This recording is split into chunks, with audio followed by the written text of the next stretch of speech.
41925. The Mountains of Majipoor by Robert Silverberg.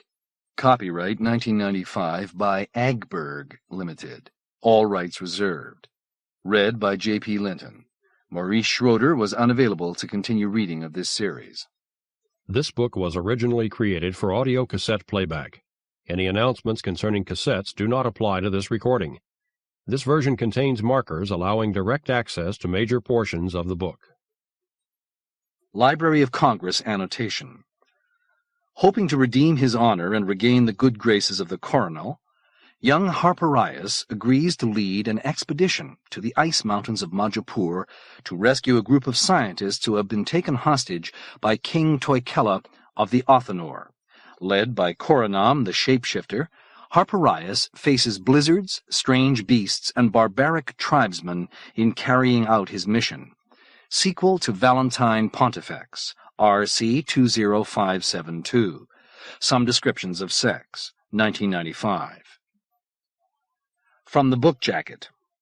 Robert Silverberg's 3 Majipoor novels, Lord Valentine's Castle, Valentine Pontifex, and Majipoor Chronicles, together form one of the best-loved and best-selling science fantasy sagas of all time. Now, for the first time in years, Silverberg returns to that fantastical world to tell a thrilling new story of a young man on a quest into the unknown. For young Prince Harpirias, the journey into the frozen tundra of the remote borderlands of Majipoor might well have been a death sentence, but it was also the only way out of a petty bureaucrat's job in a provincial city, where he'd been exiled as punishment for a youthful indiscretion. Doomed to spend the rest of his days hopelessly separated from the Coronal's glittering court, he grasps at his only hope, a mission that could represent suicide or salvation. Somewhere beyond the 9 guardian mountains of the Kintor Marches, a party of paleontologists were captured while searching for the fossils of a fabled species of land-dwelling dragons. Their captors are a lost race of humans who, cut off from the majesty and civilization of Majipoor, have reverted to a primitive hunter-gatherer existence. Only one of the party has returned, a shapeshifter named Korinaam, to bring back the terms for the release of the scientists. Harpirias sets out on a mission of negotiation and rescue with a small band of soldiers and the wily shapeshifter, who acts as both guide and interpreter. Facing blinding blizzards and slashing ice storms, physical privation, and the attack of strange beasts, they finally reach their destination, only to find themselves face to face with a shockingly barbaric culture ruled by a dangerous chieftain. One mistake, one minor violation of custom and taboo, and the prince and his companions will face instant death, or endless captivity.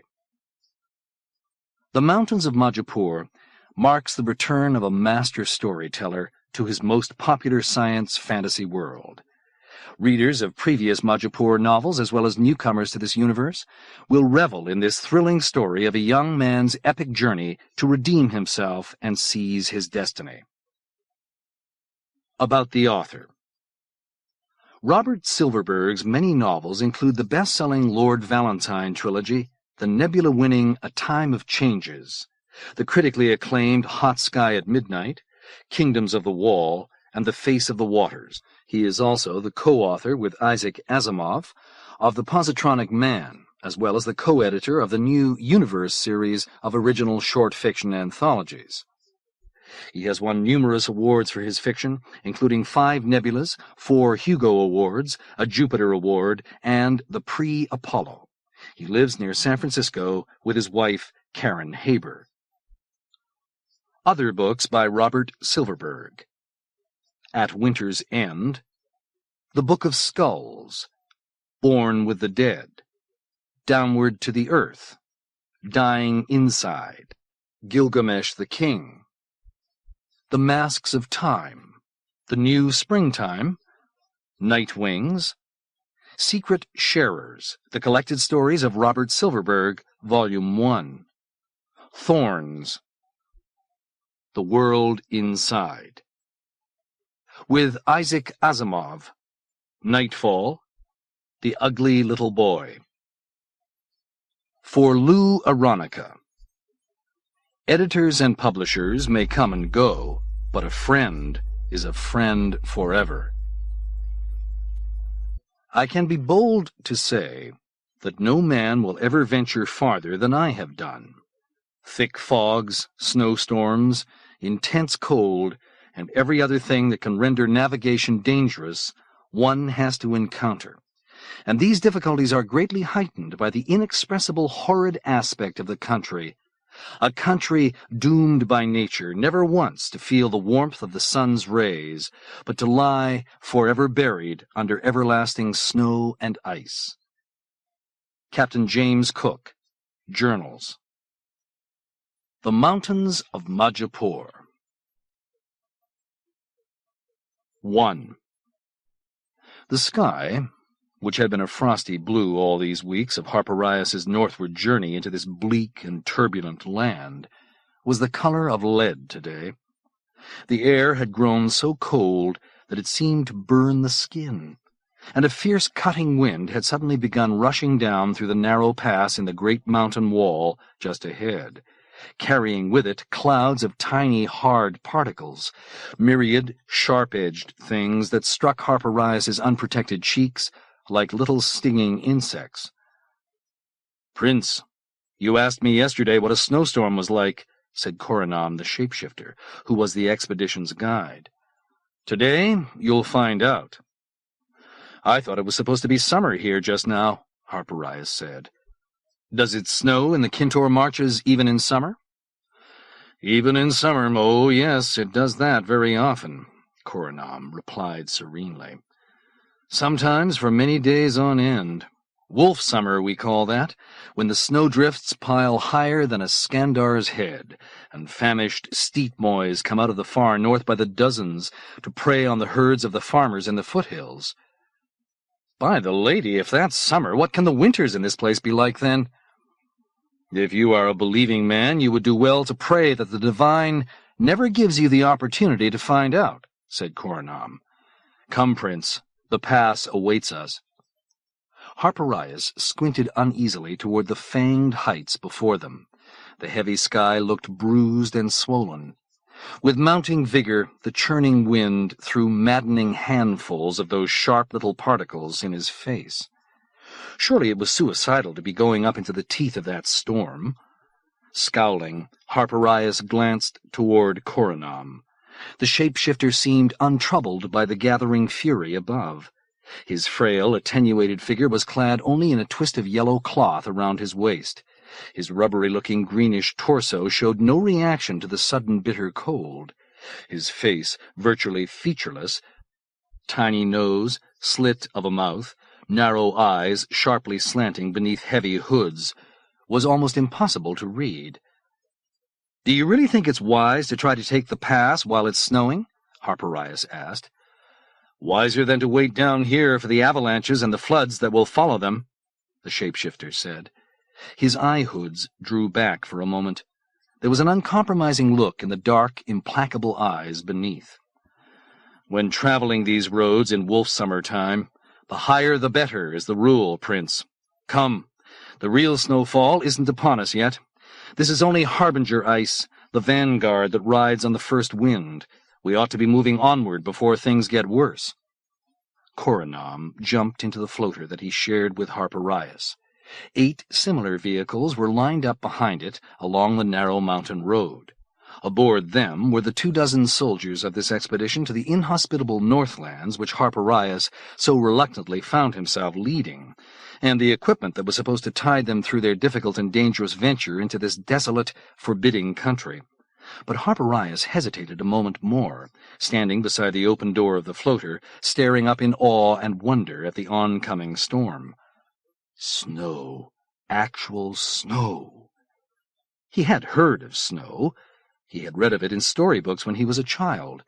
Frozen water it was, water that had been turned by extreme cold to some kind of tangible substance. It sounded magical. Lovely white dust, austere and pure, cold beyond all comprehension, that would melt at the touch of your finger. Magical, yes. Unreal, the stuff of fable and witchcraft. Hardly anywhere on the whole vast world of Majipoor was it possible to encounter temperatures low enough actually to freeze water. Certainly one did not ever find snow on the airy slopes of Castle Mount, where Harpirias had spent his boyhood and young manhood among the knights and princes of the Coronal's court, and where the great weather machines built in ancient times kept the 50 cities wrapped in eternal, gentle springtime. It was said that snow sometimes fell in the worst of winters along the highest ridges of certain other mountain peaks, though, atop Mount Zignor in northern Alhanroel, and in the Gonghar range that ran across the midsection of the continent of Zimroel. But Harpirias had never been within 1,000 miles of Zignor, nor within 5,000 of the Gonghars.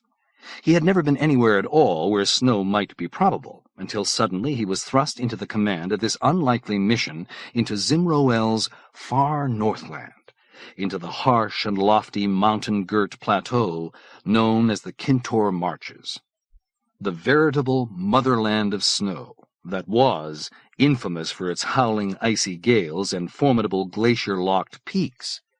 Here alone in all of Majipoor did true winter reign, behind the awesome mountains known as the 9 Sisters that cut an entire peninsula off from the rest of the world and doomed it to a stern, frigid climate of its own. But Harpirias and his companions were making their Kintor journey in summer, and so even here he was not expecting to experience a snowfall, but only perhaps to catch a glimpse of the leftover snow of the winter before, lying along the rims of the topmost peaks, as indeed he had. The travelers were no more than a few hundred miles north of the green, round-bosomed hills that rise behind the city of Nimoya when the landscape had begun to change, lush, dense shrubbery giving way to sparse stands of yellow-boled trees, and then they were in the foothills of the marches, climbing steadily across a rising terrain of flat gray shields of granite, cut by swift streams, and at last the first of the 9 Sisters of Kintor came into sight, Thriilakor, the weeping sister. But there was no snow on Thriilakor in this season, only the multitude of streams and rivulets and cascades that gave her her name. The next mountain they reached, though, was Javnakor, the Black Sister, and the road that took them past her flank showed Harpirias her north face, where, near the summit, the dark rock was brightly encrusted here and there with a scattering of white patches, like sinister encroaching blemishes. Still farther to the north, along the sides of the mountain known as Cuculameev, the Lovely Sister, a symmetrical pile of pink stone, festooned with uncountable rocky spires and parapets and outcroppings of all imaginable shapes, Harpirias beheld something even stranger. Long grayish-white tongues of ice trailing down, which Korinaam said were glaciers. Frozen rivers of ice is what they are. Rivers of ice that flow down into the lowlands, slowly, very slowly, moving just a few feet every year. Rivers of ice! How could there be such a thing? And now before them lay the twin sisters Shelvakor and Malvakor, which could not be gone around, but must be ascended if the travelers were to attain their destination. 2 great square-shouldered blocks of stone side by side, they were immensely broad and so high that Harpirias could not begin to guess their height, and their upper reaches were mantled thickly in white, even on their south faces, so that when the sun struck their surfaces, they were blinding to behold. A single narrow pass led up and between them, which Korinaam said must now be traversed. And down from that pass, scouring everything in its path, there blew a wind such as Harpirias had never felt before, a wind out of the pit, a wolf wind, a demon wind, cold and biting and angry, carrying with it the sharp, icy harbingers of a summer snowstorm. "Well," Korinaam said, "you really think we should go up into that?" "There is no other choice." Harpirias shrugged and clambered into the floater next to the shapeshifter. Korinaam touched the controls, and the vehicle glided forward. The other floaters followed. For a time the ascent merely seemed strange and beautiful. The snow came upon them in luminous wind-whipped ribbons that swirled and gusted in a wild, frantic dance. The air before them took on a wondrous shimmer from the glittering flecks that were tossing about in it. A soft white cloak began to cover the black walls of the pass. But after a time the storm intensified. The cloak wrapped itself closer and closer about them.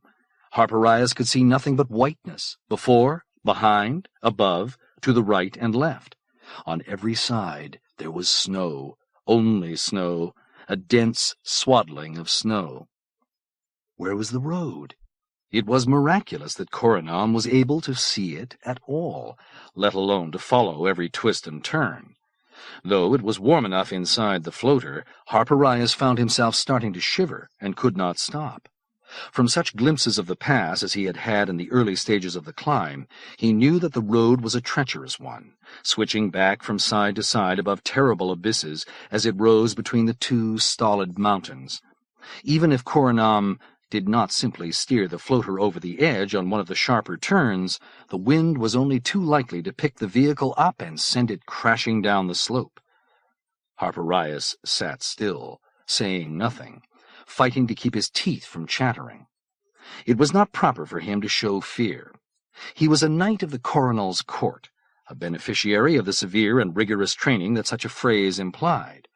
Nor was his ancestry that of a coward. 1,000 years before, his celebrated ancestor Pristimian had ruled this world in glory, doing deeds of high renown, first as Coronal, then as Pontifex. Could a descendant of the resplendent Pristimian permit himself to display cowardice before a shapeshifter? No, no.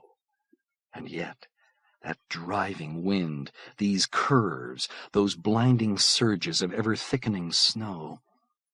Calmly, Korinaam said, turning casually toward Harpirias as he spoke, "They tell the tale of the great beast Namalila, who walked these mountains alone in the days when she was the only being that lived on this world.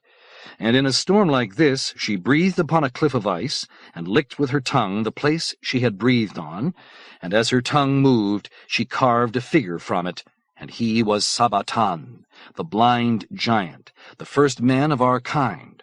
And then she breathed again and licked again, and brought forth from the ice Sifinatur, the red woman, the mother of us all. And Sabatan and Sifinatur went down out of this icy land into the forests of Zimroel, and were fruitful and multiplied and spread over all the world, and thus the race of Puravars came into being. So this is a holy land to us, Prince. In this place of frost and storm our first parents were conceived." Harpirias responded only with a grunt. His interest in shapeshifter creation myths was no more than moderate at the best of times, and this was something less than the best of times. The wind struck the floater with the force of a giant fist. The vehicle lurched wildly, bobbing like a straw in the breeze, and veering toward the brink of the abyss. Coolly, Korinaam set it back on its course with the lightest touch of one long, many-jointed finger. Harpirias said through clenched teeth, "How much farther is it, would you say, to the valley of the Othinor?" "2 passes and 3 valleys beyond this one, that's all." And how long will that take us, do you think?" Korinaam smiled indifferently. "A week, maybe, or 2 or 3, or perhaps forever." 2. It had never been part of Harpirias's plan to go venturing into the dismal snowy wastes of the Kintor marches. As a member of one of the great pontifical families, a Pristimian of Muldamar, he had quite reasonably expected that he would pass his days comfortably on Castle Mount, in the service of the Coronal Lord Ambinol, perhaps rising in time to the rank of counselor to the Coronal, or possibly some high ministry, or even the dukedom of one of the 50 cities. But his upward path had been abruptly interrupted, and for the most cruel and trivial of reasons. With a band of 6 companions he had ridden out from the castle on his 25th birthday, a fateful day for him, and down into the forested estate country close by the city of Halanx. His friend Tembedat's family long had maintained a hunting preserve there. The outing was Tembedat's idea, Tembedat's gift to him. Hunting was one of Harpirias's greatest pleasures. He was a man of short stature, like most of the men of the Pristimian line, but agile and broad-shouldered and strong, a genial, outgoing, athletic young man. He loved the chase in its every part. The stalking, the sighting of the prey, the sweet air whistling past his cheeks as he gave pursuit, the moment of pausing to take aim, and then, of course, the kill. What finer way to celebrate one's birthday than by slaughtering a few bilantoons or fierce-tusked twamarocks in an elegant and skilful manner, and bringing the meat back for a joyous feast, and taking a trophy or two to hang on the wall? All that day had Harpirias and his friends hunted, and with the greatest of success, bagging not only a score of bilantoons and a brace of twamarocks, but a fat, succulent vandar as well, and a dainty, high-prancing Othinor, and, as the afternoon was waning, the most wondrous catch of all, a majestic Sinalise that had a splendid, glistening white hide and glorious many-branched scarlet antlers. Harpirias himself was the one to bring it down with a single well-placed shot at an astonishing range, a clean shot that filled him with pride at his own marksmanship. "I had no idea your family kept such rare creatures as this in its park," Harpirias said to Tempedat when they had recovered the body of the Sinalise, and he was preparing it for transport back to the castle. "In fact, I had no idea of it myself," said Tempedat in an oddly sombre and uneasy tone, which might have served Harpirias as a hint of what was to come, but Harpirias was too swollen with delight at his achievement to notice. "I confess I felt just a bit of surprise when I saw it standing there," Tempedat continued. "Rare indeed, a white Sinalise. I've never seen a white Sinalise before. Have you?" "Perhaps I should have let it be," Harpirias said. "It may be some special prize of your father's, some particular favorite of his." "Of which he's never spoken? No, Harpirias." Tempedat shook his head, a little too vigorously, perhaps, as though trying to convince himself of something. "He must not have known of it, or cared, or it wouldn't have been roaming loose. This is our family estate, and all animals here are fair game, and so the Sinalise is my birthday present to you. My father would feel only joy knowing that you were the one who had slain it, and that this is your birthday hunt." "Who are those men, Tempedat?" asked one of the others in the hunting party suddenly. "Your father's gamekeepers, are they?" Harpirias looked up. 3 burly, grim-faced strangers in crimson and purple livery had stepped from the forest into the clearing where the hunters were at work. "No," said Tempedat, and that curious tautness had returned to his voice. "Not my father's keepers, but those of our neighbor, Prince Lubovine." "Your neighbor?" said Harpirias, with apprehension growing in him as he considered the ample distance at which he had killed the Sinalise. He began to wonder now just whose beast the Sinalise had been. The biggest and most grim-looking of the crimson and purple strangers offered a careless salute and said, "Have any of you gentlemen happened to see—" "Ah, yes, apparently you have." His voice trailed off into a growl.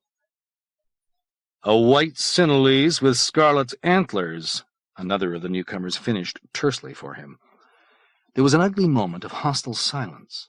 The 3 were peering in a dark-visaged fashion at the animal over which Harpirias was crouching. Harpirias, putting down his skinning knife, stared at his bloodied hands. He felt a rushing roar in his ears, as of a seething torrent passing through his skull. Tempedat said finally, with an unsteady touch of defiance in his tone, "You surely must know that this is the hunting preserve of the family of Duke Kester of Halanx, whose son I am. If your animal strayed across the boundary onto our land, we regret its death, but we were completely within our rights to regard it as legitimate prey, as you well know." "If it had strayed across," said the first of Prince Lubovine's gamekeepers. "If. But the Sinalise, which we have been pursuing all afternoon since it broke from its cage, was on our prince's domain when you shot it." "Your prince's domain?" Tempedat said, faltering. "Indeed. Can you see the boundary marker over there, blazed on that pingla tree? The blood of the Sinalise stains the ground well behind it. We have followed that bloody trail to here. You can carry the animal over the line to Duke Kester's land if you wish, but that does not change the fact that it was standing in Prince Lubovine's domain when you shot it." "Is this true?"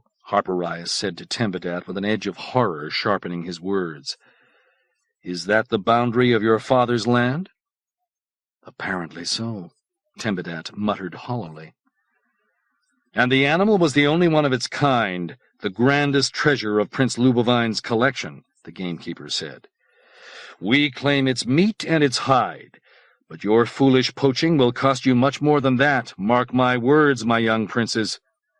The three wardens hoisted the Sinalise to their shoulders and stalked off into the forest with it. Harpirias stood stunned. Prince Lubovine's park of rare beasts was legendary for the marvels it contained, and Prince Lubovine was not only a man of great power and immeasurable wealth and high ancestry. He traced his lineage back to the Coronal Lord Voriax, elder brother of the famous Valentine, who had been Coronal and then Pontifex during the time of troubles 5 centuries before. But also he was known as a man of petty and vindictive nature, who brooked no affront lightly. How could Tempedat have been so stupid as to let the hunting party wander right up to the border of Lubovine's estate? Why had Tempedat not said that the boundary was unfenced? Why had he not warned him how risky it might be to aim at that far-off Sinalise? Tempedat, plainly aware of Harpirias's dismay, said gently, "We will make full amends, my friend, have no doubt of that. My father will speak to Lubovine. We will make it clear that it was simply a mistake, that you had not the slightest intent of poaching. We will buy him 3 new Sinalises, 5 new Sinalises." But, of course, it wasn't as simply dealt with as that. There were profound apologies. There was the payment of an indemnity. There was an attempt, fruitless, to find another white Sinalise for the outraged Prince Lubovine. Highly placed kinsmen of Harpirias's, Pristimians and Decorets and Kinnekens spoke on his behalf, urging leniency for what had been, after all, an innocent youthful error. And then, just when he thought the whole affair had blown over, Harpirias found himself transferred to an obscure diplomatic post in the giant city of Nimoya, on Majipoor's subsidiary continent of Zimroel, far across the sea, thousands and thousands of miles from Castle Mount. The decree crashed down upon him like the falling of an axe. In effect, his career was over. Once he had gone to Zimroel, he would be forgotten at the castle. He might be gone for years, even decades. He might never win reassignment to the governmental center. And his duties in Nimoya would be meaningless. He would spend his days shuffling papers, filing trifling reports, and stamping his seal on pointless documents year after year. And meanwhile, all the other young lordlings of his generation would vault past him to the high posts of the Coronal's court that should have been his by right of birth and ability. "This is Lubovine's doing, isn't it?" Harpirias asked Tempedat when it was clear that the transfer was irrevocable. "This is how he's taking his revenge for that damned Sinalise of his. But it isn't fair. To ruin a man's entire life simply because a stupid animal got killed by accident. Your life won't be ruined, Harpirias." "Won't it?" "You'll spend 6 months in Nimoya, a year at most. My father is certain of it. Lubovine is very powerful, and he insists on extracting one final squeeze of retribution from you for what you did. So you'll have to serve a kind of penitential exile out there for a little while, and then you'll be back. The Coronal has assured him of that." "And you believe it'll really happen that way?" "Absolutely," said Tempedat. But that was, however, not the way things worked out. Off went Harpirias to Nimoya with the darkest forebodings. It was, at any rate, a grand and beautiful city, the greatest one in Zimroel, a place of more than 30 million inhabitants, hundreds of miles of wonderful white towers rising above the swift waters of the mighty river Zimmer. But it was a city of Zimroel, all the same. No one who has been raised amid the splendors of Castle Mount can adapt lightly to the lesser glories of the other continent. And there in Nimoya, Harpirias remained for one dreary month after another, performing negligible and insulting bureaucratic functions in something called the Office of Provincial Liaison, which seemed to fall neither into the sphere of the Coronal nor that of the Pontifex, but into a kind of governmental limbo somewhere between. He waited eagerly for the message summoning him back to Castle Mount, and waited, and waited. Several times he filed formal application for a transfer to duty at the Mount. He received no answers. He wrote to Tembedat, reminding him of the Coronal's alleged promise to let him come home after a while. Tembedat replied that he was completely convinced that the Coronal intended to make good on his word. The anniversary of Harpirias's arrival came and went, and he began a second year of exile. By now, Harpirias was getting only the sketchiest of news from his friends and kinsmen at the castle. An occasional brief letter, stray bits of gossip, greater and greater spaces between each communication. It was as if they were becoming embarrassed to write to him. So everything was happening just as he had feared. He was forgotten. His career was at an end. He would finish his days as a minor bureaucrat in this obscure administrative department, in this prodigiously big, but distinctly provincial city of Majipoor's secondary continent, forever cut off from the sources of power and privilege to which he had had access all the years of his life. His soul itself began to change. He who had been so rollicking and outgoing turned crabbed and harsh and inward, a sullen man, embittered perhaps beyond all soothing by the wrong that had been done to him. Then, one day, when Harpirias was going through the newly arrived diplomatic pouch from Alhanroel, picking spiritlessly over the latest miscellany of empty documents with which he would be expected to deal, he was startled to come upon one that was addressed personally to him, an envelope that bore the insignia of Prince Saltire, High Counselor to the Coronal Lord Ambinol. Harpirias had never expected to receive anything from so notable a figure as Saltire again. With trembling fingers he broke the seal, and began to read in wonder and delight. A transfer! Lubovine had relented. They were lifting him out of Nemoya at last. But, as he continued to read, his brief flare of exultation turned swiftly to ashes. Instead of being called back to the center of government, he was being sent even farther away. Hadn't burying him in Nemoya been sufficient vengeance for Lubovine? Apparently not, for now, to his deep chagrin and utter dismay, Harpirias discovered that his newest assignment would send him beyond the boundaries of civilization itself, into the forlorn, ice-bound, mountainous territories of Zimroel's far northeastern region, the Kintor Marches. 3. What had happened, Harpirias was to learn, was that a scientific expedition had ventured into the cheerless and virtually uninhabited realm that was the Marches, in search of the supposed fossil remains of certain extinct land-dwelling dragons, gigantic reptilian creatures of an earlier era, related in some fashion to the immense and intelligent sea dragons that to this day still wandered the immeasurable oceans of Majipoor in swarming herds. Confused and contradictory tales of the one-time existence of such land dragons on Majipoor were common to the mythology of many of the races that inhabited the giant planet. Among the Leman, that unfortunate race of poor and itinerant sausage sellers and fishermen, it was an article of faith that, in a former epoch, the dragons had lived upon the land, then had chosen to retreat to the sea, and would, at some apocalyptic time, take up residence on shore once again and bring about the salvation of the world. The Hjorts and the shaggy four-armed Skandars embraced similar beliefs, and the shapeshifters or metamorphs, the true aborigines of the planet, apparently had some such notions of their own, involving a long-vanished golden age when they and the dragons had been the only inhabitants of Majipoor, the two races living in telepathic harmony both on the land and in the sea. But it was difficult for anyone who was not himself a metamorph to know what it was that the metamorphs really believed. The documents that Harpirias received told him that a party of steepmoy hunters, roving unusually far to the north one mild summer, had penetrated deep into the normally snowy reaches of the Kintore Marches and had spied outcroppings of fossilized bones of titanic size, jutting from a barren rock formation high up near the rim of a remote canyon.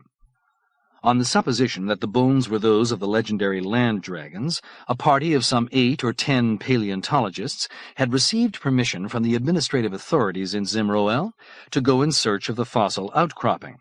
A metamorph named Korinaam, a native of Nimoya, who, like a number of his people, had long earned his living by leading hunting parties into the more accessible regions of the Arctic zone, was hired to convey them into the marches.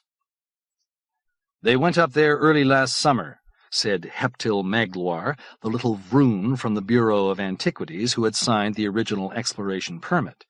"Nothing was heard from them for months. Then, in late fall, just before the full onset of the snowy season in the Marches, Korinaam returned to Nimoya, alone. The entire scientific party had been captured, and was being held prisoner, he said, and he had been sent back to negotiate terms for their release."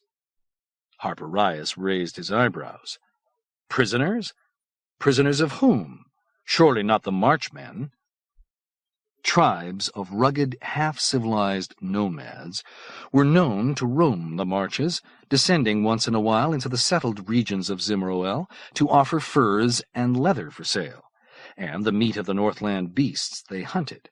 But these mountain folk, wild as they sometimes seemed, had never sought to raise any challenge against the vastly more numerous and powerful city-dwelling people of Majipoor. "Not Marchmen, no," said the Vroon, who was a many-tentacled creature barely higher than Harpirias's knee. "At least, none that we have ever had dealings with before. It seems that the explorers were seized by a race of fierce barbarians, a people previously unknown to us, native to the northern marches." "A lost race?" said Harpirias, suddenly fascinated. "Some isolated bunch of shapeshifters, do you mean?" "Humans, the backward descendants, so Korinaam says, of a small band of fur traders who went off into the upper marches thousands of years ago and became trapped, or chose to trap themselves, in a little ice-bound valley, which, until the recent spate of relatively warm years, was completely cut off from the rest of Majipoor. They've devolved into the ugliest kind of savagery, and know nothing of the outside world. For example, they don't have the slightest inkling that Majipoor is a planet of inconceivable size which contains billions of people. They believe that the whole world is pretty much like their own region, inhabited by a few scattered tribes of primitives who live by hunting and foraging. And when they were told about the Coronal and the Pontifex, they evidently understood them to be nothing more than petty tribal chieftains. Why take the scientists prisoner, though? The main concern of these people, if I can dignify them with that term, answered the Vroon, is simply to be left alone. They want to be allowed to go on living as they've always lived, safe from intrusion up there in the age-old isolation of their little valley, behind its wall of snow and ice. They've demanded a guarantee of that from the Coronal, and they intend to keep our paleontologists as hostages until we come across with a treaty to that effect." Harpirias nodded gloomily. "So I've been picked to serve as our ambassador to this bunch of mountain savages, is that it?" "Exactly so." "Wonderful. And I suppose I'm to go to them and tell them sweetly and kindly, assuming that I can communicate with them at all, that the Coronal deplores this shameful violation of their privacy and respects their sacred territorial rights, and he pledges that no attempts will be made to send settlers into the unappealing icebox where they prefer to live. And I'm to let them know that as the authorized representative of His Majesty Lord Ambanol, I am fully empowered to sign the treaty promising everything they are asking. In return for all this, they are to release the hostages forthwith. Do I have it right?" "There is one little complication," said Heptil Magloire. "Only one?" "They aren't expecting an ambassador. They expect the Coronal himself to come." Harpirias gasped. "But they can't really think he will."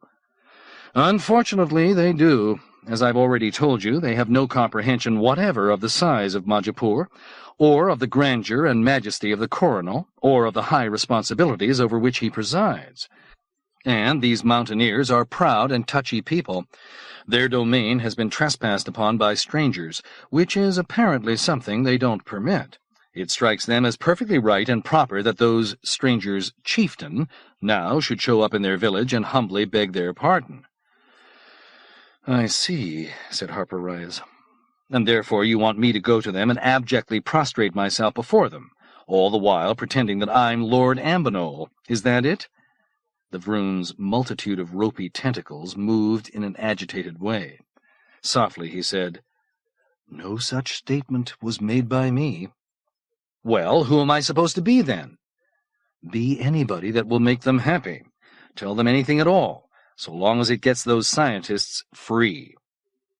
"Anything? Up to and including masquerading as the Coronal?" "The tactics you employ are for you to choose," said Heptil Magloire primly.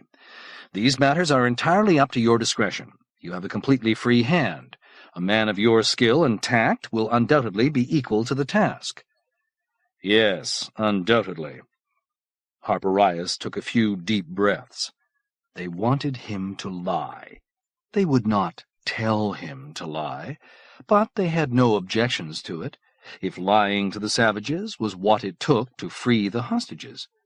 That saddened and angered him. Though Harpirias was far from straight-laced, the idea of posing as the Coronal among these barbarians seemed shockingly improper to him. It was offensive that they would even suggest it. What sort of man did they think he was? Crisply, he said, after a bit, "And when, may I ask, am I supposed to set out on this embassy?" "At the beginning of the Kintor summer. It's the only time of year when the region where these people live is even slightly accessible." "That gives me some months yet." "So it does." This all was like some very bad joke. The thought of undertaking this crazy chase off into the frigid Arctic wilderness filled Harpirias with despair. "And if I were to decline the assignment?" he asked after another brief pause. "Decline? Decline?" The Vroon repeated the word as though he scarcely understood its meaning. "I have no experience, after all, with travel under such difficult conditions. The metamorph Korinaam will be your guide." "Of course," Harpirias said dourly. "That should make it all much easier." The question of his refusing to undertake the mission seemed to have been brushed aside. Harpirias suspected that it would not be useful to raise it again. But his doom was sealed, he knew, if he actually did let himself be sent off into the snowy wastes of the marches. The journey would not be a quick or easy one, and the negotiations with those proud barbarians were bound to be maddeningly lengthy and frustrating. By the time he returned from the Northlands, if ever he did, he would, beyond any doubt, have spent too much time in obscure parts of the world to have any hope of reclaiming his old position at Lord Ambanol's court. The other young men of his group would have gobbled up all the really important posts. The best he could hope for was to be a petty bureaucrat for the rest of his life, but more probably he would die in the course of this absurd and hazardous expedition, perhaps lost in some great snowstorm, or else slain out of hand by the brutal mountaineers when they came to realize that he was not the Coronal, only some minor functionary of the diplomatic service. All this for one white Sinalise. Oh, Lubovine, what have you done to me? Perhaps there was some way he could get out of this, though. The long winter of the marches still had some while to run, which gave Harpirias a little time to maneuver before he was supposed to depart. Cautiously he consulted a few of his senior colleagues at the Office of Provincial Liaison about the necessity of his accepting this new assignment. Was there any appeal mechanism in the department by which he could claim the urgency of his present work as a reason for refusing the embassy to the marches? They peered at him as though he were speaking some alien language. Could he decline on grounds of jeopardy to his health? They shrugged. What effect would it have on his career if he turned the assignment down? Nothing other than catastrophic, they replied. He debated throwing himself upon the mercy of Prince Lubovine, but that would be idiotic, he decided. He considered appealing to the Coronal himself. No, it was probably very unwise to try that. One did not want to define oneself before Lord Ambonol as a person who shrank from uncomfortable duties, after all. And as for going over the Coronal's head to the senior monarch of the realm, the Pontifex Taghin Gawad, cloistered deep in his imperial labyrinth, why, that would be true madness, futile beyond words. What he did do was to compose eloquent, despondent letters to his highly placed kinsmen at court, but he left them in his files unsent. The weeks ticked by. In Nimoya, where the weather was always mild and warm, the daylight hours now stretched far into the evening. Summer, or whatever passed for summer in that place, must be at last on its way to the Kintor marches, Harpirias realized dolefully. The Northlands expedition was rolling toward him like an avalanche, and there evidently was no way of shunting it aside. "A visitor for you," his aide announced one morning. A visitor? A visitor? No one ever came visiting him here. Who? "Tembedat!" Harpirias cried, as a long-legged young man in the gaudy finery of a castle lordling came striding into his office. "What are you doing in Nimoya?" "A little business on behalf of my family," Tembedat said. "We have staja plantations not very far west of here that have been badly mismanaged in recent years, it seems. So I talked my father into letting me make an inspection tour and set things to rights, with a side trip to Nimoya to see a certain old friend." He glanced around, shaking his head. "So, this is where you work? Magnificent, isn't it? If only I could tell you how sorry I am that any of this had to happen, Harpirias. How hard I've worked to get you out of this mess." Tembedat's expression brightened. "But it's almost over now. Another few weeks and you can kiss this ghastly place goodbye. Isn't that so, old man?" "You know about my new mission?" "Know about it? I helped to arrange it." "You what?" "Oh, it was mostly your cousin Wildemure who set things up for you," Tembedat said, grinning broadly. "He was the first to hear the story about those nitwit scientists who got themselves captured by the wild men of the mountains, and he started in right away among the Coronal's men, angling for you to be placed in charge of the rescue mission. Then he told me about it, and I put a word in for you with the Ministry of Frontier Affairs, which, as you might expect, is terribly excited about the whole thing because there's a newly discovered primitive culture involved that's going to require special handling, and that might just lead to a bigger budget for the ministry. And I managed to convince none other than Inamon Ghaznavis that you were absolutely the best man to go up there and talk to them, in view of your diplomatic background and the fact that you were stationed here in Nimoya anyway, just a hop and a skip from the foothills of the marches, and so—" "Wait a minute," Harpirias broke in. "I can't believe what you're saying. Isn't it bad enough that I've been dumped into this miserable dead-end job here? Did you and Wildemure think it was going to make things any better for me by entangling me in some crazy expedition into a horrendous frostbitten place where no civilized man has ever gone before?" "Absolutely." "How so?" Tembedat glared at him as though he were thick-witted. "Listen to me, Harpirias," he said. "This expedition is the only chance you have to save yourself from having to spend the rest of your days pushing moronic government papers around in this office. The Coronal, so you once swore to me, was going to pardon me after a few months and let me come back to—" "Listen to me," said Tembedat. "The Coronal has forgotten all about you. Don't you think he's got other things on his mind? The only bit of information he's likely to remember about Harpirias of Muldamar is that he did something once that got Prince Lubovine very angry, and Lubovine can be such a pain in the neck that the Coronal doesn't want to stir him up again over whatever it is that you did. So whenever one of us brings up the subject of recalling you to Castle Mount, he just brushes it aside. And after a time he won't even remember who you were or why there's any reason to reinstate you at the castle. All right. Now you get sent off into the marches to rescue a bunch of lost scientists from a lost tribe of ferocious savages.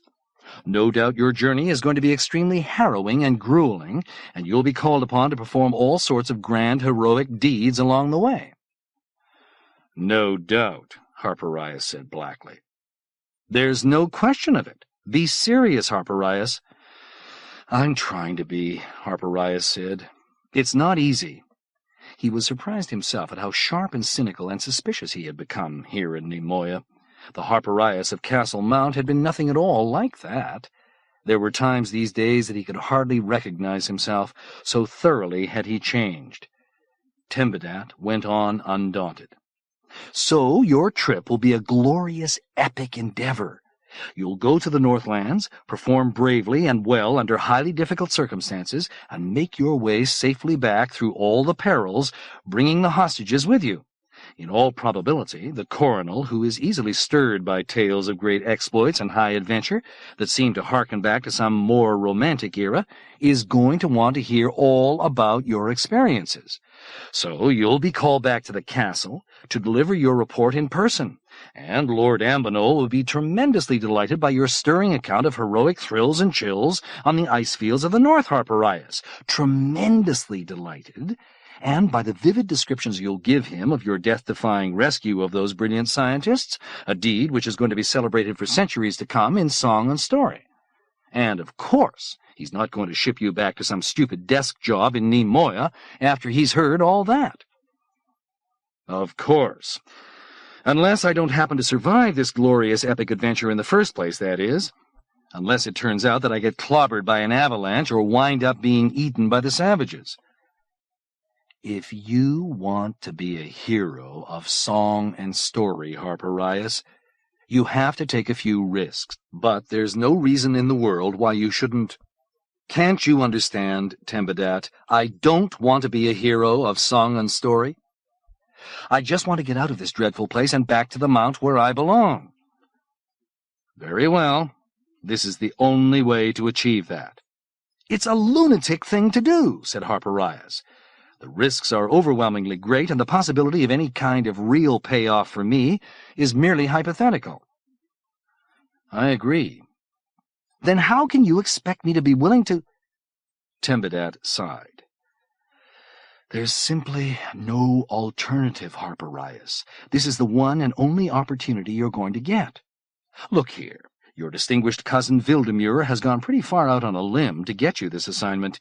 It meant crossing departmental lines and pulling strings at 3 or 4 ministries, while at the same time keeping various other people who actually wanted command of this expedition from getting it. I'm talking about our old friends Sinim and Granawane and Noradath specifically. They thought a little jaunt into the marches might be fun. Do you remember the concept of fun, Harpirias? Seeing strange scenery, making your way through a dangerous unknown place, coping with a savage warlike race? They were more than eager to go, let me tell you, and they weren't the only ones. With extreme difficulty, Wildemure succeeded in snaring the assignment for you instead. If you embarrass him now by turning the job down, you can bet that he isn't going to knock himself out finding you some other way out of Nemoya. Do you follow me? Either you go, Harpirias, or you settle down here for keeps and learn to love the work that you're doing right now. Those are your only choices. I see. What an extremely pretty situation. Harpirias turned away to keep Tembedat from seeing the anguish in his eyes. So everything really is over for me, isn't it? All because I fired a single shot at a silly animal with fancy red antlers. Don't be such a pessimist, old man. What's happened to you? Where's your sense of adventure? You'll make the trip, you'll achieve everything you're supposed to, and you'll come home a hero and start your career all over again. Jump for it, Harpirias. How many chances for excitement like this does any of us get in a lifetime? I'd be happy to go with you myself if I could. Would you? What's stopping you? Color came to Tembedat's face. I'm here on complicated family business that's going to take me months to clean up, or I would. You know very well that I would. But never mind, Harpirias. Turn the assignment down if that's how you feel. I'll tell Wildemure that you were deeply grateful for all his help, but that in the end you decided that you really preferred your nice, quiet desk job in Nemoya, and therefore— Don't be an imbecile, Tembedat. Of course I'm going to go. You are? Harpirias managed a smile. The effort was considerable. Did you ever seriously think I wouldn't? 4. The storm went on, hour after hour. After a time, Harpirias came to take it for granted that the world should consist of nothing but whiteness.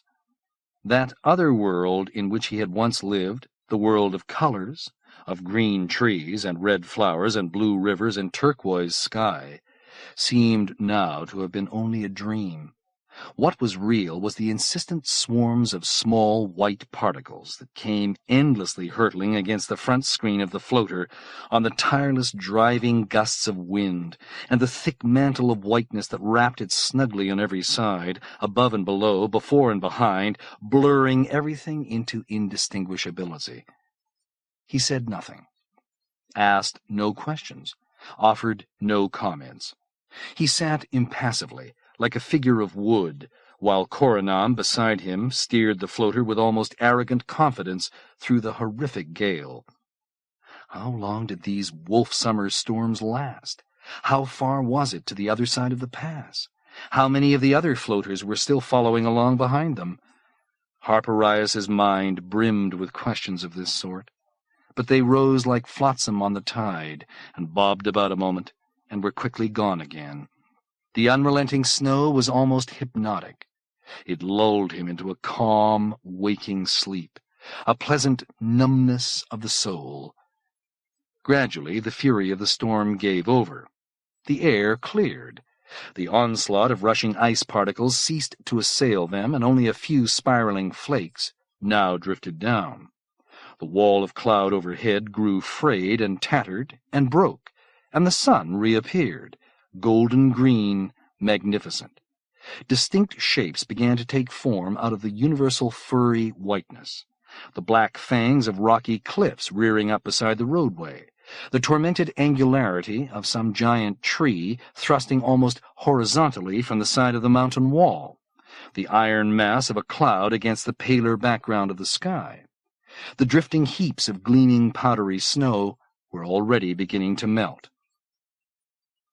Harpirias, emerging from his trance, saw that the road was wider here, and that it was descending at a gentle but steady slope.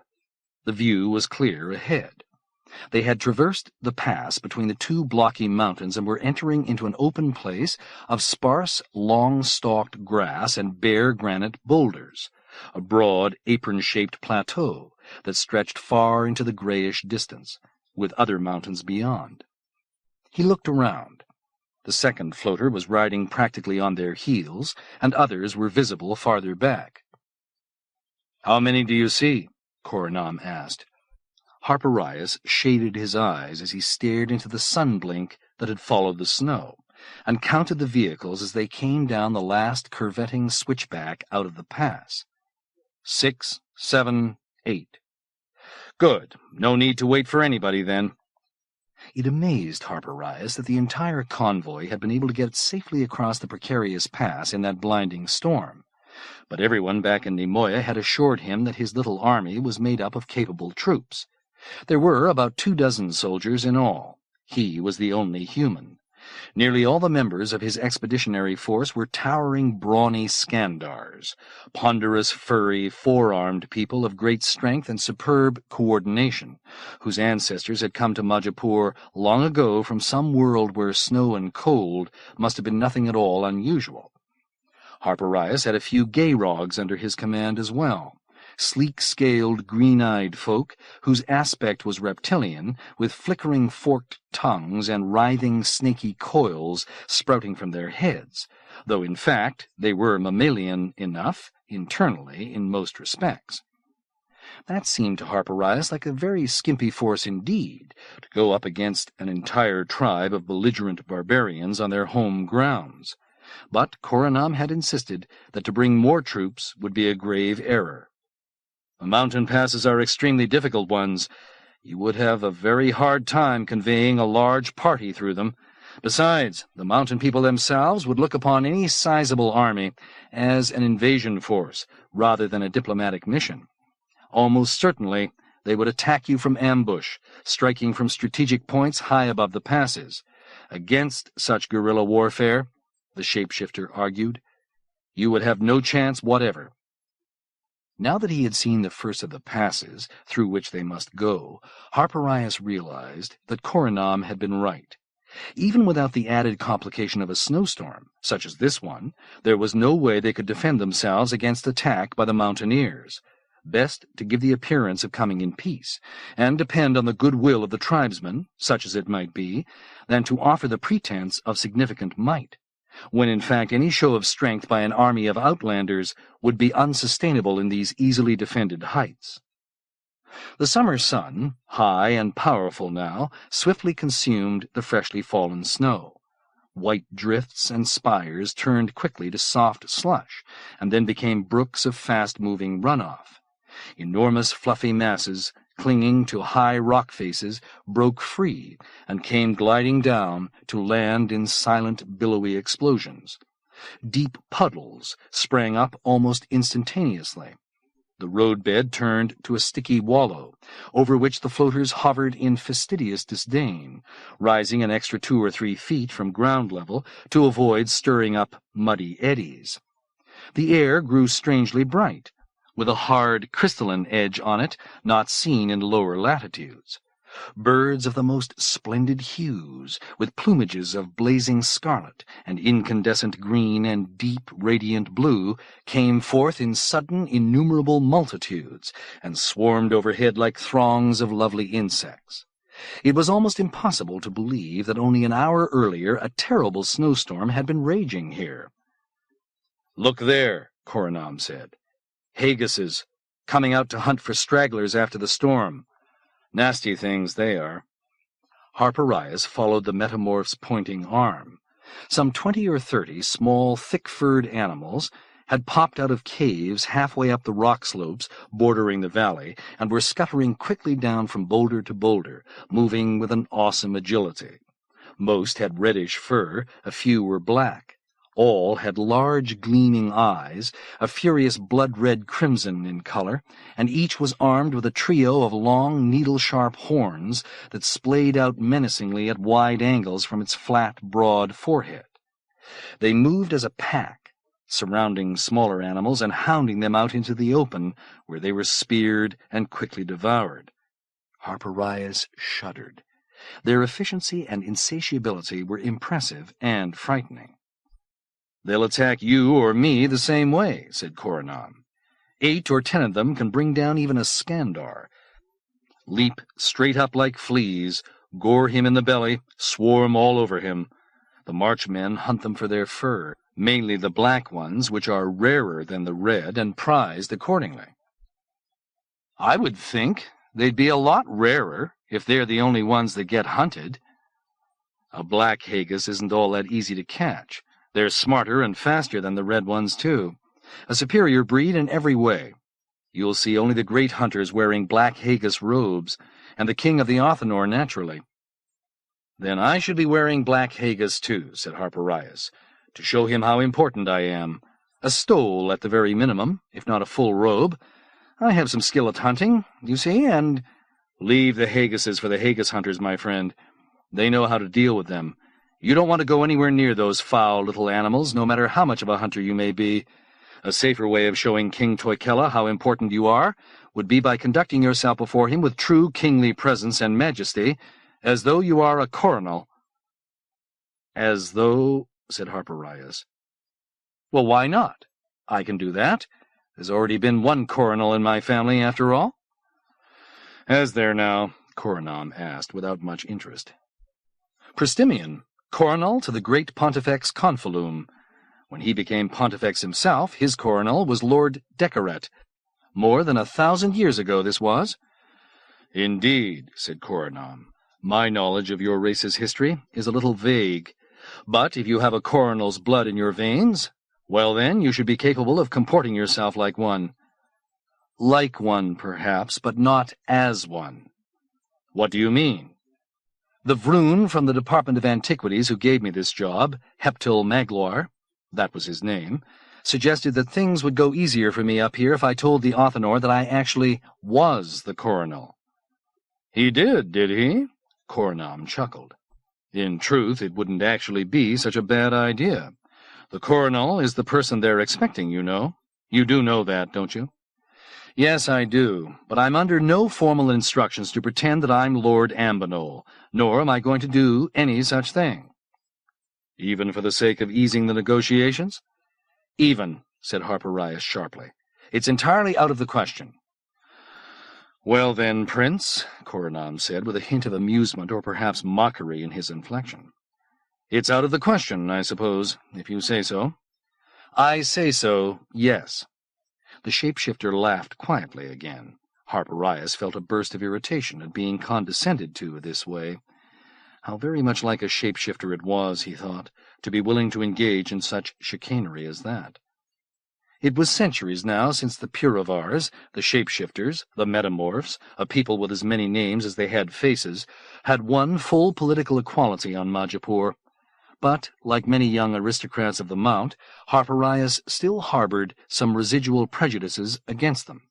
He believed, not entirely incorrectly, that the shapeshifters were tricky and devious, a race of schemers, slippery and unpredictable, who had never completely reconciled themselves to the occupation of their planet by the billions of humans and other species that had colonized Majipur nearly 15,000 years before. An attempt by the Puravars hundreds of years ago, in the time of Valentine Pontifex, to drive all the intruders from their world had failed, as inevitably it had to, and a détente between the outnumbered shapeshifters and the dominant humans of Majipur had been negotiated to everybody's presumable satisfaction. But still, you could never trust them, Harpirias believed. No matter how sincere and helpful they might sound, it was never a good idea to take anything they said at face value, because there was almost always some hidden double meaning, some sly and treacherous subtext to their words. And, of course, Korinaam would see nothing wrong with Harpirias's letting himself pass as Lord Ambanol before the mountaineers. A shapeshifter, one who by nature was able to assume virtually any physical form he liked, would have no problems with an immoral little masquerade like that. The caravan moved onward, past the place of the Hagises, heading out onto the widening plateau. The afternoon now had become bright and clear, and they advanced under a cloudless sky rich with light. Scarcely any vestige remained of the screeching snowstorm through which they had been riding only a few hours before.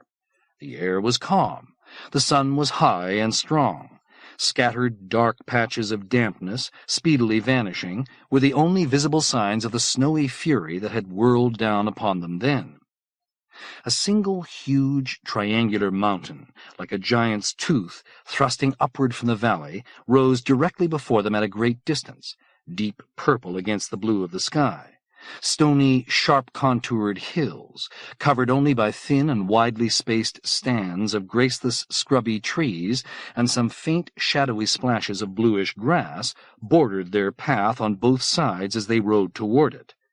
Now and then Korinaam pointed out animals, the imposing white-furred bulk of a steepmoy standing at the tip of an inaccessible crag, a herd of graceful Mesogotavel leaping from one strip of grass to another to graze, a keen-eyed mountain hawk making slow, purposeful circles high overhead. To Harpirias, these marches seemed to be a place that dwelled perpetually at the edge of some mighty drama.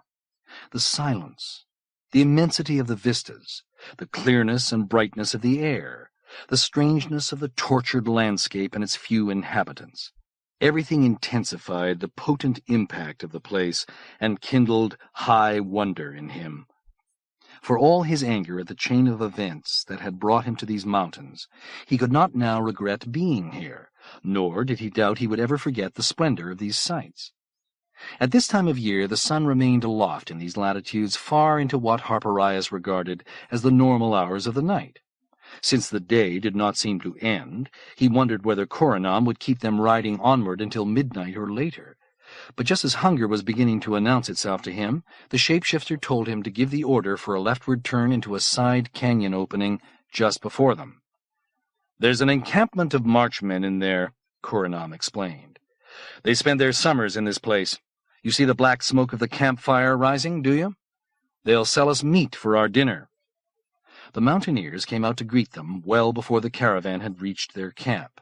Evidently they knew Korinaam and had dealt with him many times before, because they greeted him cordially enough, and there was a long exchange of effusive compliments in a rough, barking kind of mountaineer lingo, of which Harpirias could understand only occasional words. It was Harpirias's first encounter with the nomads of the marches. He had expected them to be more or less like wild beasts in human form, and indeed they were dressed in roughly sewn hides, and not very clean-smelling ones at that, nor did any of them appear to have washed in recent days. At a glance, no one would mistake them for citizens of Nimoya. But a close look revealed them to be much less savage than he had imagined. In truth, they were robust, vigorous, articulate people, with ready smiles and bright, alert eyes, who had, actually, very little about them that was primitive or alien.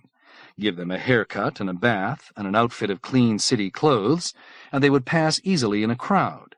The Skandars, immense, hulking, four-armed figures, covered all over with coarse, shaggy fur, were far wilder-looking creatures. The mountain folk gathered around the travelers in good-natured excitement, offering little trinkets of bone and crude leather sandals for sale. Harpirias bought a few things as mementos of the trip. Some, who spoke more intelligibly than the rest, bombarded him with questions about Nimoya and other places in Zimroel. And when he told them that in fact he came from Castle Mount, and had lived only a short while in Nimoya, they grew even more animated, and asked him if it was true that the Coronal's castle had 40,000 rooms, and wanted to know what sort of man Lord Ambonol was, and whether Harpirias himself lived in a grand palace with many servants. Then, too, they wanted tales of the senior ruler, the Pontifex Taghin Gawad, who was even more mysterious to them, since he never left his imperial seat in the labyrinth of Alhanroel. Did he really exist, or was he only a figure of myth? If he existed, why had he not picked his own son to be Coronal, instead of the unrelated Ambonol? For what reason were there two monarchs in the world at all, an elder and a younger? A simple folk, yes, accustomed to a harsh life, but not unfamiliar with the luxuries of the cities. Most of them had been down into the more civilized parts of Zimroel more than once. A few, apparently, had lived for extended periods in one city or another. They had rejected them, that was all. This was where they preferred to live. But they had not cut themselves off entirely from the great world whose northernmost extremity they happened to inhabit. Simple and unsophisticated they might be, yes, but they were far from savage. "You'll see real savages soon enough," Korinaam said. "Wait until we reach the country of the Othinor." 5. Harpirias feasted that evening on skewers of grilled meat of a kind unknown to him, and drank mug after mug of a thin, acrid green beer that seemed less intoxicating than it turned out to be. The sun hovered above the rim of the nearby mountains far into the night, and even when it finally dropped from view, the sky remained strangely light. He slept in his floater, a fitful and troublesome night's sleep, punctuated by fragmentary dreams and long spells of wakefulness, and awakened with a sour taste in his mouth and an all-too-predictable throbbing in his head. In the morning the caravan rolled onward, continuing northward across the plateau. The day was clear and crisp, no sign at all of any new snowstorm. But the terrain grew progressively more bleak, hour by hour. With every mile they covered, the elevation of the plateau increased moderately but perceptibly, so that Harpirias, looking back, was able to see the road they had traversed lying far below them. In this high country the air was chilly, even at midday, and there were no more trees here, nor was there much vegetation of any kind, only a few small, practically leafless bushes and isolated scraps of grass. Mainly the landscape consisted of bare rocky hills covered with old gray crusts of ice, over which lay the light dusting of yesterday's storm, barely melted here at all. In the distance, now and then, the fires of other marchmen encampments made dark trails of smoke against the sky, but they had no other meetings with any of the mountain folk. They came at last to the triangular mountain that had stood before them since the last pass. Elminan, it was, the steadfast sister. Its true size now became apparent, for at close range it was like an unanswerable wall, filling the entire sky with the gigantic question that it posed. "There is no way over it," said Korinaam. "It can be climbed on this side, but on the other there is no descending. All we can do is go around it." Which they did, a journey of some days, through rough and ragged country, made intractable by long miles of icy ridges, hard as iron. This was a land of wild and hungry beasts that roved with impunity. One morning a pack of 10 or 12 shambling, great-haunched creatures, bigger than Skandars, approached the floaters and began energetically to rock them, as if hoping to tip them over and crack them open from below. Harpirias heard one pounding with the force of a giant hammer against the roof of his vehicle. "Cool points," Korinaam said. "Very disagreeable." Harpirias took his energy thrower from its rack. "I'll try a warning shot, perhaps to scare them off." "Useless. Nothing scares them. Give me the weapon." Reluctantly, Harpirias let the shapeshifter take it from him. Korinaam opened the hatch of the floater a little way and poked the energy thrower's tube through. Harpirias had a glimpse of wild, fiery eyes, slavering jaws, a row of teeth like yellow scythes. Korinaam sighted calmly along the barrel and fired. There was a chilling howl of pain, and the cool poins sprang away from the floater, streams of blood spurting and startling violet gouts from a gaping hole in its shoulder. "You only wounded it," Harpirias said with some contempt. "Exactly. Maximum blood flow, that's the trick. Watch what happens." The cool point, roaring, had begun to run in a lopsided, staggering way across the icy ridges, biting frantically at the wound in its shoulder as it went. A trail of purple blood sprang up behind it.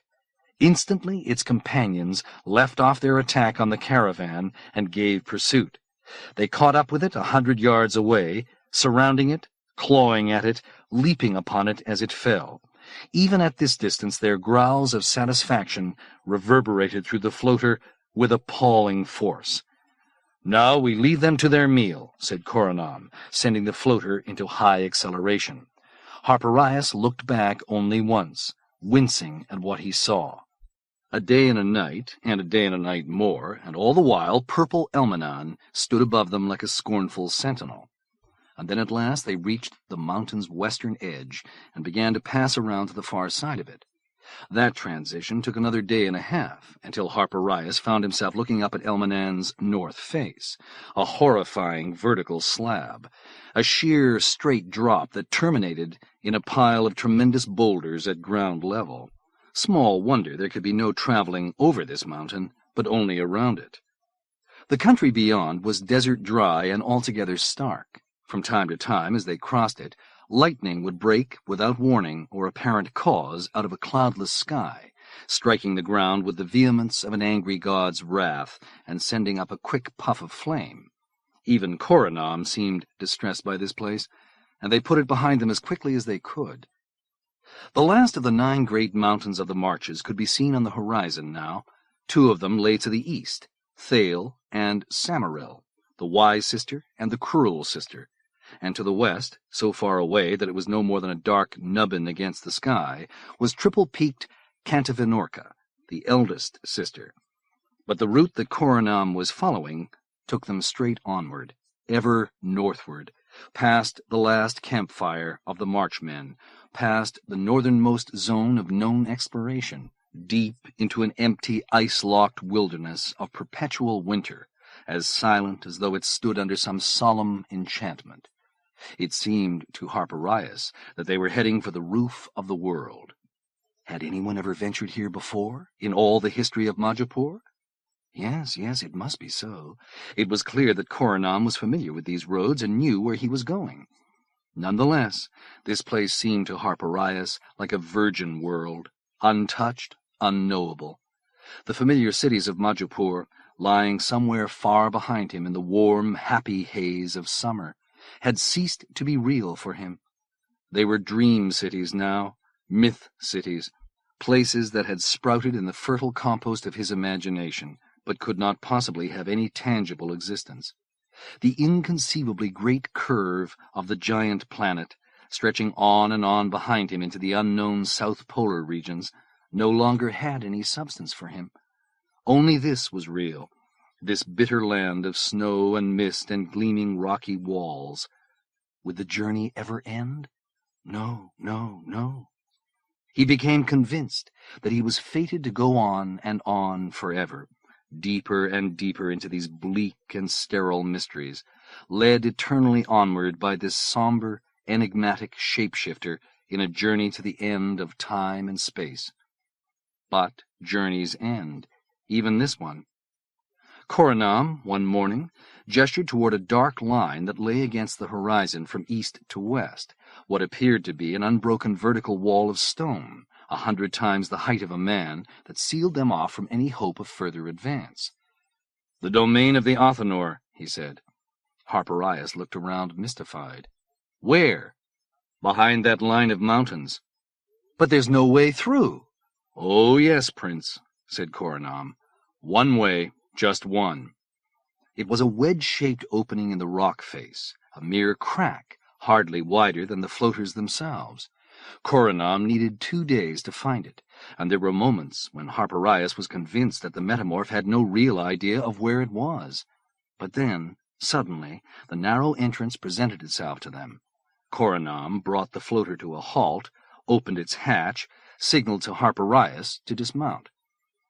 "We must enter on foot," the shapeshifter told him. "It's the only way possible. Come, follow me." Harpirias disliked leaving the floaters behind, but obviously there was no choice.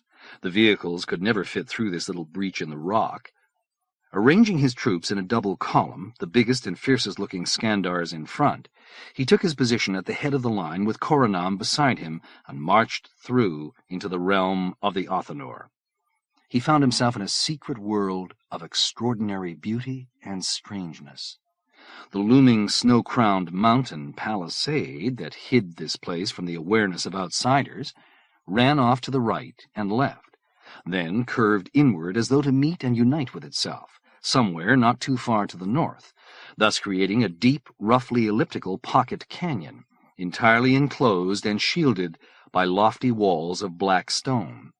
Within lay a flat, shimmering snowfield, glinting brilliantly under the noonday sun, and at the farther end of this broad plaza, clustered at the foot of the rock wall, was a shining city, made all of ice. Sturdy buildings, 2 and even 3 stories high, fashioned from square-hewn blocks of the stuff, laid with impressive precision, one atop another, and showily bedecked with a bizarre, complex array of fanciful icy parapets and turrets. From their myriad angular surfaces came 1,000 dazzling beams of reflected sunlight, like a swarm of diamonds tumbling through the air. Into this sheltered place the sun would intrude, Harpirias calculated, only for a few hours at a time on just a few days of midsummer. The steep angle at which the canyon wall ascended probably kept the village of the Othinor in shadow all the rest of the year, a claustrophobic place of darkness and mystery, cold and grim. But just now it was radiantly lovely. As he stood gazing wonderstruck at this eerie little frost-bound empire of the high country, figures emerged from the city of ice and began to run across the open plaza toward them. "The Othinor," Korinaam said. "Remain calm, make no menacing gestures." They looked like demons. The name Othinor, Korinaam had explained, meant either the hidden ones or the holy ones in the native language. Which one was the correct translation was still uncertain, but there was nothing very holy about those who came charging forward now. There were perhaps 20 of them, a band of snarling, hairy, uncouth-looking men, dressed in haphazardly sewn pelts of fur, with jagged stripes of clashing colors painted across their faces and arms. Though they appeared to be armed only with spears and crude swords, they looked ready and eager to go on the offensive against the newcomers. Harpirias glanced back and saw that some of his Skandars were stirring uneasily. He heard the click of energy throwers being put in readiness. "No weapons," he said sharply. "Just stand your ground and take no action unless we're actually attacked." It was difficult, even so, to look on nonchalantly as this motley horde of howling devils came rushing toward them. Harpirias threw an uncertain look at Korinaam, who only smiled and said, "They aren't going to harm us. They know who I am, and they understand that I've come back with good news for them." "I hope you're right," muttered Harpirias. "Hold both your arms outstretched with the palms facing forward. It's a sign of peaceful intentions. Look as dignified and regal as you can, and don't say a thing." Harpirias struck the pose, feeling more than a little foolish. In another moment the Othinor had reached them and surrounded them, capering and dancing in an almost comic show of barbaric force, shouting, sticking out their tongues, waving their swords and spears in their faces with theatrical ardor. "Perhaps that's all it is," thought Harpirias. "A show, a staged display of force, their little way of signifying to strangers that they are not a people to be trifled with." Coronal was speaking now, loudly and slowly and clearly, uttering harsh, thick-tongued words that had the sound of mere gibberish, though the odd word or two sounded almost familiar. One of the Othinor, a tall, gaunt-faced man, more elaborately robed and painted than the others, offered a reply, speaking with much greater rapidity. And after a pause, Korinaam spoke again, apparently repeating his previous declaration. So it went, for some minutes, one long, bewildering stream of palaver after another. The language of these people, Harpirias began to see, was some distant relative to the language that was spoken everywhere on Majipoor. Like the tongue the Marchmen spoke, it was a transformed and distorted form of it, scarcely recognizable to a city dweller. But the divergence had gone even further in this remote northern region. The Marchmen's speech was actually just a rough-and-ready dialect of standard Majipuri. The strange lingo spoken here, developed during thousands of years of isolation, seemed to have become virtually a different language. How well, Harpirias wondered, did Korinaam understand it? Well enough, apparently. The Othinor had halted their grotesque capering and were standing quietly in a circle around them. The one who had replied to Korinaam originally, was he the king? No, probably just a priest, Harpirias decided. Still was speaking with him, but in a less formal, more conversational way. Some of the others, after peering at Harpirias's scandars and gayrogs in unconcealed fascination at the sight of such alien beings, now came up to them to carry out an inspection at closer range. And Othinor gingerly put his fingertips to the smooth, rigid scales of Misguan Troist, the gayrog floater technician, and lightly rubbed them, though Misguan Troist's cold, unblinking eyes remained expressionless. His serpentine hair writhed in emphatic annoyance. He backed away an inch or two, but the Othinor reached out further.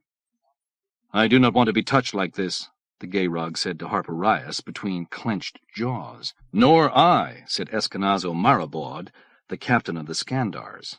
And Othinor, standing on tiptoes, had reached up to tug the dense, reddish hair that covered the Scandar's great slab of a chest, and now was pulling at the lower of Eskenazo Marabod's 2 pairs of arms as though to find out whether they were really attached to his body.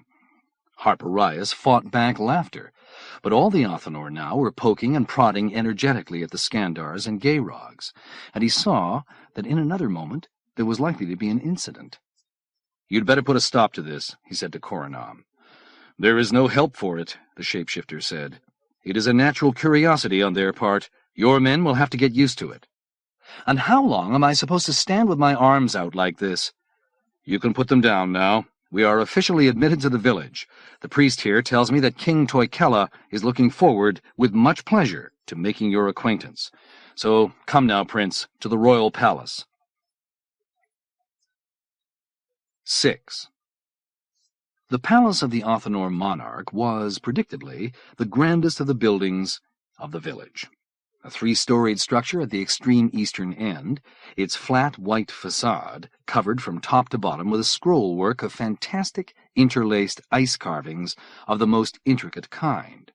Within, though, it turned out to be a single cavernous room, enormously high and broad, with no supporting columns. Such construction, thought Harpirias, must surely strain the tensile strength of the ice blocks out of which the place had been built to its absolute limits. The great hall was dark and smoky and dank. Its air was stiflingly close, unexpectedly warm, with a foul, fishy aroma. Heavy weavings hung from the walls, and the floor was strewn with dried rushes that crunched nastily underfoot. The only illumination came from a large, leather-walled tank, set in a deep pit in the very center of the room, which held a pool of dark oil of some unfamiliar sort that was burning slowly with a bluish, flickering glow. Behind it sat King Toikella, high atop an astounding platform-like throne made of scores of colossal bones, a whole charnel house of them, tightly and elegantly wedged and woven together. Thigh bones, ribs, immense curving tusks, shoulder blades, jaw bones, an awesome royal seat constructed entirely from the bodies of the formidable beasts that roamed this icy land. The king himself was well worthy of such a throne, a gigantic, pot-bellied man, entirely bald, strikingly ugly, naked except for a strip of leather around his waist, and an array of bone beads and long yellow teeth dangling from a string on his chest. His face and back and shoulders were striped with bright streaks of paint. In his left hand he held a great gross gobbet of bloody, greasy meat, charred on one side, but otherwise practically raw, which he had been gnawing on as Harpirias and Coronal entered. A bevy of half-naked women, most of them as fat and ugly as he was, wives, concubines, royal princesses, lolled at the foot of the throne. The shapeshifter stepped forward, struck what was evidently a ceremonial pose of submission, arms out high, palms turned forward, and greeted the king with a long, slow speech, altogether unintelligible to Harpirias. The king was silent for a time when Korinaam had finished. He tore off a chunk of meat and chewed it reflectively. He looked Harpirias over with care. Then, slowly, solemnly, he rose to his full, majestic height, the meat still in his mouth, and spoke for a long while in the deepest voice Harpirias had ever heard come from a human throat. It was a low, rumbling growl, more like a Skandar's voice than a man's. When he had finished, he pulled another whopping piece of meat from the haunch in his hand and tossed it in an offhand way down to Harpirias, who caught it in some surprise. "The king bids you welcome," Coronal murmured. "Tell him that I thank him for his kindness." "Not yet. Eat what he's given you first." "Are you serious?" "Extremely. Eat it, Prince." Harpirias stared unhappily at the meat. A sharp, acrid, uninviting aroma rose from it. Only one corner appeared to be cooked at all. The rest of it was bright red, except for the thick vein of fat and gristle that ran through its middle. He turned the hefty chunk over, surreptitiously scanning it for maggots. "Eat it," the metamorph said again. "Meat from the king's own portion must not be refused." "Ah," Harpirias said. Yes, certainly." It was all starting to seem unreal. Civilized, tranquil Majipoor felt very far away. This could well be some strange new universe he had wandered into, or a particularly vivid hallucination. Or perhaps he was asleep, and it was simply a dark sending of the King of Dreams. But if this was a dream, he saw no way of waking from it. Harpirias reminded himself that there were worse things in the world than eating half-raw meat, and also that a diplomat often must make himself conform to the customs of his hosts. He took a bite. The meat wasn't half as bad as it looked. He had tasted less agreeable fare while out hunting in the forests of Castle Mount. The second bite was less pleasing. He had struck the fat, and he had to struggle to keep from gagging. But he recovered and bit into the meat again. King Toikella was watching with interest. "Now thank him for me," Harpirias told the shapeshifter. "You haven't finished eating it." "Neither has he. We can eat while we parley." "Prince, I think—" "Give him my thanks," said Harpirias. "This instant." Coronal nodded curtly. Turning toward the throne, he launched into a loud, florid-sounding oration. The king listened with apparent pleasure, nodding emphatically after a time and offering a lengthy response of his own, in which, now and again, Harpirias heard the words Coronal and Lord Ambinol in the midst of the torrent of guttural mountaineer speech. Then Harpirias realized that the king was looking directly at him whenever he pronounced those words. An ugly suspicion grew in him. "Wait a minute," he said angrily to Korinaam, when Toikella appeared to have reached the end of his reply. "What have you done? You haven't told him that I'm the Coronal, have you? You know I ordered you not to do that." The shapeshifter made an apologetic gesture. "Indeed, nor have I done so. But I'm afraid that he himself has jumped to that conclusion, Prince." "Well, unconclude him, then. Now, I'm not going to operate under false pretenses." Korinaam looked troubled. His form flowed and rippled a little around the edges for a moment, always a sign of acute shapeshifter distress. "This is not a good time for telling him such a thing. That would only confuse and perhaps anger him, just when everything has begun so smoothly. We'll have plenty of opportunities later to get the matter cleared up." "Now," I said, "not later. He's got to realize that there's been an error, that I'm only the Coronal's emissary, not actually the Coronal. It's an order, Korinaam. I want you to make it absolutely clear to him that—" But King Toikella had begun speaking again. The metamorph gestured urgently to Harpirias to be quiet, and Harpirias subsided. In his annoyance, he took another bite of his chunk of meat without even noticing. Harpirias realized glumly that he was completely in the shapeshifter's power. Unable to communicate verbally with King Toikella himself, he was forced to rely on his metamorph interpreter for every transaction. Korinaam was free to tell the king anything he felt like, and Harpirias would never know the truth of what had been said. That could become a problem. Already had, in fact. Toikella was silent again, waiting. The shapeshifter glanced toward Harpirias. "The king declares that he is well pleased you have come," he said. "Fine. I'd like you to ask him if the hostages are in good health." "Once again, Prince, I must beg your indulgence. The time for asking that is also not just yet." Another hot jolt of fury shot through Harpirias. "Am I the ambassador, or are you, Korinaam?" With a sweeping gesture of subservience, the shapeshifter said, "There can be no doubt on that score, Prince. But nevertheless, it seems that you make yourself the final arbiter of what I am allowed to say. In this case, I have to insist. Knowing the condition of the hostages is of prime—" "We must assume that the hostages are in excellent condition, Prince," said Korinaam smoothly. "But to ask questions about them at this point would be inappropriate and premature. Worse, it would be impolite." "Impolite? That naked barbarian sits up there on a throne made out of bones, eating a haunch of practically raw meat, and forcing me to do the same, and you tell me that we have to worry about being polite to him?" "Politeness is always useful in these affairs," Korinaam said, giving Harpirias an unctuous smile. "Patience also. I beg you, Prince, to take my advice seriously. I know what these people are like. You do not." True enough, Harpirias thought. Nor was it possible in any case to continue the conversation with the king just now, for Toikella had descended from his throne and was bellowing orders to various members of his court in an amazing, thunderous voice. "What's he saying?" Harpirias asked the metamorph. "That we are to be shown to our quarters so that we can have a few hours of rest after our long and arduous journey. There will be a grand feast tonight in our honor. Othinor hospitality at its finest." "I can just imagine," said Harpirias unhappily. By way of guest accommodations, the Othinor king provided them with a dozen or so chambers in a low, sprawling ice house at the opposite end of the village from the royal palace. Harpirias's Skandars had to bunk 3 or 4 to a room, cramped though that would be for the bulky creatures. His 4 Gayrogs, who liked to keep to themselves, took a pair of rooms. Harpirias and Korinaam each were permitted the luxury of private quarters.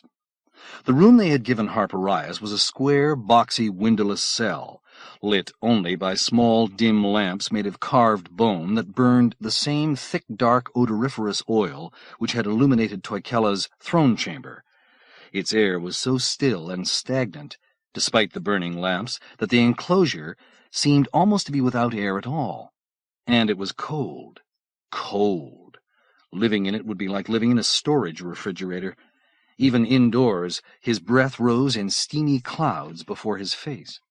Everything was ice, the entire structure fashioned of heavy blocks of it, floor and walls and ceiling and all. There was no furniture, only a pile of furry rugs on the floor to serve as a bed.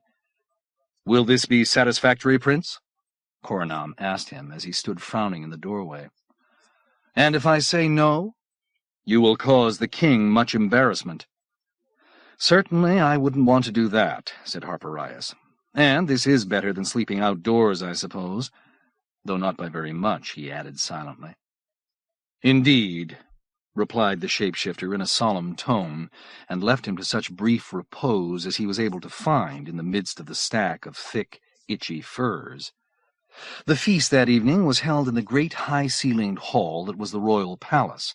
They had spread heavy rugs, made of white steepmoy hides sewn end to end, over much of the floor, luxurious, immaculate rugs that undoubtedly were brought out only on very special occasions. Massive tables of broad, rough-hewn planks, resting on substantial trestles, fashioned from the same huge bones out of which the royal throne had been constructed, were covered with all manner of plates and tureens and bowls and porringers, brimming with foodstuffs. A dozen slender flambeaux projected from sconces of bone set into the walls at the end of arm-shaped handles, providing a smoky, fitful light. Before the meal there was dancing. The king, seated far above everyone else on the platform that was his throne, rose and clapped his hands, and a dozen musicians playing crude, unfamiliar instruments, drums and pipes and gongs and odd-looking stringed devices, set up a discordant screeching, polyrhythmic caterwauling at such unthinkable volume that Harpirias feared that the walls of the palace would come crashing down. The members of the royal harem were the first to dance, a gaggle of tubby, bare-breasted women in loincloths and moccasins of black fur, who formed a line and pranced wildly about, kicking up their legs and hurling their arms outward with a berserk, manic clumsiness that was both comic and endearing. It was an effort for Harpirias to keep a straight face, but then he realized that the dance was supposed to be funny. The dancers themselves were chortling as they cavorted and collided, and whoops of pleasure from the onlookers filled the room, with the king's own mighty roars resounding over all the rest. Then Toikella himself stepped down from the throne and thrust himself into the line of dancers. He was a formidable figure, half again as tall as any of the women, his shining, shaven head rising above them like a mountain dome. His monumental chest was bare, as it had been earlier, but tonight he had donned a cape of black haggis fur that was fastened at his throat to dangle down his back. The haggises had been stitched together, horns and all. Angry red eyes gleamed from the pelts, and a triple row of the sharp needles jutted threateningly along the king's heavy-muscled shoulders. "Hiya!" he boomed. "Hulga! Shifta, Skepta, Gartha, Blin!" He moved among the women, stamping his feet, flinging high his arms, bellowing and howling. They swirled around him, no longer comic now, but weirdly compelling, as they matched his primeval stampings and flingings with fierce, savage steps of their own. It was an awesome sight, ludicrous but frightening at the same time. Harpirias had never seen anything like it. And now the king seemed to be beckoning to him, bending forward at the waist, staring straight at him, crooking and wriggling his fingers. Could it be? Were those gestures a summons? Yes, they were. Harpirias glanced inquiringly toward Korinaam, who nodded. "He's inviting you to dance with him," the metamorph said. "It's a tremendous honor. It means he regards you almost as an equal." "Almost an equal, right. You should dance." "No doubt I should. Yes, of course, I'll dance." Harpirias hesitated just a moment, studying the steps with closer care, soaking up the strange, clashing rhythms. Then he moved out into the center of the floor. The women slipped back into the shadows. He was alone with the king, who loomed over him like a titan. Sweat rolled in streams down Toikella's bare, glistening body. He grinned in high amusement. Harpirias noticed for the first time that there were bright gems, an emerald and a ruby, and a third one of a darker hue, set into his front teeth. and struck his hands together 3 times. It was a signal, apparently, to the musicians, who halted their frenzied wailing and honking and pounding and screeching, and set about playing a different tune entirely, one that was slow and sinuous, a dark, quiet, serpentine melody, haunting and strange. The king, his shoulders hunched high, and his hands held facing each other with fingers writhing mysteriously, began now to move with implausible grace in a wide circle around Harpirias, treading lightly, almost floating. It could have been the dance of a hunter stalking his prey. Harpirias, having no idea of what step he was meant to undertake, remained still for a moment, watching Toikella in the baffled fashion of one who is beginning to slip into a trance. But then he too started to move, almost without conscious volition, flexing his fingers first, then slowly raising and lowering his shoulders, and finally mimicking the king's fastidious tiptoe delicacy as he set out to follow his own circular path, going in the direction opposite to Toikella's. For long moments they stalked each other, winding round and round, the immense fleshy man and the shorter, more compact one, while the music gradually grew and grew in tempo and volume. Soon it began to approach the wild intensity of the women's dance. Harpirias picked up his pace as the music rose. Toikella, still grinning, moved faster as well. Harpirias laughed. It was impossible now to maintain his earlier delicacy of step. He leaped, he bounded, he stamped his feet and clapped his hands. "Ayya!" cried the king. "Holga!" "Ayya!" Harpirias echoed. "Holga!" "Shifta, skepta, gartha, blin!" "Shifta, skepta, gartha, blin!" "Shifta, skepta, gartha, blin!" Harpirias threw his head back, flung his hands high, pulled one knee almost to his chest and then the other. He howled and roared, he stamped and clapped, and he saw now that others were coming out onto the floor, some of the women first, and then the elaborately robed man with the painted face who had spoken with Coronam at the entrance to the valley, and other men after him, flamboyantly painted also, high warriors of the tribe, perhaps. Even a few of the Skandars joined the dance, finally, although none of the Gayrogs did, nor did Korinaam venture forth. For what seemed like hours, they all circled round the room like a band of moonstruck madmen, until abruptly the music died away in mid-note, as if all the musicians had perished in the same instant, and the only sounds in the room were those of laughter and harsh breathing. The king, who was standing beside Harpirias as the music ended, turned toward him. There was a look of total delight in the big man's eyes. He reached out one outsized paw for him and gathered Harpirias in, drawing him into a crushing embrace. For a seemingly endless moment the king held him there. The royal effluvium was overwhelming, a reeking mixture of sweat, animal grease, thickly applied pigments, awful perfumes. Then Toikella released him, grinned once more, and clapped his forehead in what had the look of a salute. Harpirias, grinning also, returned the gesture. The dance had left him exhilarated. He felt almost like himself again, after all these long, gloomy months of exile. To his surprise, he found himself oddly charmed, too, by Toikella, who seemed to be an amiable, high-spirited old tyrant. It appeared that Toikella was taken by him as well. Yes, Harpirias thought, we will be the best of friends, he and I. We will sit up late together and drink whatever it is that they like to drink in this place, and we will tell each other the stories of our lives. Friends, yes. Bosom companions. It was time for the feasting, finally. The king served Harpirias with his own hands, a high honor, evidently, but something of a doubtful one, since diplomatic courtesy now obliged Harpirias to eat everything that Toikella had chosen for him. Left to his own discretion, he might have preferred a less generous assortment, for nearly everything on the serving tables looked and smelled inedible. Most of it was meat, roasts and stews and skewered strips, buried under thick, pungent sauces. There were several soups. Harpirias hoped that those fluids were soups, and nothing more sinister, and mounds of roasted nuts, and vegetable mushes of various kinds, and what might have been gnarled roots, baked until charred. The beverage of choice evidently was some kind of bitter, brackish beer, grayish-black in color, that bubbled unpleasantly of its own accord in the bowl. Harpirias ate what he could, nibbling here, staunchly cramming there, washing it all down with desperate gulps of the beer. These people seemed to like their meat half-cooked and fatty, and most of it had a gaminess which even an experienced huntsman like Harpirias found hard to tolerate. All the sauces were much too spicy for him, and many of the vegetable dishes had a spoiled or fermented undertaste. But he did his best.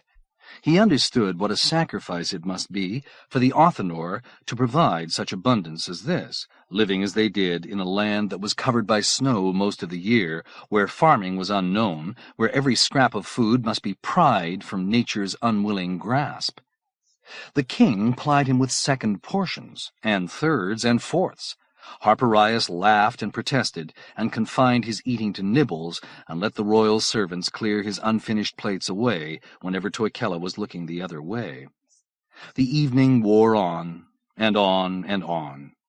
3 clowns entered the room and carried out a long, unfathomable routine of jokes and haphazard juggling that brought tears of mirth to the king's face. The women danced again, and then a group of the men. Harpirias grew drowsy, but gamely compelled himself to pay attention. He drank more of the bubbling, bitter beer. It was almost possible to like it after a while. Gradually he became aware that the feasters were beginning to slip away in groups of 2 and 3. The big room had grown very quiet. The king had gathered 2 armloads of his women to his side and had slumped down with them onto the rugs. Softly, Korinaam said, "Come, Prince. The evening is at its end. Shall I bid the king good night? He won't notice, I suspect." Indeed, Toikella appeared preoccupied. Soft, moist, slobbering sounds could be heard. "We should just go," the shapeshifter said. Together they crossed the icy plaza to the guest-house at the far end. It was late enough so that darkness had fallen. The air on this midsummer night was clear and crisp, and had what Harpirias regarded as a wintry edge to it. The stars hardly seemed to shimmer. They were discrete points of light, keenly bright. "You did well tonight," said Coronal as they entered the building of ice. "A good start to the mission." Harpirias nodded. He felt woozy. Too much stimulation, too much strange beer, too much bad food, too much close, smoky air. He pushed the leather door flap aside and went into his room. It was even warmer inside than the throne room had been, and the lamps, which had been lit during his absence, had filled the air with thick, oily smoke, so that Harpirias choked and gagged at the first breath of it. There was someone in the room, a woman. "Yes," he said. "What do you want?" She rose and came toward him, displaying a gap-toothed smile.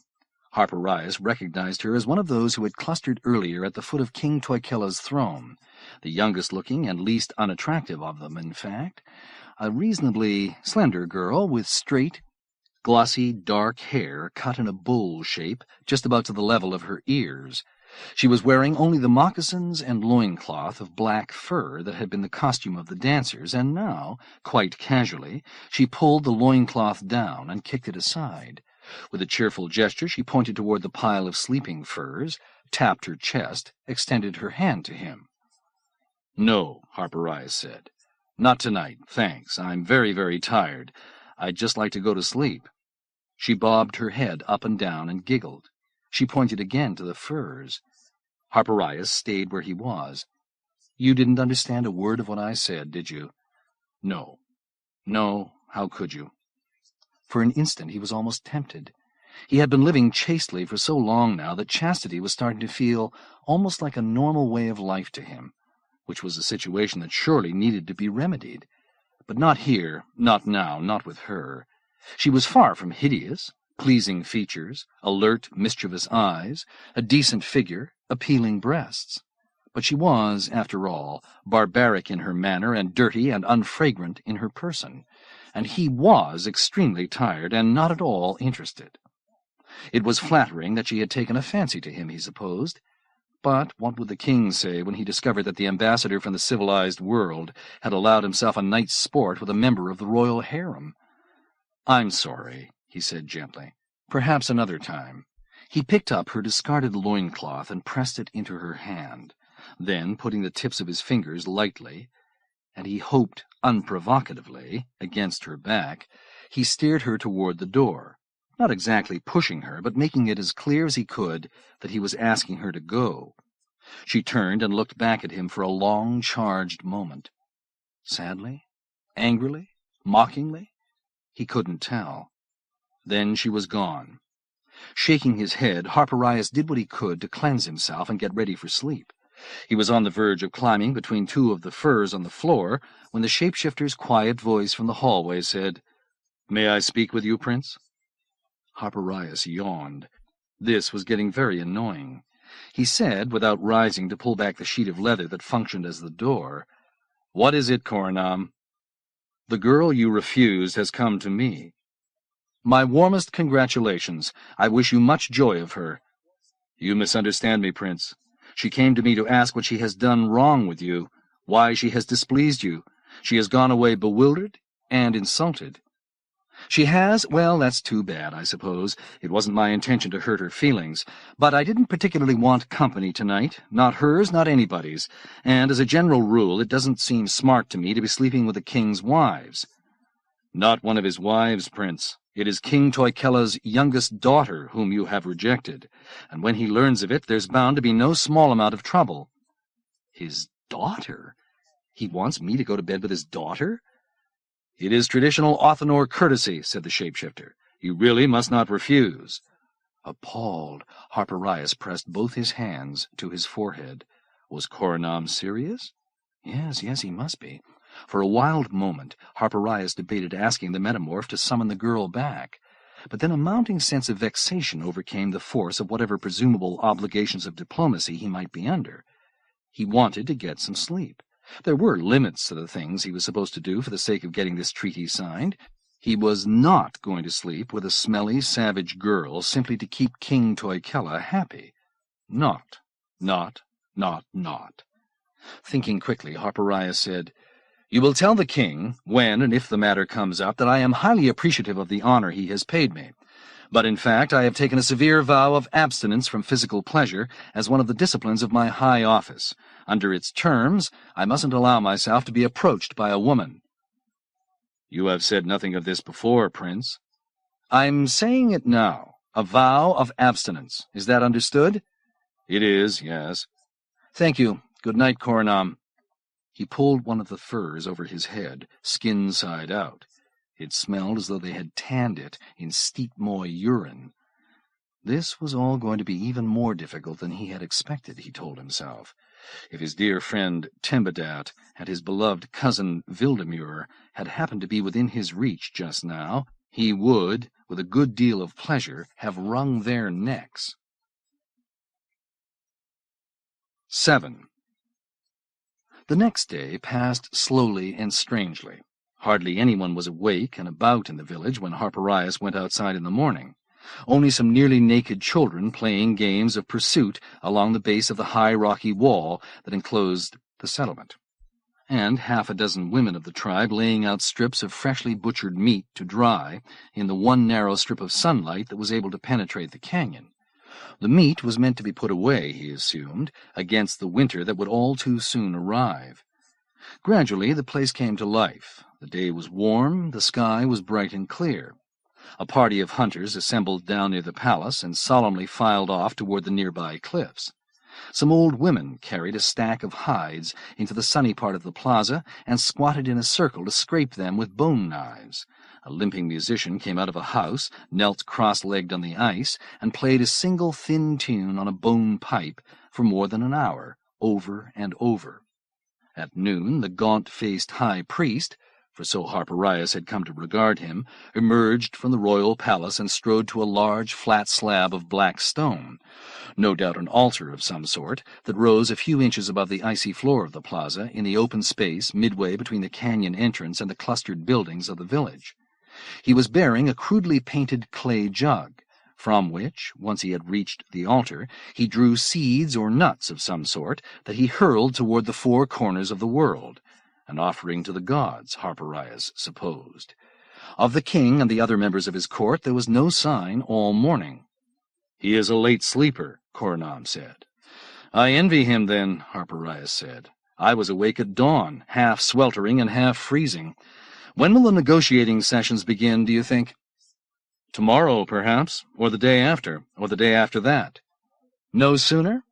"The king is never in any hurry." "But I am," said Harpirias. "I want to be out of here before the next winter begins." "Yes," the metamorph replied. "I don't doubt that you do." Something about the way he said that was not very encouraging. Harpirias thought of the 8 paleontologists, or perhaps there were 10, no one seemed quite sure, who at this moment were held prisoner somewhere not far from here. They knew what winter was like in Othinor country. They had spent a year living somewhere near here in dark, frigid cages, probably, eating mush and acrid gruel, scraps of cold, fatty meat, bitter roots, nuts. Very likely they were more than a little weary of this place by now. But the king was never in any hurry, said Korinaam, and Korinaam should know. Harpirias tried to accommodate himself to the slow rhythms of the place. The life of the village, he had to admit, was fascinating in its way. Surely this was how primitive people had lived thousands of years ago, hundreds of thousands, really, in that almost mythical era when old Earth had been the one and only home of mankind, and the idea that human beings might journey to the stars was the wildest kind of fantasy. The daily routine, the hunting and gathering of food, the preparing and storing of it, the endless making of simple tools and weapons, the rituals and observances and little superstitious customs, the children's games, the sudden inexplicable eruptions of laughter or singing or loud dispute that subsided just as suddenly, it all made Harpirias feel as though he had slipped backward in time to some distant epoch of mankind's primeval past. He would very much rather have been among his friends on Castle Mount just now, drinking the rich, potent wine of Muldamar and swapping lively tales of intrigue and chicanery among the dukes and princes of the Coronal's entourage. But he had to admit that what he was experiencing here was something that was granted to very few, and which he might actually look back upon fondly and gratefully some day far in the future. The king came out of his palace finally, late in the afternoon. Harpirias, who was playing a game of knucklebone in the plaza with Eskenazo Marabad and a couple of the other Skandars, watched with amazement as the king paused, turned, peered blankly at them a moment, with no sign of recognition or interest on his face, and moved along his way. "As if he didn't even notice us," Harpirias murmured. "Maybe he didn't," said Eskenazo Marabad. "Kings see only what they want to see. Perhaps he doesn't feel like seeing us today." A shrewd observation, Harpirias thought. Yesterday, Toikella had been all solicitude and generosity. Today he took no more notice of the ambassador and his troops than he would have of a visiting party of fleas. Was this the king's way of letting the visitors from the outer world know that events unfolded only on Toikella time, in the land of the Othinor? Or, and this was a more troublesome possibility, had he taken offense at Harpirias's crass and blunt rejection of his daughter's favors? Whatever the reason, there were no negotiations that day, nor any contact with the king whatsoever. The members of the embassy were left to amuse themselves all afternoon. No one spoke with them or even paid any particular attention to them as they wandered through the village. Toward evening, 3 Othinor women brought the visitors their dinner aboard heavy sleds that they dragged with evident effort across the plaza. A side of cold meat, a tub of the gray-black beer that had gone flat, a tangled mound of roasted roots, all of it obviously leftovers from last night's feast. It was meager fare. "I think there may be some trouble here," Harpirias said to Korinaam. "Try to be more patient, Prince. All this is normal. The king is establishing his control over us." "But we can't let him have control over us." "That doesn't mean he won't make the attempt. He is a king, after all." "A barbarian king." "A king all the same. In his own eyes, he is the equal of the Coronal and the Pontifex together. You should never forget that, Prince. He will speak with us in his own good time. This is only the first day." "A day of idleness makes me restless." "Which is what he wants to achieve," said Korinaam. "Thus he puts you at a disadvantage. Patience, Prince, patience." There was another strangeness after dinner, a considerable one. As Harpirias stepped out of the guest-house for some fresh air, just when dusk was falling, he caught sight of a flare of brightness along the rim of the canyon wall, indeed at its highest point, far up over the side of the village where the royal palace was. It was as though someone had lit a beacon fire up there. Perhaps this was something they did every night here, he thought, sending some agile boy of the tribe to the top of the wall to ignite the torch of evening. But no, this had the appearance of an unusual event, for the plaza now was filling with tribesfolk, pointing, chattering. A girl ran into the palace to summon Toikella, and he came out in swift strides, all but naked in the evening chill, craning his neck and shading his eyes against the brightening moonlight as he stared upward. Harpirias centered all his concentration on the place where he had seen that bright flare, and shortly it became clear to him that there were tiny dark figures up there, no bigger than insects at this distance, just next to the bonfire on the canyon rim. They appeared to be struggling with something that they were trying to push over the edge of the canyon, a big black bundle of some sort, very bulky and difficult to maneuver. After another few moments they succeeded. Harpirias watched it fall, rebounding off the side of the canyon 2 or 3 times as it plunged, striking a horn-shaped rocky knoll and catching there briefly, then coming free and plummeting straight to the canyon floor to land with a monstrous thudding sound practically in front of the palace. The body of a huge animal it was, a thick-legged, coarse-furred thing with great crescent tusks, a giant grazing beast, perhaps, a descendant of the formidable mountain-dwelling creature which, according to metamorph myth, had brought the primordial inhabitants of Majipoor into being by licking them out of an icy cliff. It lay now on the ice of the plaza in a somber, motionless heap, a vast, shaggy black mound from which bright streams of blood were flowing. The king, muttering and frowning, walked around it and around again, prodding and tugging at it. Plainly he was deeply disturbed. Harpirias realized that the animal must have been deliberately mutilated before it was thrown over the cliff. Not only had its throat been slashed, but red slashes showed through the heavy fur along its flanks and belly, where deep cuts had been made in geometrical patterns. What must have been nearly the entire population of the village had assembled by now to inspect this phenomenon that had dropped from on high. The tiny figures were no longer visible along the rim of the canyon, and the bonfire, though still smoldering, was almost out. Harpirias looked toward Coronal. "Do you understand what any of this means?" The shapeshifter shook his head. "A mystery to me, Prince. When I was here last year, I never saw anything like it." "Neither have they, apparently." Harpirias nodded toward Toikella, who was huddling with the high priest and a few of the other courtiers in a circle around the fallen animal. "Go over to them, see what you can find out." But Korinaam had no success in gaining the attention of Toikella and his men. They seemed not even to hear him when he spoke to them.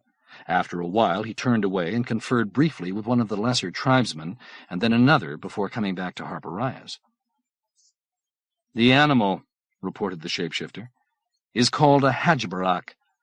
It's looked upon as a sacred beast. There's a small herd of them that roams the mountains just back of here, and only the king is permitted to hunt them. For anyone else to kill one is an act of major sacrilege. The biggest of the bones from which his throne is made are barbaric bones." "What is this, then? A declaration of war from some hostile tribe?" "So far as I know, no other tribes live in this region, hostile or otherwise. So far as you or anyone knew, the Othinor didn't live here either, until somebody discovered them. Obviously, there's somebody else up there." "Obviously," said Coronal with some testiness in his tone. "But whether the ones who threw the animal down here are from an enemy tribe or are simply outcasts from this one, I have no idea. The first man I spoke to was so shocked that he didn't seem capable of talking to me at all. The second one told me only that the animal was sacred, and that this should not have happened. You are free to draw your own conclusions, Prince." But he had none to draw, nor was the shapeshifter able to learn anything from the villagers the next day. They simply would not speak of what had happened. The chief consequence of the evening's strange event, so far as Harpirias was concerned, was that it produced an additional postponement of the opening of negotiations. The king was closeted in the palace all that day and the next. The dead animal had been dragged away to the accompaniment of solemn choral chanting. The place where it had struck the ground had been cleansed of all blood. Sentries were posted day and night in the plaza to watch the canyon rim for signs of new intrusion. Then came a messenger to Harpirias in the morning with word that the king was ready at last to confer with him. "You will tell him, as the very first topic of discussion, that I am not the Coronal, Lord Ambonol," Harpirias said to the metamorph as they crossed the plaza toward the palace. "Not the very first thing, Prince, please." "One of the first, then. Let me be the judge of the proper timing for this." "The proper timing," Harpirias said, "was the very moment that the confusion began." "Yes, perhaps that is so. But it was inappropriate to interrupt the king then to make the correction. And now, I want this thing cleared up, Korinaam." "Of course, as soon as it's feasible." "And from this moment on," Harpirias said, "whenever I address a remark of any sort to the king, I want you to translate it literally and exactly. Likewise, I want an exact and literal translation of whatever the king may say to me." "Certainly, Prince, certainly." "You know, I'm actually not as stupid as you may think, and it's not beyond my powers to start learning this language that they speak here myself. If I should discover that you haven't been a totally honest interpreter, Korinaam, I'll kill you." The blunt word so startled Korinaam that he was galvanized into an involuntary moment of metamorphosis. The contours of his body blurred and fluttered, his fragile, elongated form thickening and drawing into itself as if for protection. His color deepened from pale green to a dark shade of teal. His face sealed itself so that his eyes and lips could barely be seen. With a gasp and a shiver of his shoulders, he recovered his normal semblance and said, "Kill, Prince?" "Kill. The way I would kill an animal in the forest." "I have not deceived you in any way," said the shapeshifter, "nor do I intend to do so hereafter." "Better not even to think of it," Harpirias said. He was surprised to find King Toikella in a jovial, even exuberant mood. The curious happening of a few nights before did not appear to be casting its shadow on him today, nor was there any trace of the remoteness, the coldness that he had displayed the one time he and Harpirias had encountered each other since the evening of the feast. Toikella was down from his throne, energetically pacing around the great hall. As usual, he was surrounded by his women. Harpirias noted uneasily the presence of the young princess who had come to his room to offer herself to him, and the king would pause from time to time in his restless perambulation to give this one a rough caress, to mutter something hoarse and perhaps affectionate into the ear of that one. When he saw Harpirias entering, he whirled and called out a loud, raucous salutation in which Harpirias detected the Othinor word Helminthak, which, from its context, Harpirias had already come to think meant majesty, lordship, some such title of honor, and the words Coronal and Lord Ambonol once again. Harpirias glowered at Korinaam. This error was becoming perpetuated and ever more difficult to eradicate. But there was no chance now to do anything about it. The king, amidst deafening gusts of laughter, had thrown his arm about Harpirias and was bellowing a lengthy string of incomprehensible exclamations into his ear. After a time, Harpirias extricated himself more or less tactfully from the big man's smothering embrace and looked toward the shapeshifter. "What did he say?" "He was welcoming you back to his court." "There was more to it than that. There had to be." Korinaam's shape wavered just a little at the edges. "I want an exact translation," Harpirias told him. "Or else," he drew one finger swiftly across his Adam's apple. "What the king was saying," the shapeshifter replied, rolling his eyes, "is that he wonders what kind of race the Majipuri can be if they are ruled by such an effeminate king." "What?" "You asked for an exact translation, Prince." "Yes, I know that. But what does he mean, effeminate? He's talking about me, isn't he, and not the real Lord Ambonol?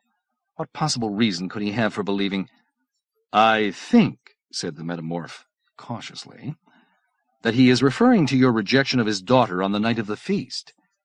Of course. Tell him first that I am not the king of Majipoor, but simply the king's ambassador. Thank him, then, for his kindness in sending his beautiful daughter to visit me the other night. and then let him know that I am not in any way effeminate, as he will see if he cares to take me hunting with him in the royal game preserves. But tell him also about the vow of chastity that I have taken, which separates me for a time from the embrace of women for the benefit of my soul." Korinaam spoke briefly to the king. Too briefly, Harpirias thought, considering all that he had asked him to say. Toikella laughed again, even more vociferously than before, and made a quick, blunt-sounding answer. "Well?" Harpirias asked.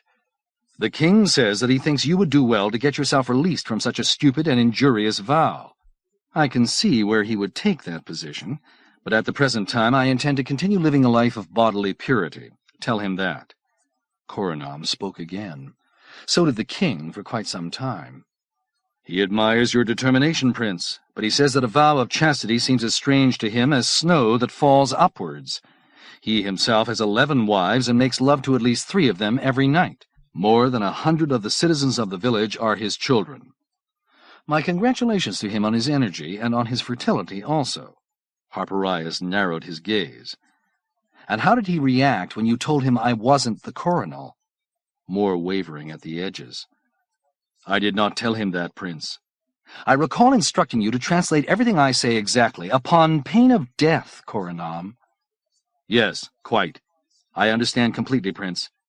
But how can I make you see that this is not something that I can simply drop into a conversation about other things? The king expected the Coronal to come in person. He believes that you are he. Telling him the contrary now could well wreck everything before it has even begun." "Korinaam!" The metamorph held up his hand. "Once again, I beg you, Prince, allow me to choose the proper time for setting this matter straight, and give me no more orders concerning the subject for now." "Or threats," Korinaam added after a pause. Harpirias closed his eyes a moment. It was essential to gain some control over these interchanges, or he was lost. "Tell the king," Harpirias said sternly, even though Toikella was in the midst of speaking again, "that I would now like to discuss with him the issue of the hostages. In particular, I request permission to visit them without further delay, so that I can satisfy myself that they are in good condition." "My good prince, tell him." "I beg you." Harpirias made the finger-across throat gesture again. Korinaam gave him a sour look. Then he turned toward King Toikella and began once more to speak. 8. The discussion went on for quite some time. Harpirias strained his ears, desperately trying to pick out key words to remember and have translated for him afterward. The shapeshifter was entirely too slippery. He must try to learn a little of the Othinor tongue himself. A new word had entered the parley, at any rate. Gosmar is what it sounded like. Harpirias heard it over and over again. He hoped that it was the Othinor word for hostages, that for once Korinaam had actually obeyed him in regard to the topic of conversation. Gosmar, Gosmar, Gosmar. It was bandied back and forth for what seemed to be an hour. Finally, the shapeshifter turned to Harpirias and said, "It wasn't easy. As I've told you, he hates to be hurried. But he has agreed to let you see them this very afternoon, when his men bring them their regular meal." "Fine. Where are they?" "An ice cave on the side of the mountain, high above the north end of the valley. He says the climb is extremely strenuous and difficult." "Especially for an effeminate lordling like me, I suppose. Let him know that I look forward enthusiastically to the chance for a little exercise." "I already have, Prince." "Have you now? How very thoughtful of you, Korinaam." As it turned out, strenuous was a moderate term indeed for the ascent of the mountain. Young as he was, strong as he was, Harpirias found himself pushed almost to the edge of his endurance. The route, narrow and rough, went by way of a maddening series of hairpin switchbacks that traced a slowly rising curve along the face of the canyon wall.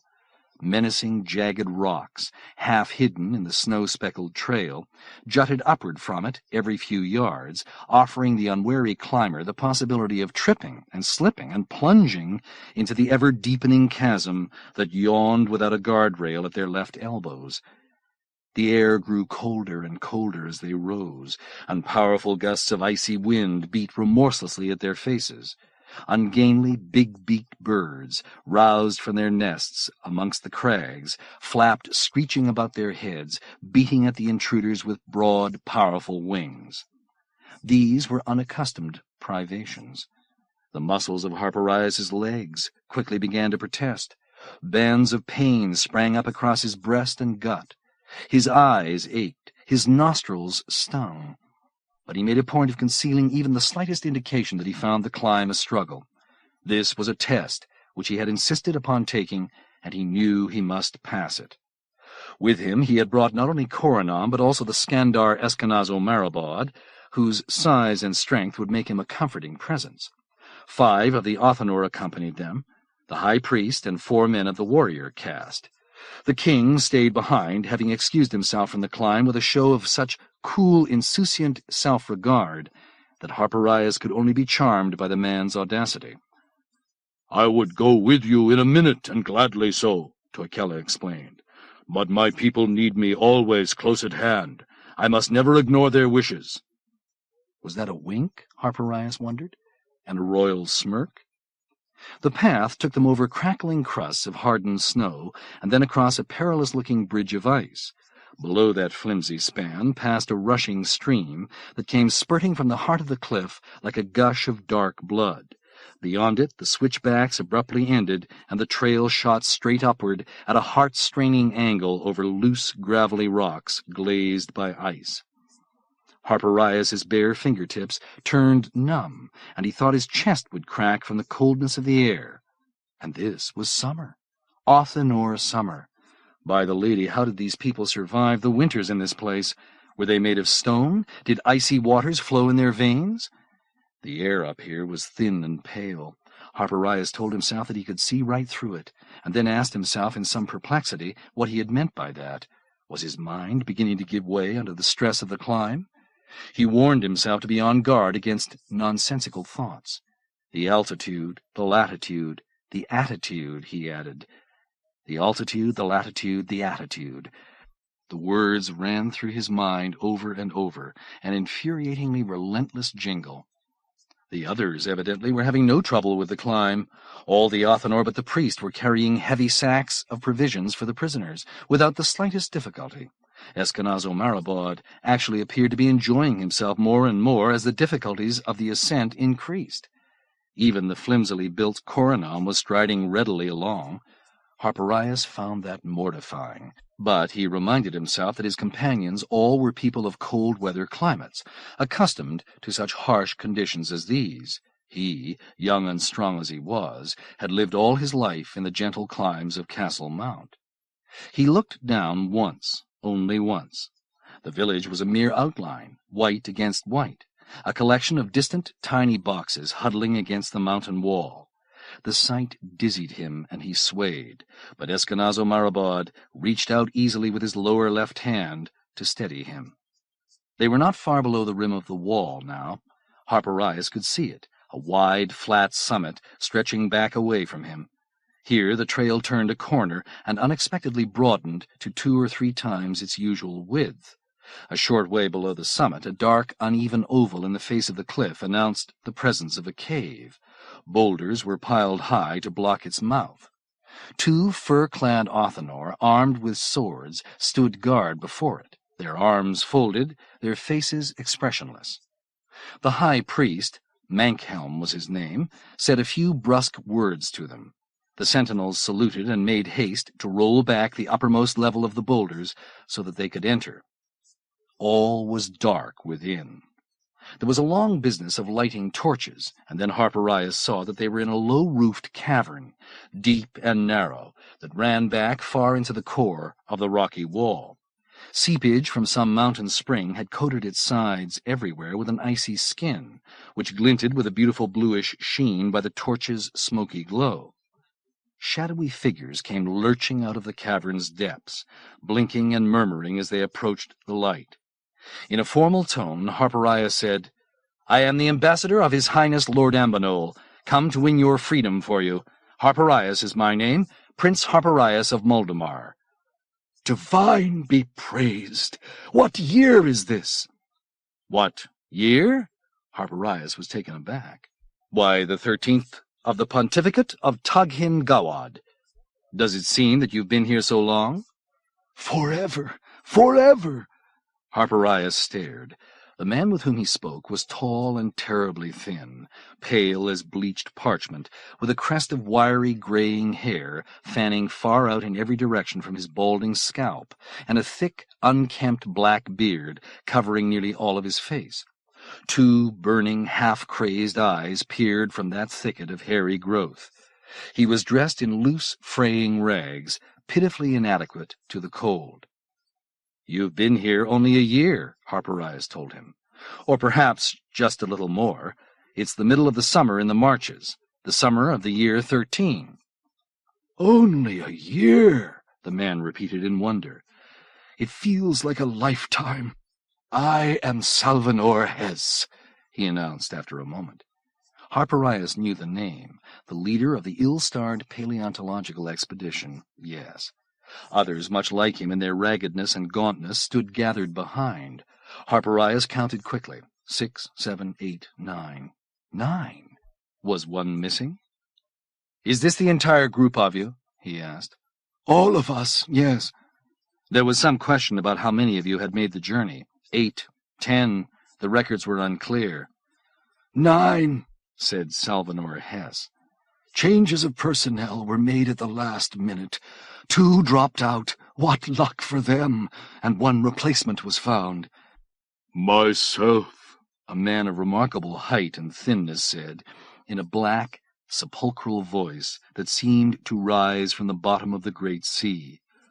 "It was my good fortune to be allowed to join the expedition, just as it was leaving Nimoya. What an opportunity for furthering my career!" He put out a trembling hand. "My name is Vinin Salal. How much longer are we to be kept here?" "I've only just arrived," said Harpirias. "There's a formal treaty to negotiate with the king before you can be freed, but I hope to have you out of here before the summer ends. I will have you out of here by then." He looked from one to another of them, marveling at the fleshlessness of them all. Skin and bones was all they were. "By the lady, they've been starving you, haven't they? They'll pay for this. Tell me, what kind of treatment have you had?" "They feed us twice a day," Salvanor Hess said, without rancor. He gestured to the sacks of provisions which the Othinor had thrown down against the side of the cave, and which the men of the cavern appeared to be in no hurry to fall upon. "Dried meat, nuts, roots, pretty much the same things they eat themselves. It isn't a diet one can love, but they do feed us. Every morning, every afternoon, very punctually, a party of them always comes climbing up here with these sacks of food for us," one of the others said. "Sometimes we can hear terrible storms raging outside, but they never miss a meal. They come up here all the same. You don't get plump on Othinor fare, you know. Still, we can hardly say that we're being starved." "No," someone else agreed. "Not starved, no. "No, Not at all. Treated quite well, in fact." decent people, very backward, but not unkind, all things considered." Harpirias was puzzled by the mildness of their words, the almost benign tone in which they spoke of their savage captors. These men looked like walking skeletons. They had lived a year and something more in this dark, glacial hole, far from their homes and loved ones and careers, slowly wasting away on the odds and ends of repellent food that was all the Othinor could provide. Where was their fury? Why were they not raining down curses on their jailers? Had this imprisonment so broken their souls that they were grateful even for the miserable bits and pieces that those who had condemned them to lie here were giving them to eat? He had heard that prisoners, after many a month and year, sometimes came to love their keepers, but that was a hard thing for him to understand. "You have no grievances against the Othinor at all?" Harpirias asked. "Other than having been forced to remain here against your will, I mean?" They met his question with silence. It seemed to be difficult for these men to think clearly. Their minds, as well as their bodies, must have been weakened by their privations, Harpirias thought. The hunger, the cold, the separation from the world. Then Salvanor Hess said, Well, they've taken our specimens away. The fossils. That was very distressing. You must try to get them back for us. The fossils, said Harpirias. So you did actually find the bones of these land dragons? Oh, yes, yes. Quite a spectacular find.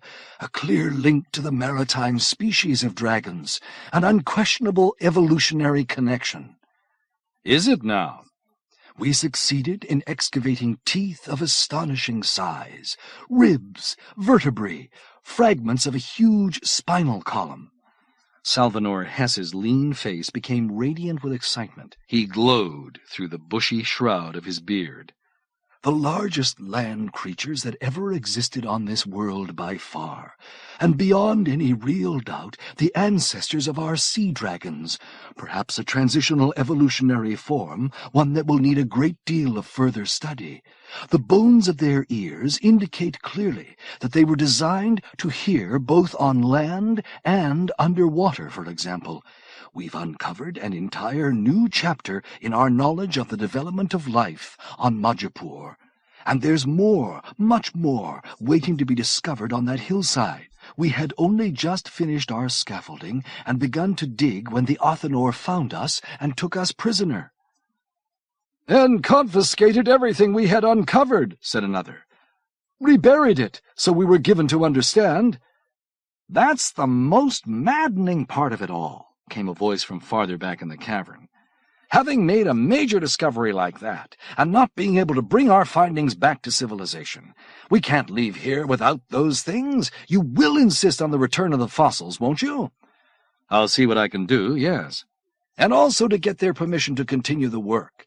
You need to make them see that our excavating these fossils is mere scientific research, that the bones are of no value to them, and that the tribal gods, if they have any, won't be displeased in any way by digging them up, which I suppose is why they stopped us. Or don't you agree?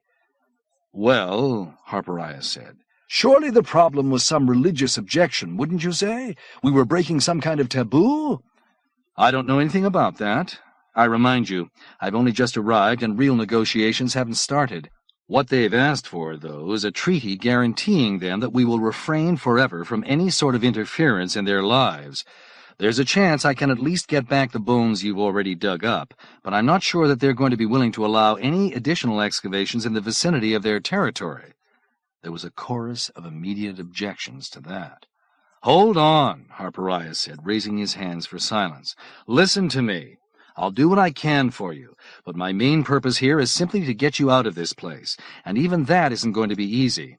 Anything else I happen to achieve in the way of safeguarding past or future scientific research will be strictly a bonus. He glared at them. Is that understood? No one answered. He chose to take their silence for acquiescence. Good, good. Now, aside from the confiscation of the fossils, have you been mistreated in any way that I should be told about? Well, said one of the paleontologists hesitantly, there's the matter of the women. Harpirias heard some shushing noises. He saw them exchanging uncomfortable glances. The women? He asked, looking around in bafflement. What women? This is very embarrassing, Salvanor Hess said. I need to know. What's this about women? They bring us their women, one of the other paleontologists said in the faintest of voices, after a pause that threatened never to end. To be fertilized, said another. It's the worst part of the whole thing, offered a third. The absolute worst. Shameful, disgraceful, revolting. Now that they had broken through their reserve, they all wanted to talk at once. Harpirias faced a confusing, babbling clamor of statements, out of which, gradually, he pieced together the story. Savages, though the Othinor might be, apparently they did have some understanding of genetics. They were worried about the negative consequences of tribal inbreeding. As a small group of closely related individuals living as they did in the centuries-long seclusion of their all but inaccessible mountain home, they were probably already experiencing plenty of congenital defects, and so they had chosen to regard the arrival of the 9 paleontologists as a happy gift of new genetic material. Over the months of the scientist's captivity, the Othinor had systematically been sending women into the cave for impregnation. Already, so the paleontologists believed, several half-breed children had been born, and others were well along the way. Harpirias' mind swam with outrage and alarm. It began to be clear to him now why a daughter of King Toikella had been waiting for him in his room after the royal banquet. "This has been going on since the beginning?" "Since the beginning, yes," Salvanor Hes said. "Every few days, a couple of women are brought here with the regular food delivery and are left here overnight. We're very obviously expected to service them." "And have you seen their women?" demanded Vinin Salal. "Have you smelled them? This isn't just moral and physical abuse, it's an aesthetic crime." He trembled with barely contained anger. Harpirias heard Coronam snickering. He threw the shapeshifter a wrathful glance. Yet it was hard to keep from feeling a certain amusement. In the normal course of things, probably, very few of these dedicated, sober-sided, scholarly men had any more interest in matters of the flesh than he did in digging up fossil bones. For them to be forced to serve as stud males for Othinor women seemed vaguely comic. As for the aesthetic issue, well, most of the scientists looked something short of beautiful themselves, nor was their odor, after all these months of captivity, anything of which to boast. No matter, Harpirias thought. This was no way to treat prisoners. He understood their indignation. He looked at them with deepest sympathy. "What they have made you do is disgusting," he muttered. "Totally vile." Vinin Salal said, "The first night, of course, we stayed far away from them. It would never have occurred to us to lay a finger on them, but the next morning they reported what had happened, or rather, hadn't happened, to the guards, and our food that day was withheld. The following morning they came with the food sacks as usual, and there were 2 new women also. There was a little pantomime. Food, women. Women, food. We figured out very quickly what we were supposed to do." "We drew lots," came a voice from the far corner. "The 2 who got the short straws were elected, and so it has gone ever since." "But why do you think this is a breeding program?" Harpirias asked. "Maybe the Othinor are just trying to make your imprisonment a little more comfortable for you." Salvanor Hes smiled somberly. "Would that that were so, but we know otherwise now. We've learned a smattering of their language, you know, in all this time. The new women coming up tell us about the pregnancies. 'Give me a baby too,' they say. 'Don't send me away empty. The king will be angry with me if I don't conceive.' There's no doubt about it. They sound almost desperate." "You'll see soon enough," said Vinin Salal. "He'll want you to contribute to their gene pool, too. You, in particular, with your aristocratic blood. Mark my words, Prince. The king will try to make your stay here more, comfortable, just as he has done for us. And then what will you do?" Harpirias smiled. "I'm not the king's prisoner, and soon you won't be either." 9. That evening, not long after Harpirias had completed his descent from the canyon rim, a second mutilated Hajbarak was dumped down into the Othinor village. The circumstances were much the same as before. At dusk, a bonfire flared suddenly atop the mountain wall, a different sector of it this time, and diminutive figures could be seen outlined against the gathering darkness of the sky, dancing wildly about. Then another big, half-butchered beast came tumbling down the mountainside, bouncing heavily and ricocheting from the rocks as it dropped. It landed near the place where the other one had fallen. The disturbance outside brought Harpirias from his room. He saw the king in a state of high ire, shaking his fist at the mountain-top and roaring streams of angry commands at his warriors. Once again the great animal was dragged out of sight. Once again the plaza was ritually purged of bloodstains. Harpirias heard discordant chanting far into the night. The negotiating session the next morning did not go well. Korinaam was ill at ease even before it began. "Have a little forbearance today," the shapeshifter warned Harpirias as they entered the royal chamber. "He'll be in a foul mood. Don't provoke him in any way. I suggest that you simply express your regrets over this latest shocking death of a sacred Hajbarak and request an immediate adjournment of the session. Time's wasting, Korinaam. I need to ask him about this monstrous business of forcing the prisoners to sleep with women of the tribe. Ask him another day, Prince. Please, please. I'll be the judge of that, Harpirias said. But there was little opportunity for him to define the agenda of the day's talks. The king seemed deeply shaken. Brooding, remote, edgy, he greeted them with little more than a surly growl and a perfunctory wave of his left hand. Harpirias told the shapeshifter to open by saying that the ambassador wished to take up certain matters concerning the welfare of the hostages. A calculated risk, Harpirias thought. Korinaam was plainly reluctant, but so far as Harpirias was able to judge, he did as he was told. Toikella, slouching on his throne, said nothing, only grunted and shrugged. "Tell him that it has to do with the women who are being sent to them," Harpirias continued, "that I was extremely disturbed to find out that such things were going on, that I have the strongest objection to such things." "Prince, I implore you." "Tell him exactly as I instruct you." Korinaam gave Harpirias a weary nod. He turned toward the king once more and spoke briefly to him. This time the response was immediate and violent. Toikella's face turned flaming red. He pounded the sides of the throne and snarled almost incoherently. Then, recovering himself, he spoke more calmly with the shapeshifter, but in a dark, imperious way that left no doubt of his simmering anger, and as he continued to speak, his tone gradually grew more heated again. "You see, Prince?" asked Korinaam smugly. "What's he saying?" "Essentially that he isn't interested in discussing this topic with you, that the subject isn't negotiable, and in any event he thinks you aren't qualified to talk about it. He's using the scornful form of the pronoun you, by the way." "The scornful form?" "They employ it when they want to cast doubts on the virility of an enemy." Harpirias felt his own temper rising. "Still clinging to that notion, is he? Well, you can tell him from me—" "Wait," Korinaam broke in. The king was still speaking.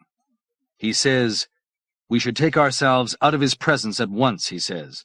No talks at all today. The session is cancelled." "Because he's so upset over the Hajbaraks?" "Not only that. It's much more complicated. He was in a touchy mood to begin with, but you've made it a lot worse, I'm afraid. Just as I warned you, he's worked himself up into a real fit of rage. We have to go right now." "You can't mean that. Waste yet another day? It'll be winter here before we ever get down to—" "We have no choice. If you could understand the things he's saying, you'd know that. Come, come. He'll be throwing pieces of the throne at us in another minute." Korinaam plucked nervously at the sleeve of Harpirias's jerkin. "Come, Prince." When they were outside, Harpirias said, "All right. What was it that sent him up the tree like that?" "It's the matter of your vow of chastity, Prince. That's what is really troubling him, not the hostages or anything else. When you began to talk about the women who are being sent to the hostages, you reminded him of the other thing, your refusing of his daughter." "My chastity is no concern of his." "Ah, but it is, Prince. Just as you heard yesterday from those men in the ice cave. He is expecting you to sire a royal heir for him. He is furious because you sent his daughter away, and the talks are not going to make any progress whatever until you embrace her and plant the son of a coronal in her womb." "The son of a coronal?" Harpirias cried. "Is that what he thinks he'll get out of me?" The shapeshifter's impenetrable eyes might have been showing a certain sly pleasure. He said nothing. "For the love of the divine, Korinaam, do you see what you've done? I told you and told you and told you again that I didn't care for the idea of letting him think that I was Lord Ambonol. I ordered you on at least 3 different occasions to make the truth known to him, but you refused and refused and refused once more. And now, do you see? He wants a coronal's child for a grandson. And how can I give him that? I am not the coronal, Korinaam. Not. "You are of royal blood, Prince. 1,000 years removed. Nevertheless, your ancestor was a great king. Even if you are not coronal yourself, we can explain that you are royal. Make the child, and Toikella will be satisfied." "Make the child?" Harpirias sputtered. "What are you saying?" "Is it such a dreadful chore? The girl seemed fair enough to me." Harpirias drew a deep breath. "As if you could tell. But what the girl looks like is completely beside the point. I'm simply not going to—" "No," he said grimly. "We go back in there and you let him know the truth about who I am, and that's that." "He will kill us, Prince." There was no mockery in the shapeshifter's tone now. "Do you mean that?" "He thinks you are his lordship. It is too late to tell him anything else. He has too much pride invested in having the Coronal of Majipoor as a suppliant in his village. If we tell him at this late hour that we've allowed him to deceive himself about who you really are, up till now, he'll kill us both out of hand. Believe me, Prince." "But that would be an act of war. His lordship's government would send an army in here and carry him away into prison for the rest of his life."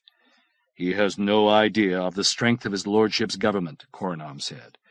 "As you know, he believes that his lordship is a tribal chieftain who is no more important or powerful than he is himself, and that no invader could possibly mount a successful assault on this village. Of course, he would find out eventually that he is wrong, but you and I would still be dead." Hopeless, hopeless. Harpirias saw that he was totally boxed in by Korinaam's steadfast refusal to speak the truth to the king, and the king's own ill-informed assumptions. He retreated to his room in the guest-house to ponder the situation. It was wild folly to have let Korinaam sustain this witless misunderstanding this long, and what a tangle it had become now. To be forced to go on and on with this nonsensical humbuggery, on pain of death, pretending that he was indeed the anointed master of Castle Mount, and to be asked, of all things, to provide the king with an heir, in whose veins the royal blood of Majipoor would be combined with that of the Othinor chieftain. But certainly it was a high crime against the realm to pose as a coronal. Regardless of the explanations he could give for having undertaken such an imposture, he knew that it was unthinkable to attempt it. And yet, Lord Harpirias, Coronal of Majipoor. He could pretend to it if there was a good reason for doing so, could he not? For the sake of the mission, conduct himself as though he were king?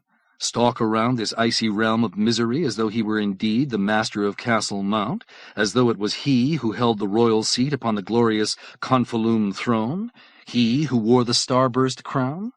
How would Toikella ever know it was not so? No, this was vacuous nonsense. He could no more imagine himself to be coronal than he could imagine himself old.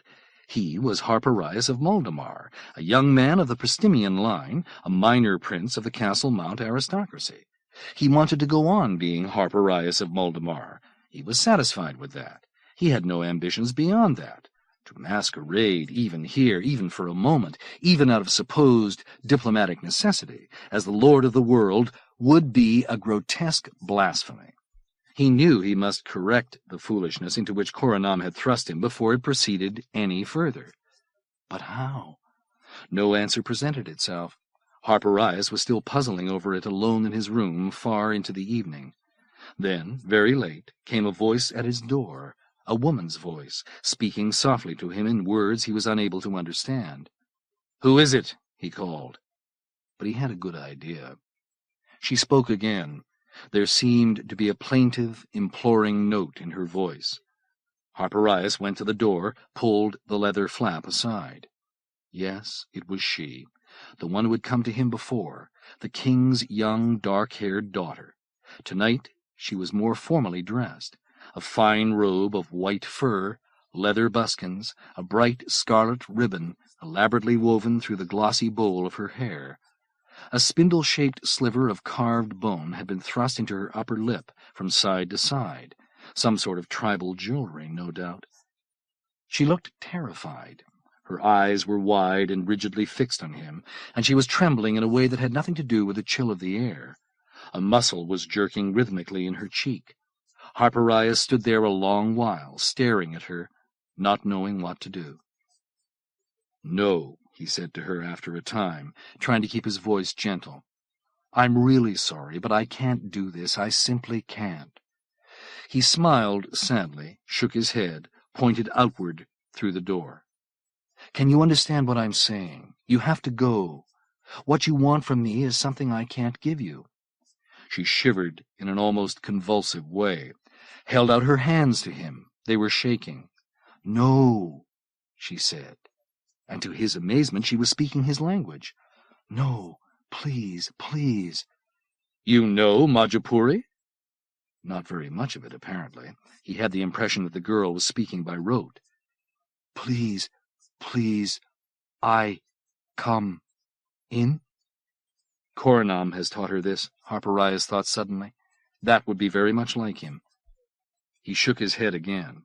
"You can't. You mustn't. I'm simply not going to—" "Please."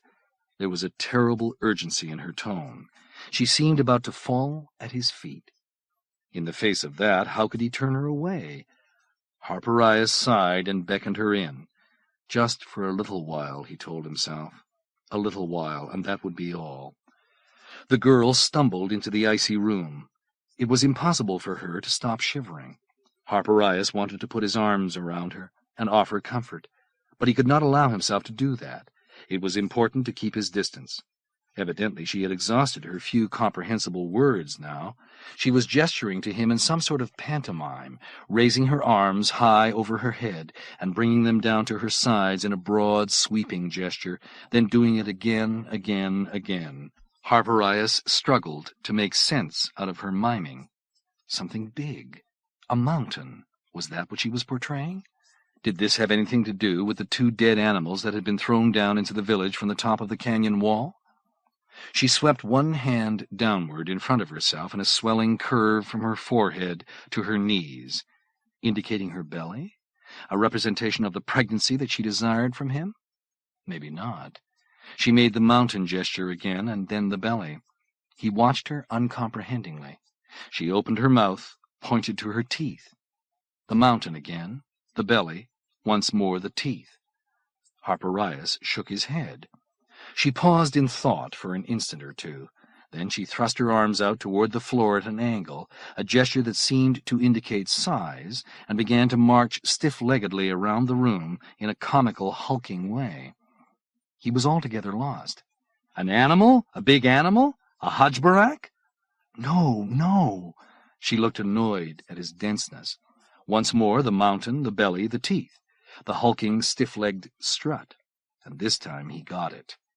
A mountain that walked, a big belly, and the teeth, a big pot-bellied man with unusual teeth. "Toikella!" he cried. The girl nodded happily. Comprehension at last. He waited. She appeared to be thinking again. Then, as she had done the last time she had come to him, she pointed toward the pile of sleeping furs, tapped her chest, extended her hand to Harpirias. Harpirias began to explain to her once again that he wasn't willing to go to bed with her. But before he could say anything, she acted out the Toikella pantomime again, and then she let her face puff up, and her eyes turned demented in what was clearly a representation of royal anger, and went jumping around the room furiously, wielding an imaginary sword or lance.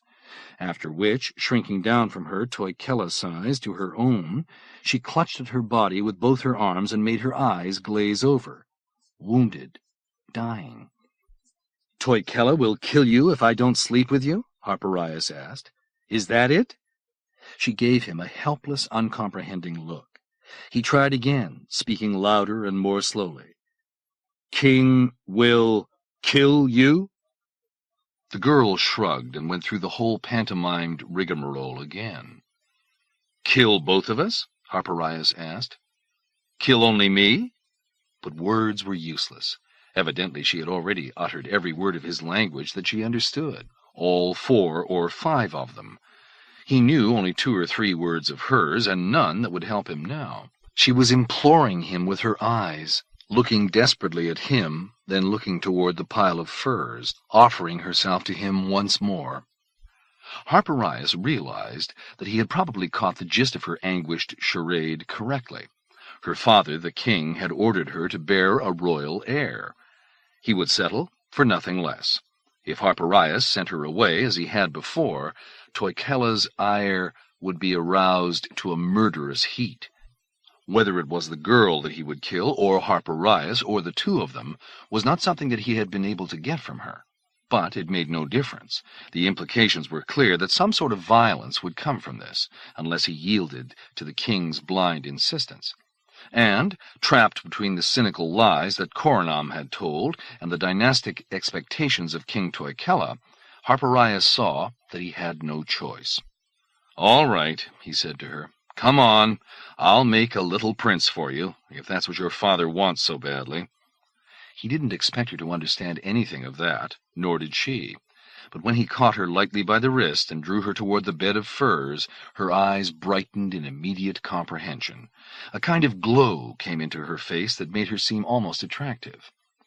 Not that she was particularly repugnant, Harpirias thought, stockier and more muscular than he really preferred a woman to be, and somewhat deficient in bodily cleanliness, perhaps, and the dark spaces in her smile, where front teeth were missing, disturbed him.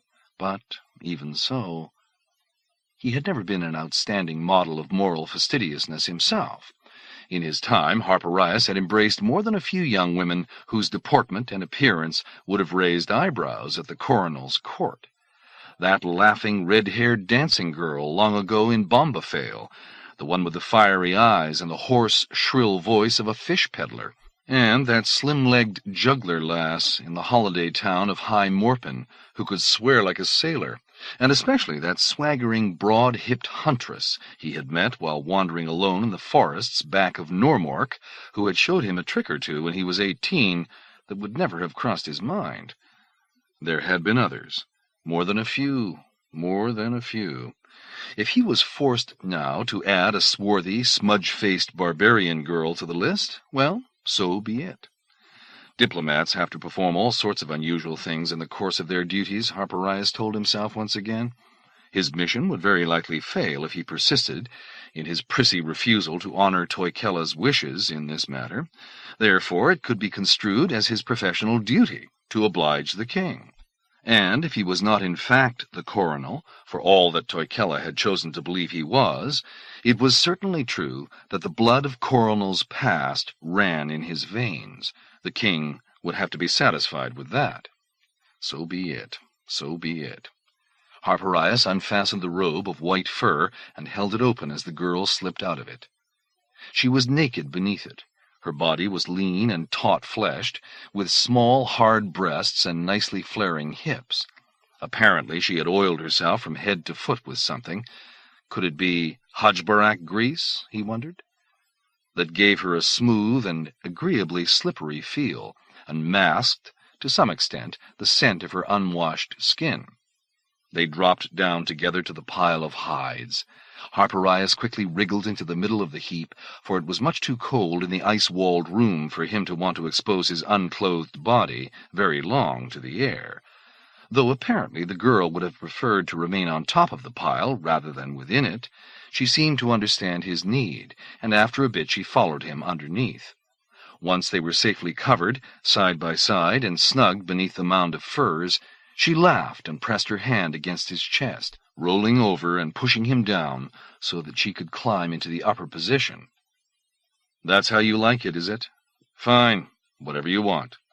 She grinned down at him. There was a playful sparkle in her eyes, as though this were some sort of game for her.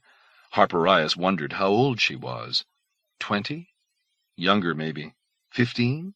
There was no telling. He tried to kiss her, but she averted her mouth. Not their custom, apparently. So be it, Harpirias thought. That little sliver of carved bone stuck through her upper lip would have caused difficulties anyway. She said something to him in her language. "I don't understand," he told her. She laughed and said it again. Othinor words of tender passion? Somehow he doubted that. Maybe she was just telling him her name. "Harpirias," he said. "My name is Harpirias. What's yours?" She giggled, said something again, a single word, which a moment later she said a second time. Perhaps it was of some significance, but of course he hadn't a clue to its meaning. "Shabilikat?" he ventured. His attempt at mimicking her sent the girl into a gale of wild laughter. "Shabilikat," he said again. "Shabilikat." It seemed to amuse her inordinately to hear him repeating the word, but when he tried it one more time, she put her hand over his mouth, and then, an instant later, she wrapped her powerful thighs around his waist, straddling him in a manner that left him without much of an urge to make further attempts at conversation. It was a long night, and an active one, and rather more pleasant than Harpirias had anticipated, although the style of it was very strange to a man accustomed to the more polished women of the Majipoor aristocracy. Yet he accommodated readily enough to the lusty vigor of her love-making, the eager clawing hands, the fierce rocking thrusts, the robust uproarious outbursts of hilarity at what struck him as oddly inopportune moments. She seemed insatiable. Harpirias, though, after long months of unbroken continence, was far from troubled by that. Somewhere along the way the furs with which he had covered them went flying to one side, but he hardly noticed the cold. Eventually, he had no idea how many hours later it was, he tumbled suddenly into the deepest and darkest of sleeps, the way one might tumble into a well, and when he woke, much later, he discovered that she had covered him once again while he slept, and had slipped out of his room without awakening him. He could not know, naturally, whether he had indeed sired a little princeling for Toikella on her that night, but if the effort had been a failure, he told himself, well, then, he would be quite willing to make another try at it. 10. The king, the next day, was in a far more congenial mood than he had been yesterday. He greeted Harpirias at the entrance to the throne-chamber with hugs and bellows of hearty affection, and then with lascivious grins and winks and sniggers and nudges that made Harpirias wince with barely concealed embarrassment. Plainly, Toikella had had a full report from the girl and had been very much pleased by what he heard, but he still refused to let Harpirias draw him into any specific negotiations. He was, in truth, as Coronal had said, a man who disliked being hurried. Harpirias had the shapeshifter deliver a tactfully worded request for a discussion of the welfare of the hostages. Toikella's reply was cool and brief, and even Harpirias could tell that it was a refusal. He looked toward Coronal.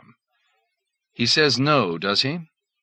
"The king wishes to assure you that all will be well in regard to everything you wish, but he asserts that this is not the time to talk about it. He is going to set out on a hunting trip 3 days hence, and it would be unlucky for him to engage in matters of any substance until he returns." "Which will be how long? A week? A month?" 2 days, "One to ascend, one to return. Perhaps a third day if the animals make themselves scarce." "By the lady, if this keeps up, we're never going to—" "You are invited to accompany him," Coronal continued smoothly. "I advise that you accept. The midsummer royal hunt is a great sacred festival of these people, and he is honoring you greatly by asking you to come." "Well, then," Harpirias said, somewhat mollified, but all this delay was irksome to him none the less. The rest of that morning's meeting was devoted to plans for the trip.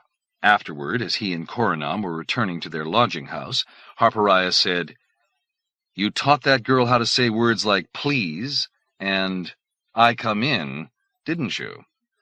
"I felt that the situation was dangerous. She needed my help." "Dangerous to whom?"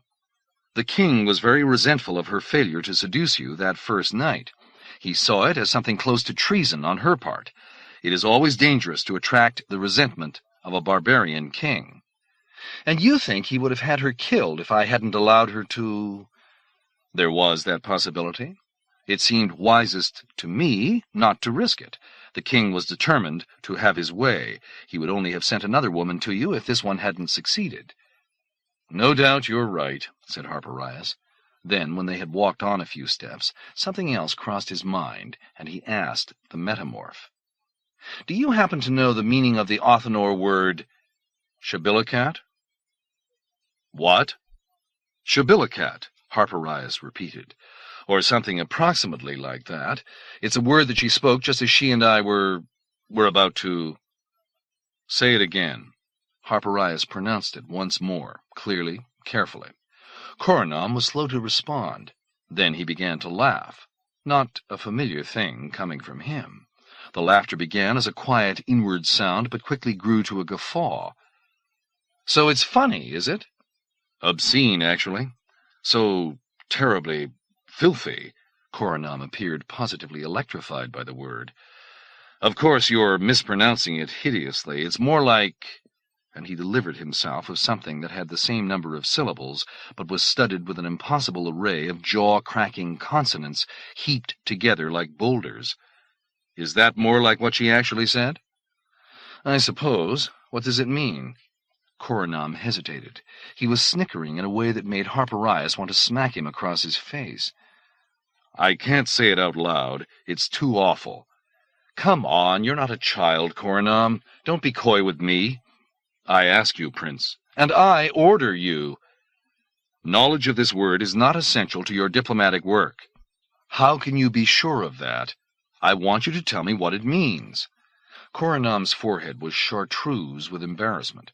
He smothered an attack of the titters and said, forcing the words out with no little difficulty, "It means, roughly, the gateway of my body is open to you." Feminine mode of address to masculine listener. Men and women use different verb forms here. Harpirias understood now why the girl had been so amused when he had repeated the word to her. It was a simple grammatical error, a man using the feminine form of speech. But where was the filth that Korinaam saw in the word? The gateway of her body was open. She was simply describing the situation as it existed at that moment. If he had unknowingly used the wrong verb form when he had repeated what she had said, well, no one could have expected him to understand the subtleties of Othinor grammar. He gave the shapeshifter a perplexed look. Korinaam had his head turned away from him and was staring abashedly at the ground. "I don't find anything obscene in that phrase," he said. "Erotic, maybe, yes, but not obscene." "The image, the body perceived as having a gateway—" Korinaam was unable to go on. "But it does. The female body, anyway. Explain to me why anybody, particularly a savage like her, uncomplicated, uncorrupted by civilization's absurdities, would see obscenity in a straightforwardly anatomical descriptive metaphor." "She probably doesn't," said Korinaam. Harpirias had never seen him look so uncomfortable. "I do." "If we may, Prince, may we speak of something else?"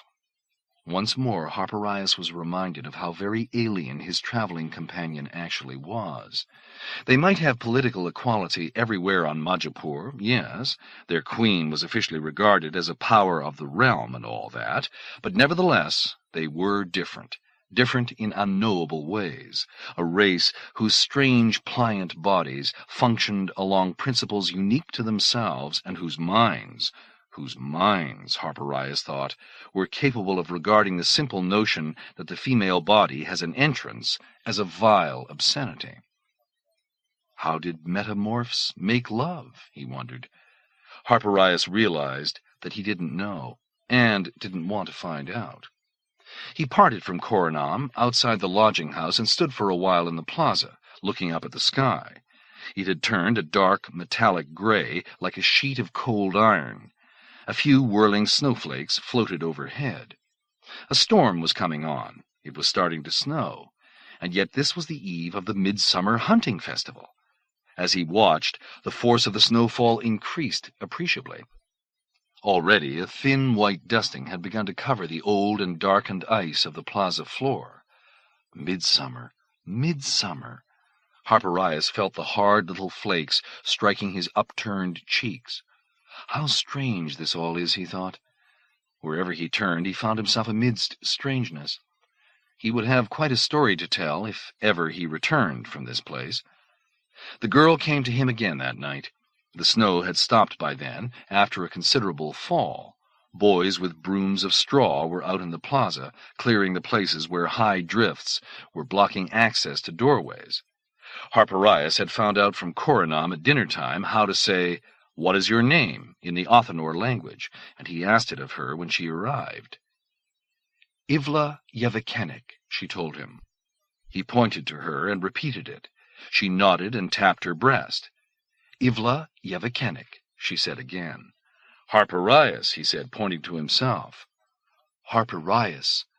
So they had that much established at least.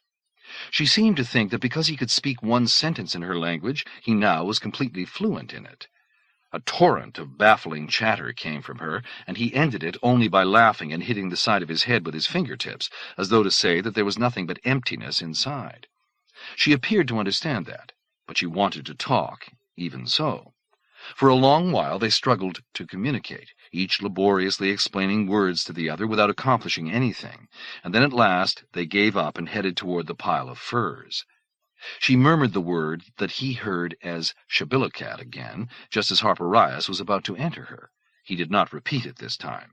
Afterward, when they lay naked and panting together, waiting for his strength to reassert itself, she began to speak again to him, softly, almost tenderly.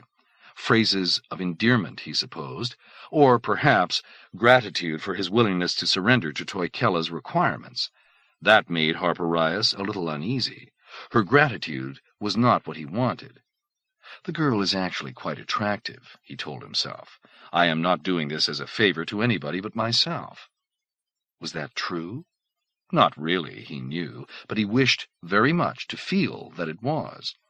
In the middle of the night, she insisted on going out into the plaza with him, which seemed crazy to him, but there was no doubt of her meaning, for she arose and dressed herself and held his clothing out to him, with a clear indication that he should put it on, and then took him by the hand and led him from the building.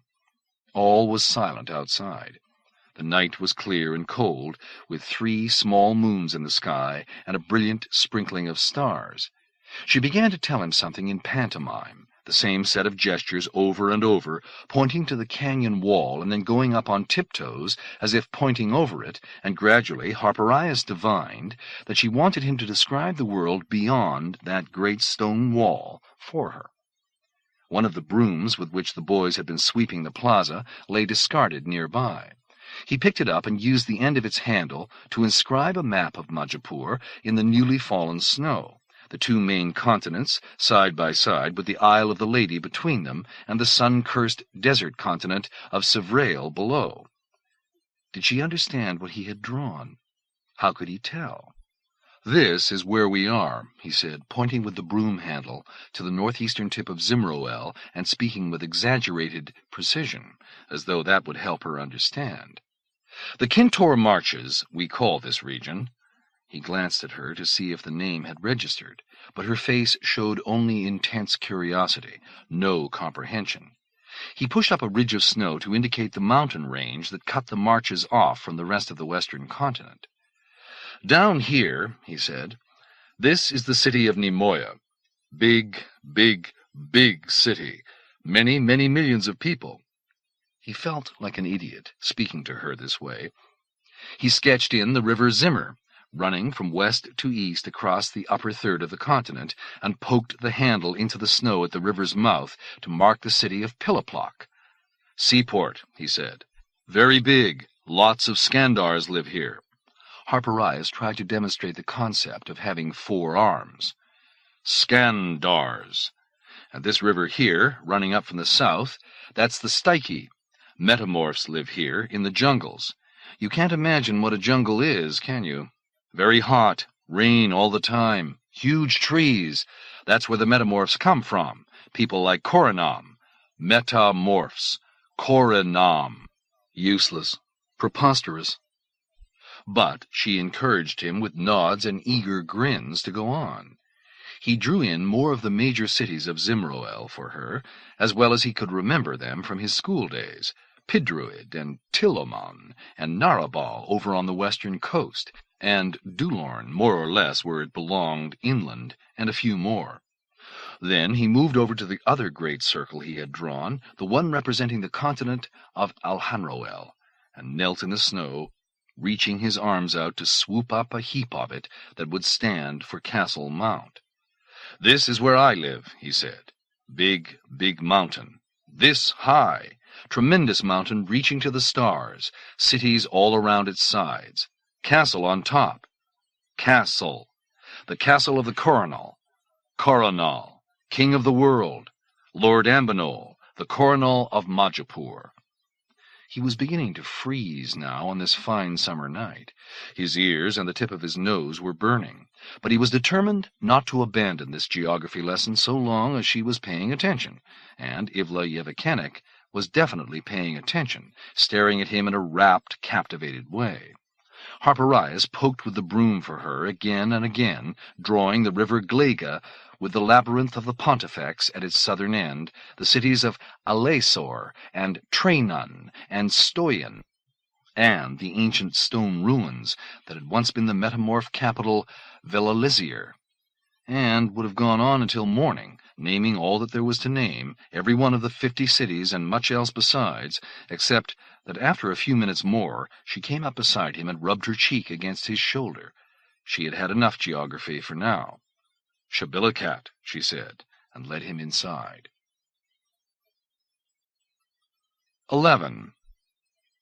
The trail to the sacred hunting grounds began right behind the royal palace, and rose in 5 sharp switchbacks to a deep lateral crevice in the mountain wall that was invisible from below, and from there it wound gradually back and forth, up and up, until the canyon rim came into view. The path was much like the one to the cave where the hostages were being kept, rough and rocky and narrow, but not quite as steep. Harpirias found it far less of a challenge, although the snow of a few days before, still mostly unmelted, made the going trickier than it might otherwise have been. The hunting party had 12 members. Toikella led the way, with the high priest Mankhelm beside him, followed by 6 husky villagers carrying hunting gear and some sort of holy regalia in a painted wooden box.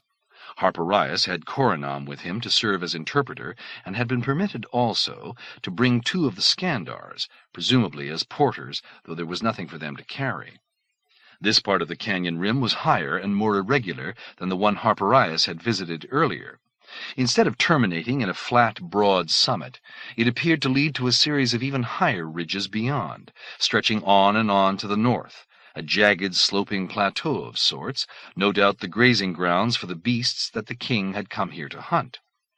They halted a long while at the transitional point of the canyon wall proper, where it ceased to rise in a straight vertical line, but leveled off before beginning its next uneven swoop northward. The village could still be seen from here, just barely, far below, but it would be hidden from view beyond this point. Here the king stripped off his robes and stood naked, evidently untroubled by the cold, silently looking on while Mankhelm performed a long series of rituals. The priest solemnly arranged twigs and bits of dried grass and scraps of colored leather in patterns on the ground and set fire to them. He built 3 little cairns of pebbles and muttered words into them. He opened a jug of beer, or perhaps some stronger liquor, and offered splashes of it to the 4 quarters of the horizon. The climax of the rite came when one of the bearers undid a fur blanket that was tied with a thick leather cord, and drew from it a spear of astonishing length and heft that was tipped with a great triangular point of some glassy-looking white stone, chipped to razor sharpness. He handed the huge weapon to Mankhelm, who formally raised it aloft with both hands, and passed it over to Toikella. As Harpirias looked on in amazement, the naked king brandished the mighty spear high over his head, shook it fiercely 3 times, as if he meant to intimidate the gods with it, and delivered himself of a long, rumbling war-whoop, which reverberated through the mountains with such force that Harpirias expected boulders and whole crags to come crashing down around them. And this is Majipoor, Harpirias thought, in the 13th year of the pontificate of Taghin Gawad. The echo of Toikella's cry died away. The king resumed his robe. The bearers picked up the ceremonial spear and returned it to its fur wrap. The high priest Mankhelm kicked his pebble cairns apart and ground his foot into the charred bits of twigs and grass. Whatever rite had been observed here was done. They were ready, it seemed, to proceed now with the royal hunt itself. "Look there," Eskenazo Marabad said. The Skandar was pointing toward a distant high ridge. Harpirias shaded his eyes against the glare of the sky, but his eyes were not as keen as Eskenazo Marabad's, and he could make out nothing unusual up there. King Toikella, though, who also had followed the Skandar's pointing arm, evidently could. He had taken up a peculiar fixed stance, legs far apart, head thrown back, and was studying the ridge in rigid concentration. After a moment, a long, thick, strangled sound of rage came from his throat. "What do you see?" Harpirias asked Eskenazo Marabad. "Figures, moving about, right at the top." "I don't see them." Look harder then, Prince. There, coming down that ridge. Harpirias stared. All he saw was tumbled masses of rock. He glanced sideways at Coronal. The shapeshifter was looking toward the high ridge in the same intent way as the king, and he was trembling. His hands were knotted together tensely behind his back, and his arms from shoulder to wrist were writhing and rippling like a couple of agitated serpents. Then at last Harpirias made out what the others were seeing. A dark line of diminutive figures, perhaps 8 or 10 of them, emerging like evil gnomes from sheltered crannies in the fissured rock of the ridge and clambering up toward a kind of natural amphitheater just below the highest point. It was easier to see them there. They were long-limbed, slender, almost spidery of build, very different in appearance from the thick-set Othinor. Toikella shook both his clenched fists at them and grunted something. "What is he saying?" Harpirias asked Coronal. "He says, 'Enemies, enemies.'" "The ones who threw the dead Harpirias into the village, do you think?" "It could be," the shapeshifter said. "How should I know?" His voice was faint and remote, and he spoke without taking his eyes from the figures on the heights. His hands still were locked together behind his back, and he had not stopped trembling. Now the enraged king broke from his stasis. Gesturing to the other Othinor to follow him, he launched into a wild upward scramble. There was no longer any kind of path here, only a wide sloping apron covered with rocks and pebbles and the occasional boulder. Toikella, lurching and clawing and scrabbling, slithering up through shallow openings in the rock, and often tumbling back down again, moved like a man possessed by dark spirits. It was as though he meant to seize the trespassers with his bare hands and hurl them from the mountain. Mankhelm and the Othinor bearers struggled upward after him, not far behind. Harpirias had no choice but to climb with them. It would be distinctly unwise to let himself become separated from the royal party in these mountains.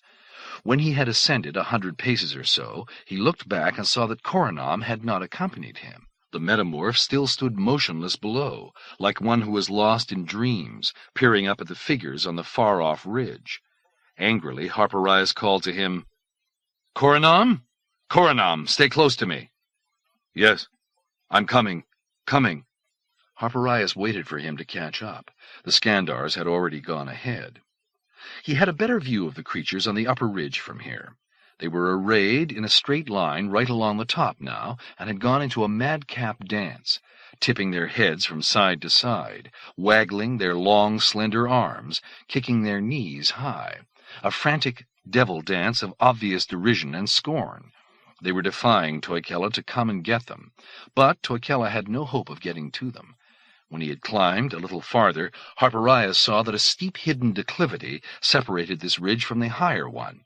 Toikella and his men had reached it and gone down into it, but from the looks of that sudden slope they would need all day to descend one side of it and come up the other. Their quarry was unlikely to wait for them. And in fact, the Othinor were coming back already. Somber-faced, weary-looking, they moved slowly into view, their heads and then their shoulders and their bodies becoming visible as they rose up out of the chasm. Harpirias looked up again toward the dancers on the heights. They were gone, or so it seemed to him at first, but then he caught a glimpse of them off toward the left, clearly outlined against the bright sky as they went scampering away over the sharp spine of the ridge. What was this, though? He felt certain that they were running on all 4 legs, as wolves would do, and yet just a moment before they had looked unmistakably human in form. A band of shapeshifters? Here? "What do you say, Korinaam? Are those some of your people? What would Puravars be doing living in these mountains?"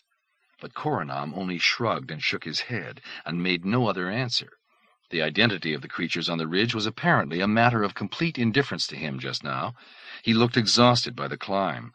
His eyes were glazed, his narrow shoulders were slumped, his breath came in short, rasping bursts. In the succeeding hours, there were no additional sightings of the mysterious creatures of the heights. They had appeared, they had done their mocking dance, they had vanished. But the strange episode cast a long shadow over the royal hunt all the rest of that day. Toikella stalked ahead in frosty silence, striding up one ridge and down the next, lost in a private realm of angry brooding. Nor did any of the other Othinor speak a word. Accompanied by Coronam and the Scandars, Harpirias trailed along behind them, understanding nothing of what had taken place. Animals could be seen in the flatlands between the crests, black, shaggy things, seemingly of great size, ambling slowly over the rocky plains and nibbling at the sparse patches of stubby gray-green grass. Hajbaraks, were they? Coronam was unsure, and the Othinor still remained grimly uncommunicative. In any case, the beasts were well beyond range, and drifted even farther away as Toikella approached them. The air grew cooler as the day went along. There was a real bite in it now. The bleak upland terrain was gray and cheerless. Harpirias felt his spirits sagging ever deeper from hour to hour. This was nothing like the hunts he had known on Castle Mount. Those had been joyous sport. This was a dismal, dreary trek. It began to appear likely that the sacred hunt would last several days, or perhaps even more. That was a gloomy prospect indeed. Toward evening, though, some unwary animal unexpectedly came rushing out from between two vertical slabs of pink rock, right into the midst of the hunting party. It was a scruffy-looking gray beast of only moderate size, big-headed and lean, with unpleasant curving claws and a long, slavering mouth. A scavenger of some sort, from the looks of it. One of the king's manservants began to swing at it with the staff he was carrying, as if to swat it aside like vermin. But Toikella let out a great raging cry and quickly stepped forward. Catching the staff in mid-course and twisting it from the man's hand, the king roughly shoved the servant down and out of his way. Then he drew the short sword that he wore on a thong around his waist and thrust it into the befuddled animal's belly. The wounded beast reared back, rising up on its back legs and striking ineffectually at Toikella with its curved claws. The king brushed the animal's forearm aside in the most casual way and thrust again, and a third time, and the creature uttered a soft bubbling sigh and fell down on its side. Streams of greenish-red blood came in spurting gushes from its wounds. The king said a few curt words to Menkhelm. Immediately the priest drew a flask of black leather from his box of holy regalia, and held it to the gouts of spouting blood until it was full. He handed it then to the king, and then, kneeling, Menkhelm began to flay the dying animal, even as it slowly threshed about. "What's happening?" Harpirias asked Coronam in a low voice. "I'm not certain, but it's a ritual butchering of some sort. That much is clear." "Isn't the king supposed to be hunting Hajbaraks on this expedition?" "Perhaps he's decided that this animal will do." And indeed, that seemed to be the case. The priest had now laid the animal's flesh bare. It was dead, finally, and with the efficiency of one who has long been accustomed to preparing sacrificial offerings, he was cutting the thing into sections, laying the meat of the haunches over here, the heart nearby, certain other of the internal organs in a different place. Harpirias had to admire Menkhelm's skill at stripping and quartering the creature. When the job was done, the priest rose and draped the animal's raw, moist skin over Toikella's broad shoulders, fastening it in place with a beaded leather cord that he tied about the king's neck. The head of the beast, still attached to the hide, dangled down along the royal back, dead eyes glassily staring outward.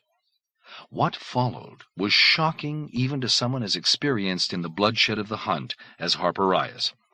Toikella held the black leather flask of blood aloft, solemnly offering it to the four quarters of the heavens, and then he drank it down in 4 or 5 gulps. Next he knelt and devoured the red and steaming heart. Something that was probably the liver he handed to Menkhelm, who consumed part of it and set the remainder atop a flat rock that had evidently been chosen to serve as an altar. The rest of the meat the king divided, giving torn, bloody segments to each of his men, and then turning toward Harpirias with one for him. Harpirias stared blankly. "Take it," Coronam whispered. "Eat it." "But it's raw." The shapeshifter glared at him. You're being asked to participate in one of the holiest rituals these people have, perhaps the holiest. The king is paying you a high compliment. Take it, eat it." Harpirias gave him a morose nod. "Tembadat," he thought, "you will owe me much for all this." The meat was hard and stringy, and its flavor was that of dead things. Somehow Harpirias choked it down, though he came close to vomiting. Toikella watched in evident satisfaction as Harpirias swallowed it, and clapped him lustily between the shoulder blades when he was done. The others in Harpirias's party were spared the honor of partaking of the holy meat. None of them appeared to be unhappy about that. There was chanting now and a ceremonial burning of the uneaten parts of the animal's body. The rest of the carcass was simply tossed down the closest ravine. Then the king spoke briefly to his men, who began at once to pack and stow the hunting gear. "Is that it?" Harpirias asked. "The hunt is over?" "So the king has decreed," said the shapeshifter. "He's not going to bother going after a hajbarak. This animal has been designated the official midsummer sacrifice, and this year's hunt is at its end. He's upset about the people he saw dancing on the ridge, isn't he? That's why he's cutting things short." "Very likely." "Who were they, Korinaam? What were they?" "I have no idea," the metamorph said tightly. He looked away. The question seemed to pain him. We're just about ready to leave, it would appear. We're going to go back down to the village now." "Now? But it's starting to get dark." "Nevertheless, we seem to be leaving." There could be no doubt about that. Already the towering figure of King Toikella, still clad in the bloody animal skin, was a good distance along the way, heading back toward the place where the trail down to the village began. Harpirias had no choice but to fall in with the marchers, though the dusk was deepening rapidly now into night, and it struck him as perilous in the extreme to attempt the icy rock-strewn path at this late hour. Would they even reach the trail at all before full darkness came? Or would they have to go blundering through the broken and difficult terrain of this plateau without being able to see where they were going? He hurried to catch up with the swiftly striding Othinor. No one said so much as a word during the downward march. The king's mood was so black that his men gave him a wide berth. Beyond any question, the hunt had been something far short of a success, even if Toikella had chosen to decree that it was. The descent, illuminated only by the light of one crescent moon, was a slow and harrowing one. The trail was all but invisible. It could only have been by instinct alone that Toikella chose the right path out of the myriad dimly seen choices that presented themselves. Somewhere in the middle of the night, a cold, harsh wind, slicing downward from the summit, began to blow against their backs. Harpirias wondered if the wild gusts would sweep them from the trail and fling them down the side of the mountain, their bodies tumbling into the plaza of the village like those of the murdered hajbaraks. He shivered and huddled into himself, and placed his feet with exaggerated care at every step. It was dawn before they reached the bottom of the canyon wall. Exhausted by the night's exertions, Harpirias went straight to his room and buried himself beneath the entire pile of furs. As he settled in, he wondered once more what those creatures were who had jeered and mocked the king of the Othinor on that high ridge. Surely they were the same who had slain the royal beasts and hurled their bodies to the canyon floor. Something very strange was happening here. But what? What? He had no answers. Whatever mystery was unfolding among these people, he was without any way of penetrating it. Even under the furs, Harpirias could not stop shivering. The morning sounds of the awakening village came dimly to him through the ice walls of the guest lodge. But neither the cold nor the noise mattered to him for long. He was governed now by fatigue. He drew his knees to his chest and shut his eyes tightly, and within moments he went toppling into the deepest of sleep. 12.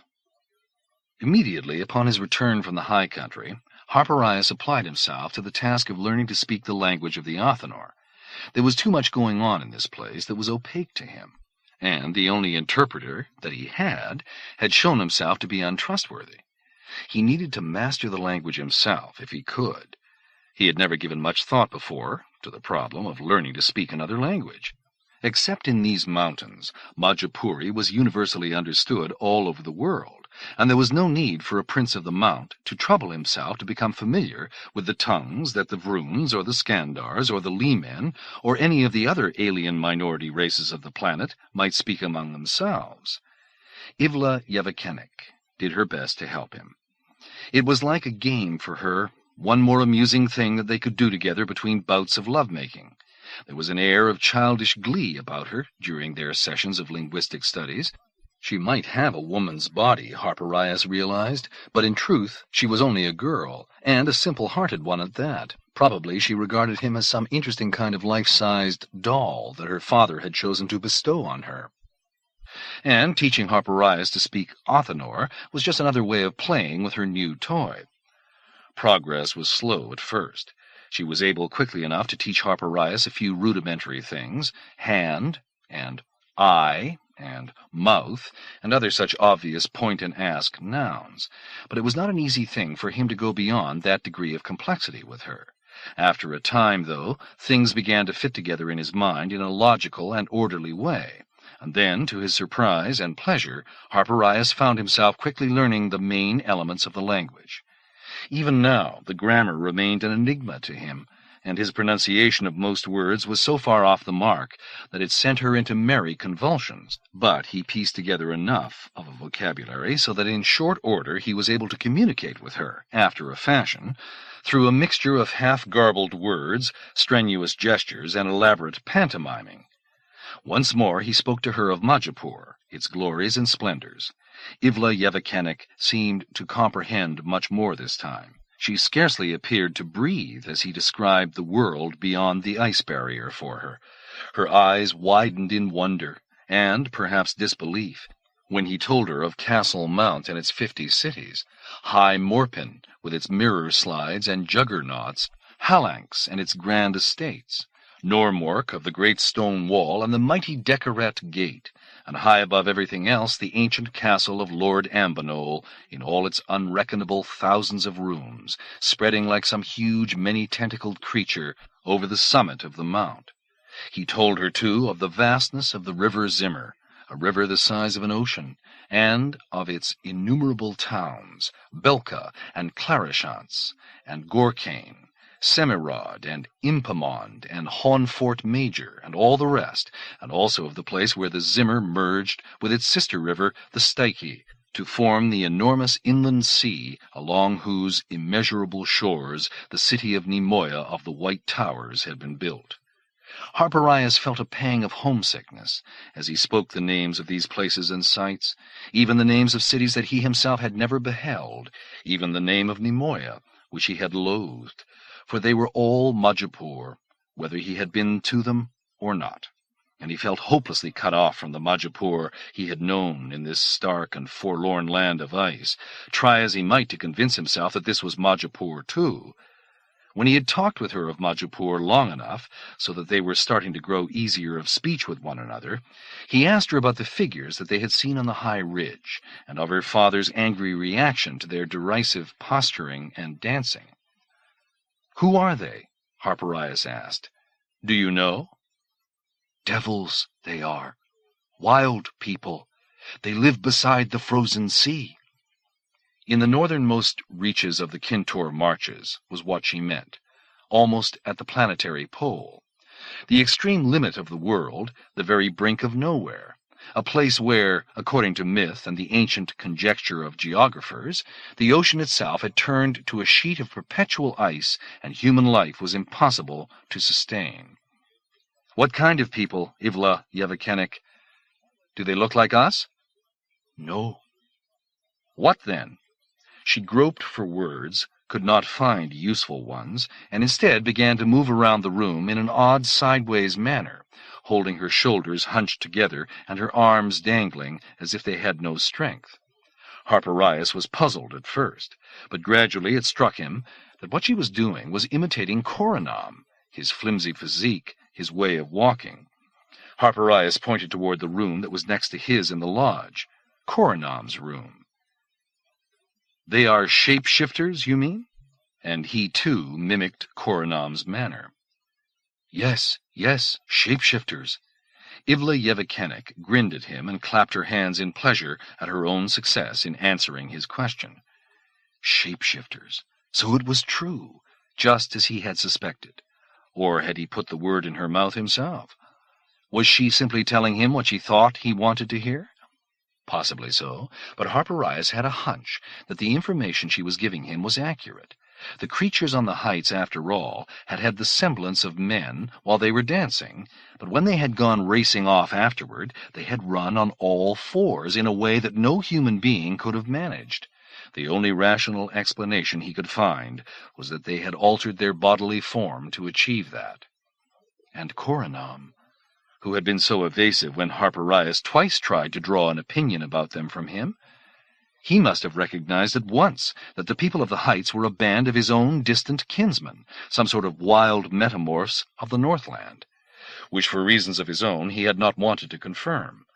What would a tribe of wild shapeshifters be doing by the shores of the frozen sea?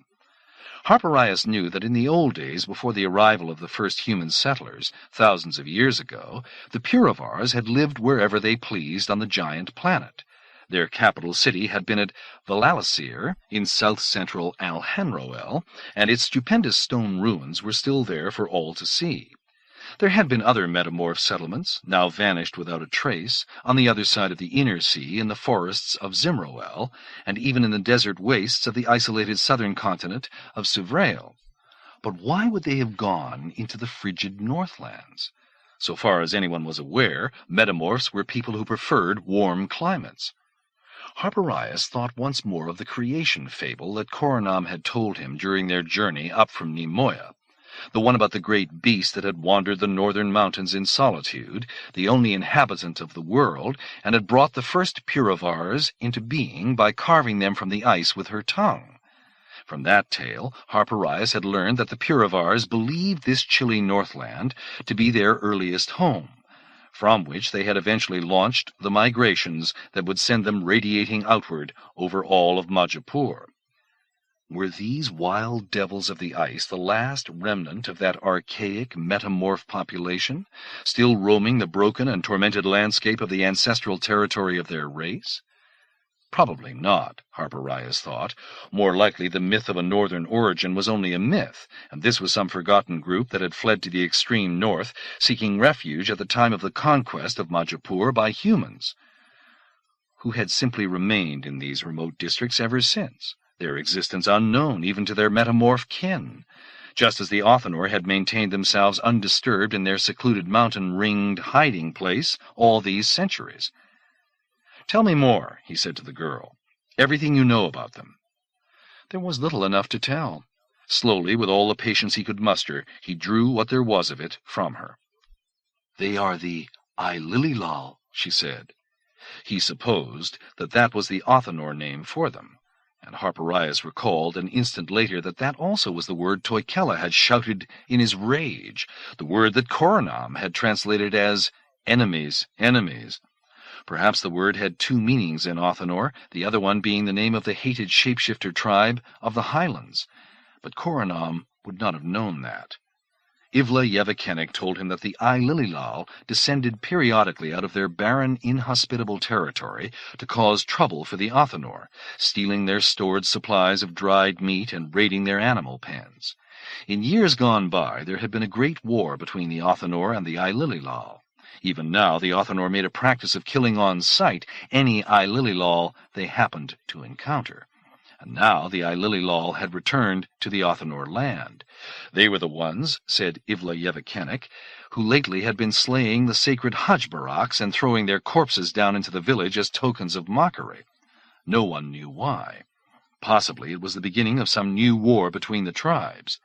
The king was deeply troubled by it, and his uneasiness had been greatly increased by the appearance of a contingent of Ilililal in the highlands during the royal hunt, a sign of profound bad luck. That was why he had called the hunt off as soon as he had found at least one animal to slay. More than that, the girl was unable to say. But she had given him something to start with. Harpirias was grateful for that much, and he told her so, as well as he could manage it. Ivla Yevikenik evidently understood his meaning and was pleased. Harpirias realized that he was coming to like Ivla Yevikenik very much, that he was, in fact, thankful for the circumstances that had forced them together. Not only was she an eager and passionate lover, but she was good-hearted and friendly as well, the lone island of warmth that he had found in this grim land. Outside, a fierce wind was roaring through the open village square. Harpirias shivered. Just another lovely summer night among the Othinor. Affectionately, he traced the outline of the girl's cheeks with his fingertips, and even let his hand linger a moment over the ornamental sliver of bone in her upper lip. She made a little sighing sound and wriggled up close against him. She licked the tips of his fingers. She nibbled his chin. She caught hold of both his wrists and squeezed them with surprising force. Strange as it may sound, he imagined himself telling the Coronal one day, I found it appropriate for reasons of diplomatic necessity to become the lover of King Toikella's daughter.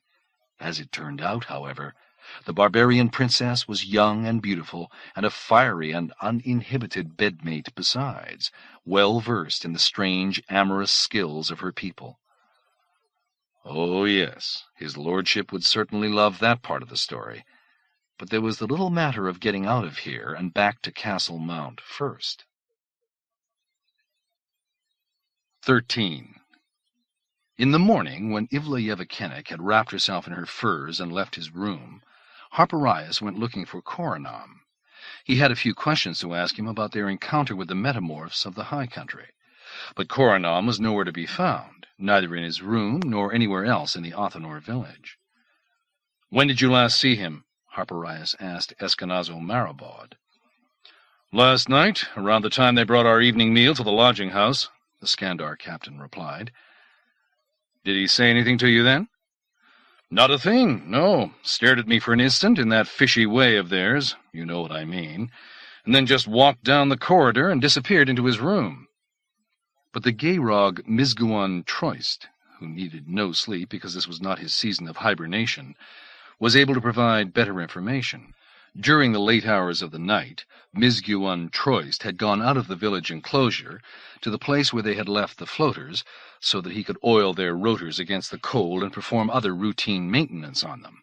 And, returning in the darkness just before the dawn, he had seen the shapeshifter crossing the village plaza by himself, heading for the passageway that ran behind the royal palace. Mizguan Troist had watched for a moment or two in idle curiosity, as Korinaam circled around toward the far side of the palace and melted into the shadows. Then, it was, after all, no business of his what the shapeshifter might be up to. Mizguan Troist had returned to his own room to await the new day. And that was the last time, apparently, that he or anyone else had seen Korinaam. What was in back of the royal palace? Why, the beginning of the trail that led up the mountain wall to the royal hunting preserve. Of course, of course. The situation was instantly clear to Harpirias. Korinaam must have gone off to make contact with his newly discovered shapeshifter brethren in the high country above the village. Which was perplexing and maddening. The negotiations with King Toikella had not yet really even begun. After all this time, in recent days, the king had been far too preoccupied with the advent of the Ilililal in his territory to make himself available for discussions of any sort with Harpirias. And now here was the official interpreter and guide blithely vanishing into the high country on an unauthorized errand without so much as a by your leave. How long was Korinaam going to be gone? 3 days? 5? What if he never returned at all, but fell victim up there to the stark conditions of the trail or the unpredictable hostility of his own kinsmen?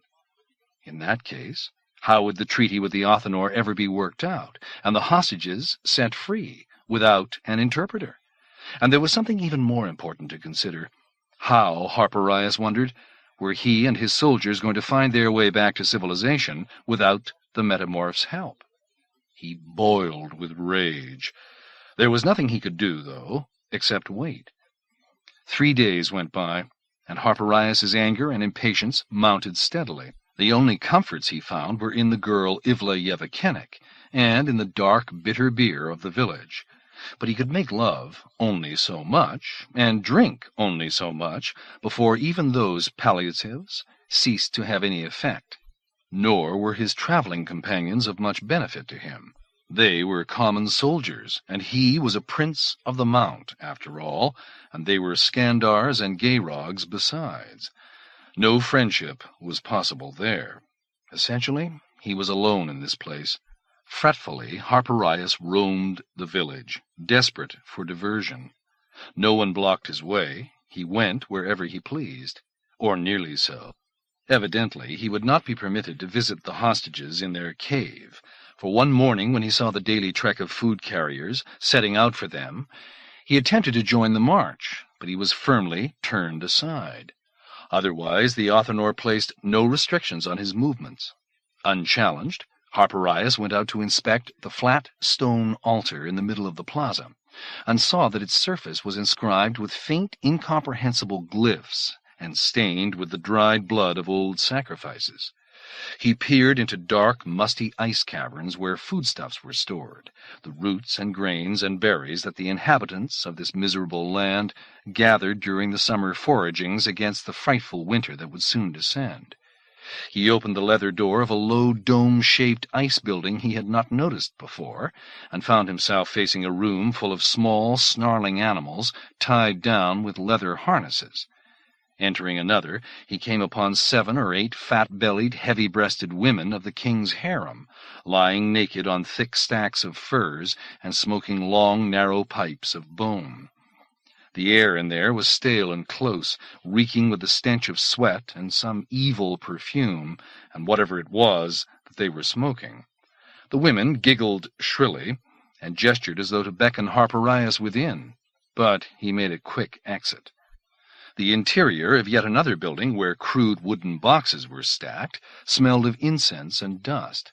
Harpirias lifted the lid of one box and saw dried human skulls inside, old ones, yellowed and crumbling. He asked Ivla Yevikenik about that. "A very holy place," she said. "You must not go in there again." Whose skulls were they? Those of former kings? Dead priests? Defeated foes? Harpirias realized that he would probably never find out. But what did it matter anyway? He hadn't come here to carry out an anthropological study of these people, but only to wrest a pack of fatuous fossil hunters from their grasp, which perhaps he might never accomplish, for another light snowfall had occurred on the 3rd day of Korinaam's absence. Harpirias was convinced now that the shapeshifter must have perished somewhere in the high country. His body was lying hidden beneath a blanket of snow. In all likelihood, it would never be found.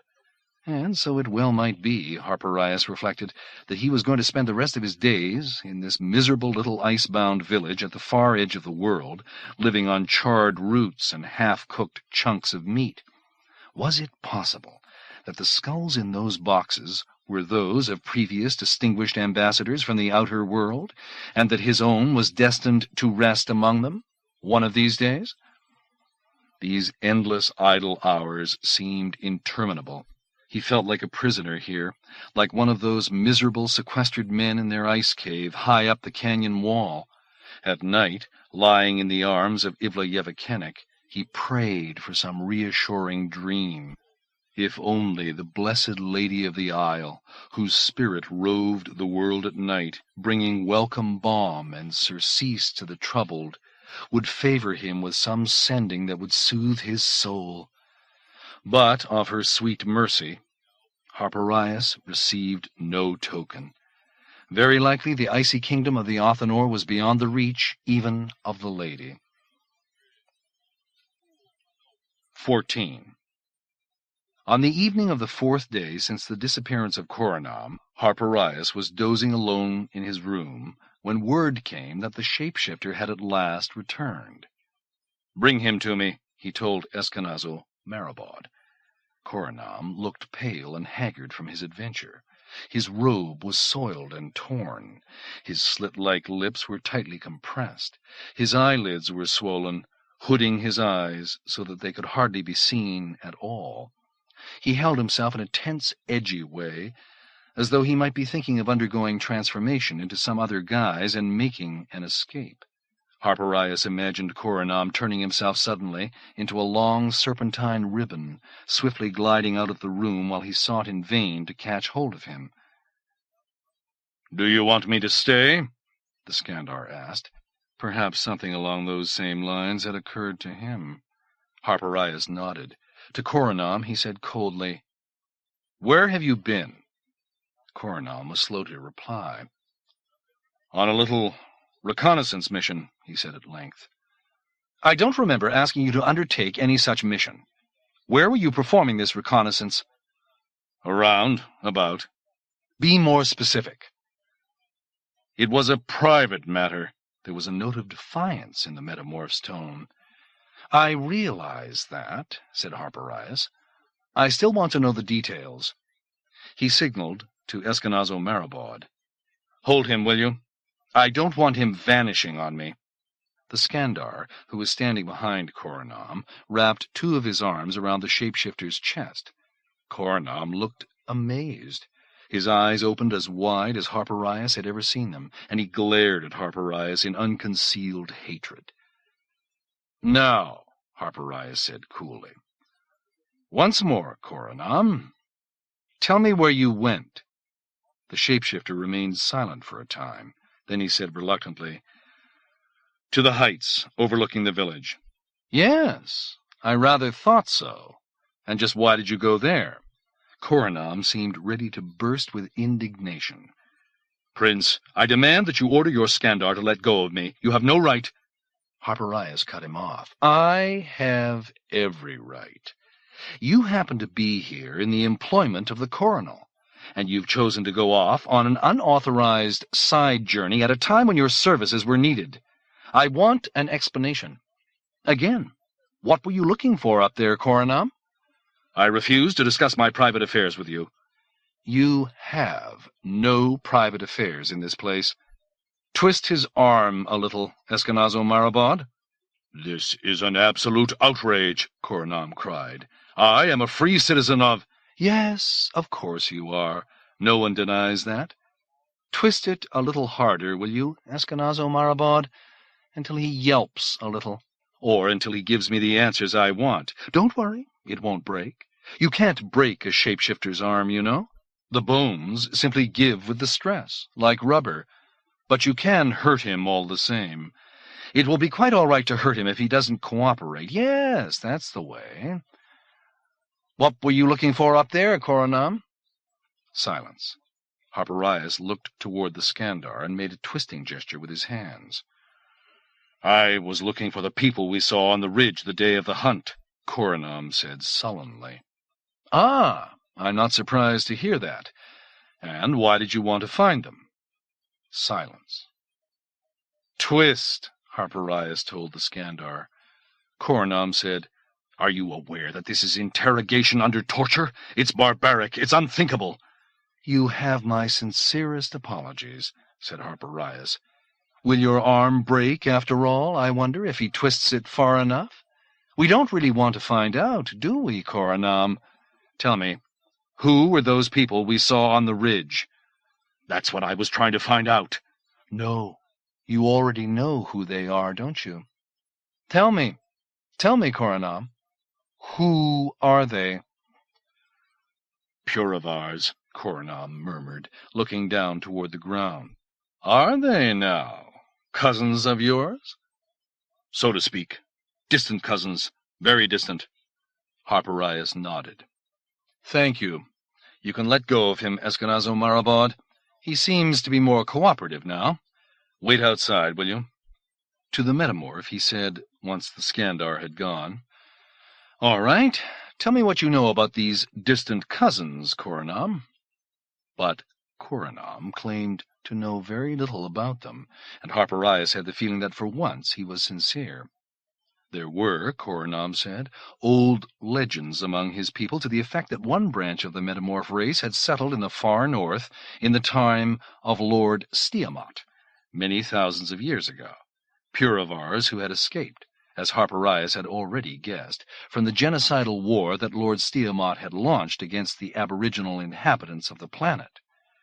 While all the rest of the surviving metamorphs had been rounded up and confined in the reservation set aside for them in the jungles of Zimroel, so the tale went, these free Puravars had continued to dwell in isolation and independence, following the ancient nomadic ways of their people in the snowy and mountainous country beyond the 9 great peaks of the Kintor Marches.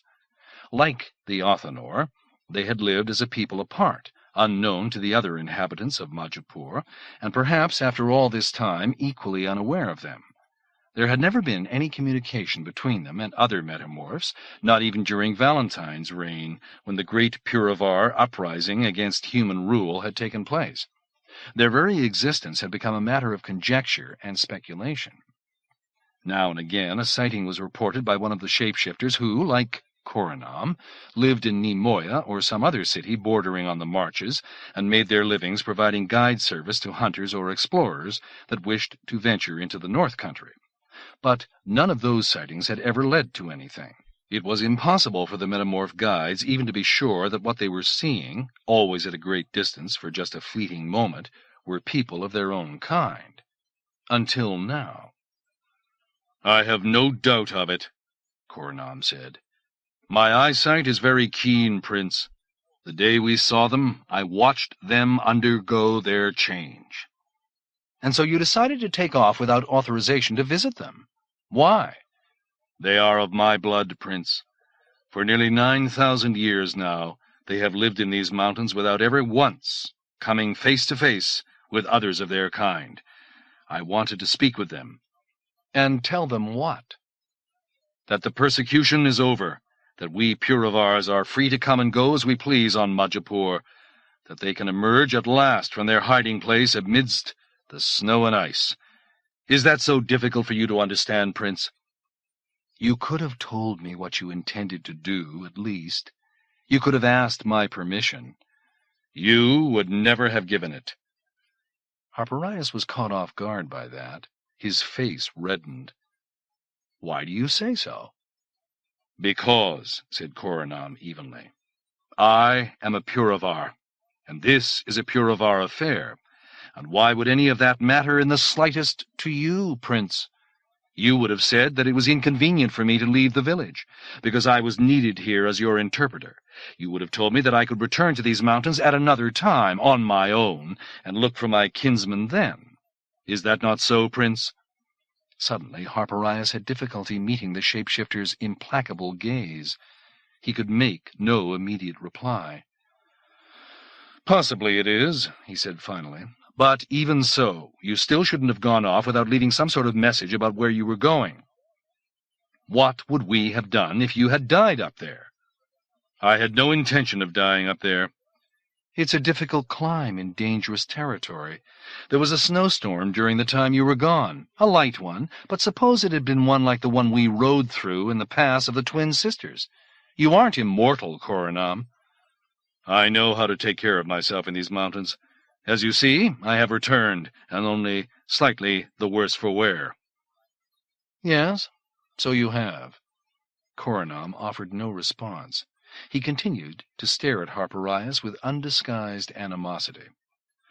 This was all becoming very uncomfortable. Somehow Korinaam had gained the upper hand in the discussion, though Harpirias was not quite sure when that had happened. It embarrassed him deeply now that he had felt compelled to resort to arm-twisting in order to make the shapeshifters speak. He said, after an awkward pause, "Well, and did you succeed in having a talk with these long-lost relatives of yours, then?" "Not exactly."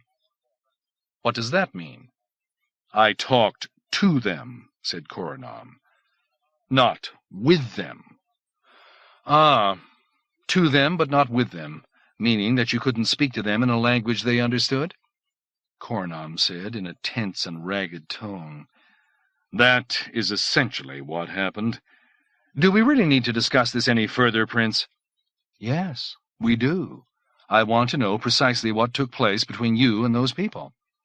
"I've told you. For 2 days I searched for them, and then I found them camped on a hillside across a ravine opposite the place where I was. It was impossible for me to get really close, but I tried to speak with them from where I stood.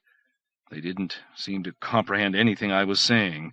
After a little while, I gave up and headed back down the mountain. That's all? All, yes. Your shape is flickering around the edges, Korinaam. You can't hold yourself still. Do you know that? What that says to me is that you're lying. Hoarsely, the metamorph replied, I found them, and I was unable to communicate with them in any useful way, and then I left and came back here. That's the whole story. I don't think it is, said Harpirias. What else happened up there? Nothing. Nothing.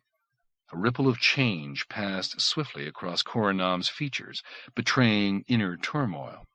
He was hiding something that had shaken him deeply during his meeting with his wild kinsman of the high country. Harpirias had no doubt of that. Do you want me to get the Skandar back in here for a little more arm-twisting? Korinaam glared malevolently. All right, there was something else. Go on. They threw rocks at me, he said in a bitter, husky tone. I can't say I'm surprised. I explained to them who I was.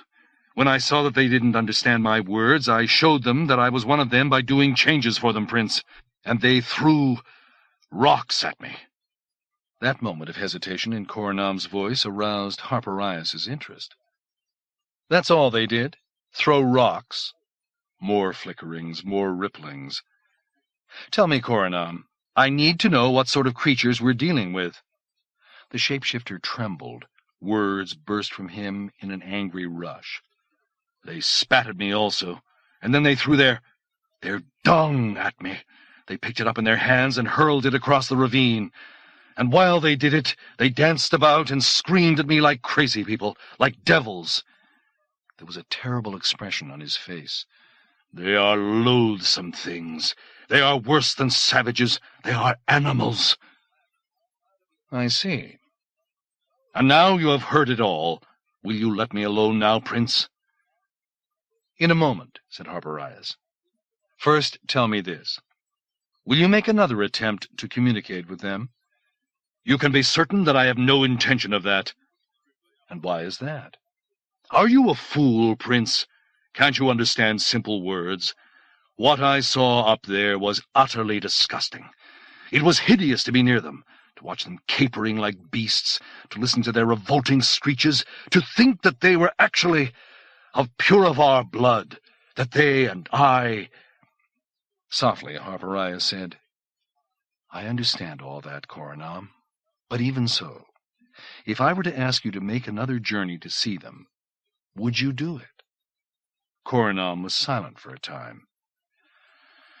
If you ordered me to, yes. Only if I made it an order. I have no desire to see those creatures again, none at all, but I am aware that I am in the service of the Coronal, whose representative you are, and it is not possible for me to defy your direct order, Prince. You may rest assured of that.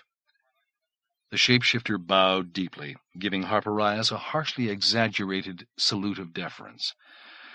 I am not eager to have my arm twisted a second time. I regret that it was necessary to do that, Korinaam. I'm sure that you do. It must have been extremely disagreeable for you, and quite distasteful for the Skandar, too, I would think. I told you I regretted it. By the divine, Korinaam, do you want me to get down and beg your forgiveness? You were being infuriatingly evasive, and insubordinate to boot. I needed to know where you had gone and why. Harpirias made an impatient, dismissive gesture. Enough of this. Go now. But in the future you're not to take a step anywhere outside of this village without permission. Is that clear? Where would I want to go? Asked the shapeshifter, rubbing his arm. When he had gone, Harpirias called Eskenazo Marabad back into the room and instructed him to keep watch on Korinaam's movements. The young woman is here, the Skandar told him. The one who comes to you at night. Was that a note of disapproval in his voice? From a Skandar? Send her in, Harpirias said. 15. In the middle of the night he was awakened from deep and happy slumber by muffled thumps, angry shouts, and then the sound of a long, agonized, wailing scream. It took him a moment, or perhaps more than that, to realize that he was not dreaming. As he struggled up toward full wakefulness, another scream came, and another, and Harpirias recognized the voice of the screamer as that of Korinaam, calling out for help. He scrambled out from under the pile of hides. Ivla clutched sleepily at him, trying to draw him back, but Harpirias shook her off. Hastily dressing, he rushed into the corridor. A blast of glacial air struck him there. The main entrance to the building stood ajar. He looked into Korinaam's room. Empty. There were signs of a struggle. Harpirias could hear Korinaam still howling, his shrill cries a mixture of rage and panic. Quickly he ran outside. A strange scene was being enacted in front of the lodge. Two burly Othinor warriors were dragging the writhing, screaming, kicking Korinaam toward the stone altar, where King Toikella, the high priest, and some of the other important men of the tribe waited in a grim little circle. The king, clad from head to toe in a bulky swaddling of black haggis furs, gripped with both his hands the hilt of an enormous sword that stood before him, its tip thrust into the icy ground. 8 or 10 of the Skandars were in the plaza also. They must have emerged from the lodge in response to Korinaam's cries for help, and were following uncertainly along behind the shapeshifter now. They held their energy throwers at ready, but obviously they were unwilling to take action without a direct order from Harpirias. Harpirias caught up with them and asked Eskenazo Maribod what was happening. "They are going to kill him, Prince." "What? Why?" But the Skandar only shrugged. Indeed, Korinaam had arrived at the altar now, and his Othinor captors had flung him down upon it.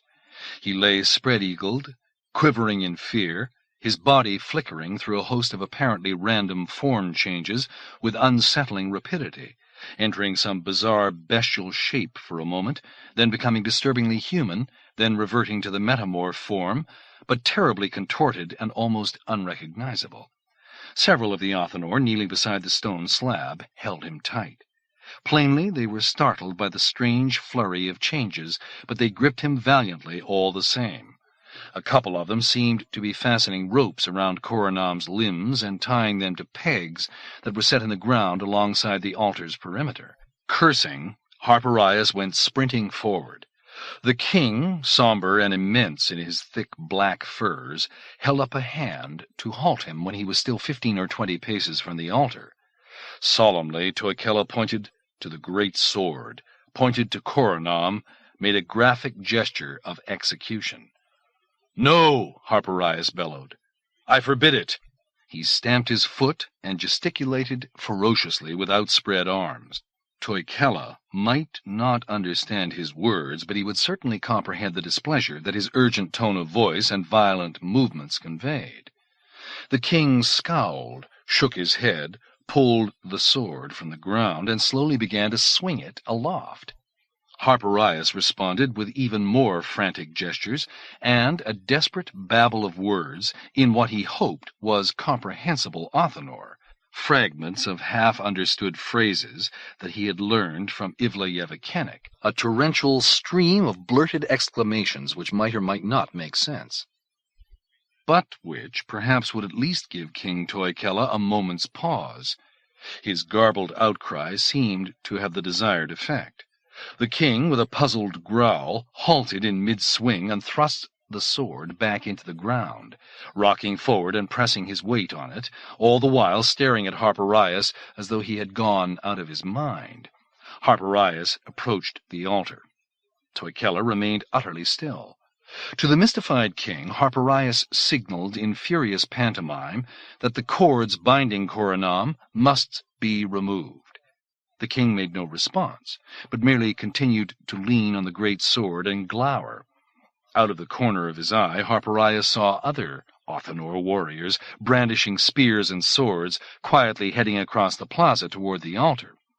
Some of the Skandars had come up behind Harpirias now also. He beckoned them in even closer to him.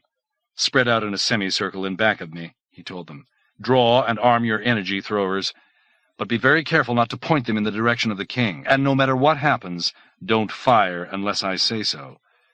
He looked down at Korinaam, supine and trembling on the altar. "All right. What in the name of the divine has been going on here?" Korinaam's slit-like lips moved, but no coherent speech came out. His eyes were glazed. "Speak, man, tell me!"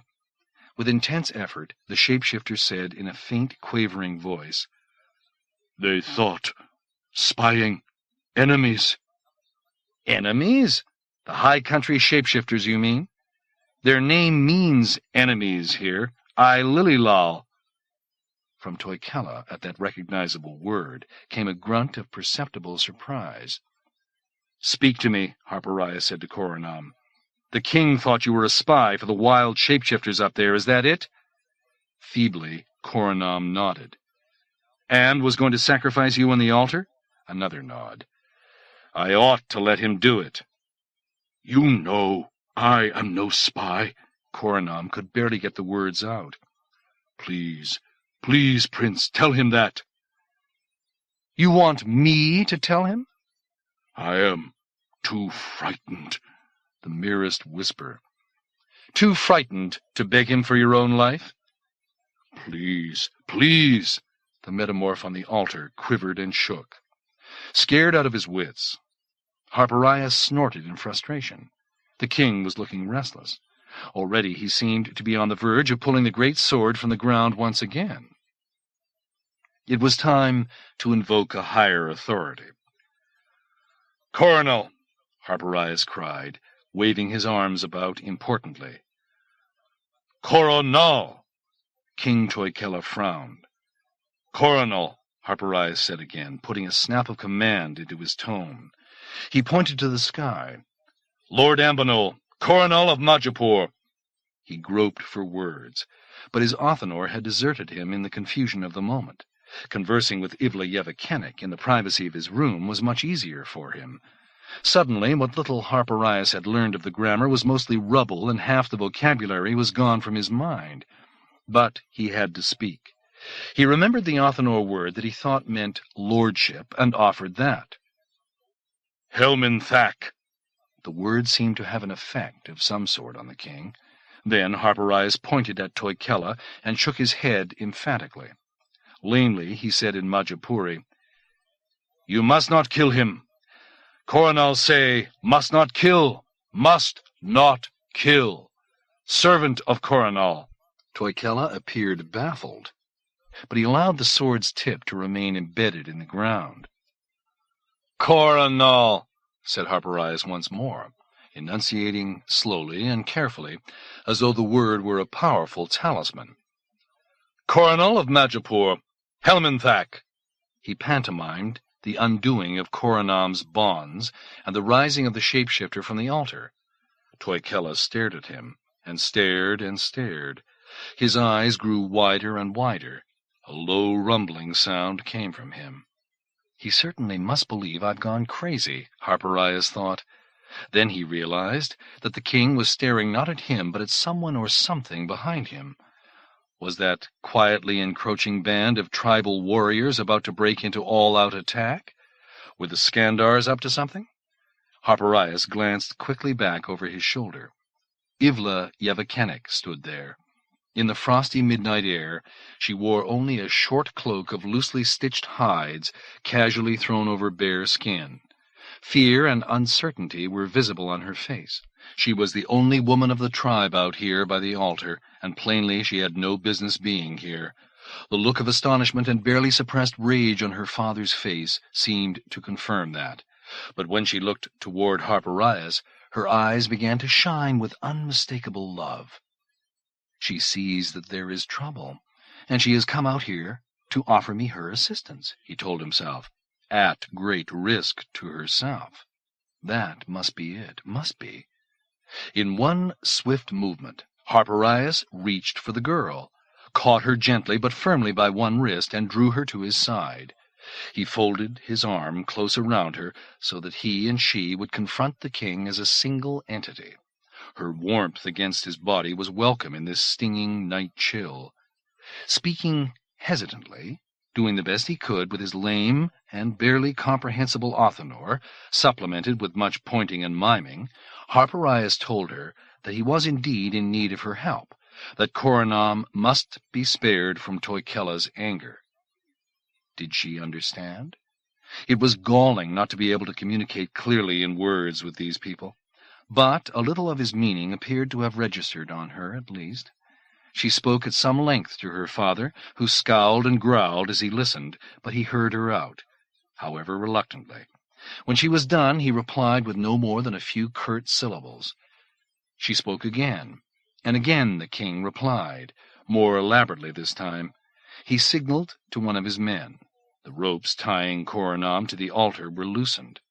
Haltingly, Ivla explained to Harpirias what he already knew in essence, that the Othinor had observed Korinaam's recent comings and goings in the high country, and they believed that it was his intention, somehow, to betray the village to his kinsmen of the mountains.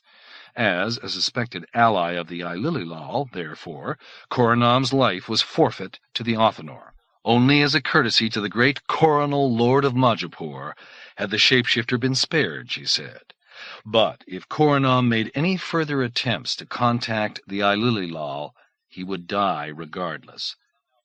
No, Harpirias said. He is not the ally of the Ilililal. He is the enemy of the Ilililal. Tell the king that. She gave him a questioning frown. He said it all again, slowly and with gestures. There was another long colloquy between Ivla and the king, too low and fast for Harpirias to catch the sense of it. He heard the word Ilililal repeated many times. At one point the king seized the hilt of his sword and shook it furiously. To Korinaam, Harpirias said, I could slit your throat myself. Look at the mess you've caused. Tell me what they're saying now, will you? Are they going to kill you or not? The shapeshifter, who had arisen and stood shivering nearby, seemed to have recovered somewhat from his terror. The king will permit me to live, he said in a tentative, shaky voice. But I am to be expelled from the village at once. What? What? By the divine! You yourself are permitted to remain, Korinaam said. The treaty negotiations will continue. Without an interpreter? And who's going to lead us back to Nemoya when this is over? Oh, no, Korinaam, we aren't going to let you be expelled. An idea was beginning to spring to life in Harpirias's mind. He released his grip on Ivla and reached for the metamorph instead, catching him by the loose fabric at his throat. What's going to happen instead is that you're going to go up into those mountains and find the Ilililal.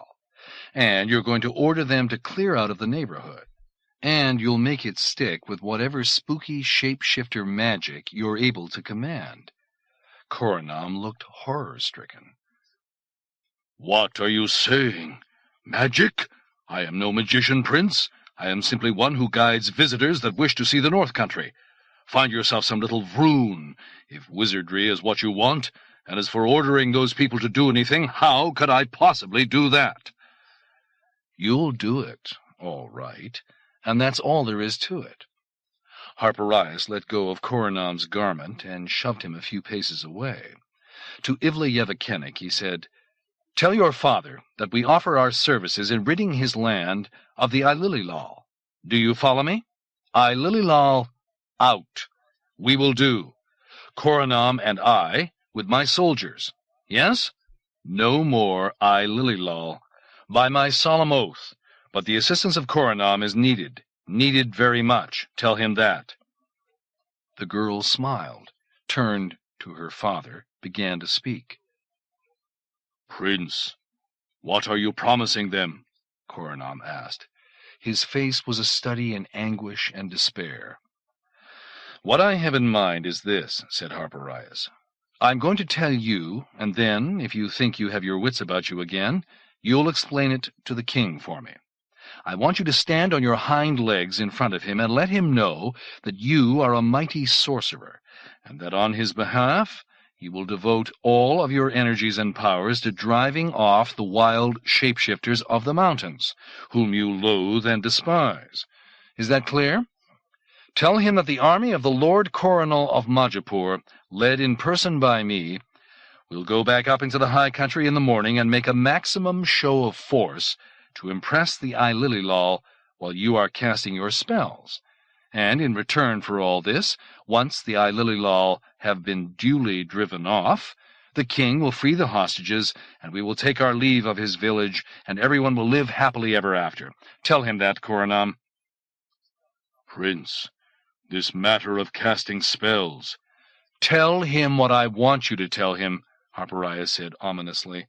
Every word just as I spoke it. Ivla Yevikenik will be listening, and she'll report to me on the accuracy of your translation. Nothing will help you if you try to trick me, Korinaam. I'll let the king know that it's fine with me if he wants to put you back on that altar and slit your throat, and I'll help tie you down myself. Is that understood, Korinaam? Is it? Yes, Prince, it is. Good. Start talking, then. 16. Finding the Ilililal, of course, was easier promised than accomplished. It took 3 days, 3 disagreeable days of marching hither and thither in the heights, while the north wind blew almost unceasingly, and occasional sprinklings of light snow fell to remind Harpirias that the short Othinor summer was almost at its end. More than once his plan began to seem like a fool's errand to him. A huge expeditionary force had gone up into the mountains. Not only Korinaam and Harpirias and the entire military force of Skandars and Gayrogs, but also King Toikella and the high priest Mankhelm and some 30 or 40 warriors of the tribe. For this sparsely populated part of the world, that was an enormous army. Surely the Ilililal, watching such a horde make its way up the canyon trails from the village to the high country, would prudently take to their heels and scurry back to their own territory in the deep north until it seemed safe to venture into the vicinity of the Othinor again. But Harpirias was reckoning on 2 factors that he hoped would work in his favor. One was the mischief that the wild shapeshifters had been up to among the king's hajbaraks. He suspected that the killing of the first 2 and the hurling of them into the Othinor village had been only the prelude to some more elaborate hostile event that they were contemplating. Since that had not happened yet, they were probably still somewhere in the neighborhood. The other factor was sheer Ilililal malevolence, their obvious love of making trouble, their eagerness to do things like slaughtering the king's sacred beasts and tossing them down into the village, or of dancing and capering obscenely on a high ridge when the king came up from the village to look for them, or the reception that they had provided for Korinaam. This bigger force, with its multitude of armed Othinor warriors and its array of great lumbering Skandars, might just tempt them to come forth again for an even livelier display of mockery than before, which indeed proved to be the case. They appeared, finally, just when Harpirias had almost given up hope of finding them, and King Toikella was beginning to study Korinaam in a sinisterly appraising sort of way. It was Mankhelm who saw them first. The gaunt high priest had gone off the trail by himself to perform some morning ritual on an outcropping ledge looking into a shallow side canyon, and suddenly he came rushing back all helter-skelter, trailing his holy ribbons and pouches of sacred powders casually from one hand, signaling wildly with the other, and crying loudly, "Ilililal! Ilililal!" They were arrayed along the upper crags of the opposite face of the little side canyon. A band of scrawny, ragged-looking creatures, 20, 30, perhaps even 50 of them, perching on the rocks and quietly staring down at the army of the Othinor. The distance across to them was not great. It seemed possible almost to reach across and touch them. In the bright morning sunlight it was beyond question that they were metamorphs. They had the long, frail, attenuated bodies, the minimal facial features, the pale green skins. They seemed to have set up a camp over there, with 5 or 6 crude tents of roughly dressed animal skins. Tools and what looked like simple weapons lay scattered around in front of them, spears and bows and arrows, and perhaps blow darts. Savages like the Othinor is what they are, thought Harpirias. Brutish, primitive folk who lived dark and difficult lives in this pitiless land. They had 2 of Toikella's Harpirias with them. The big, thick-furred quadrupeds lay on their sides with their hocks tethered together and gazed sadly into space.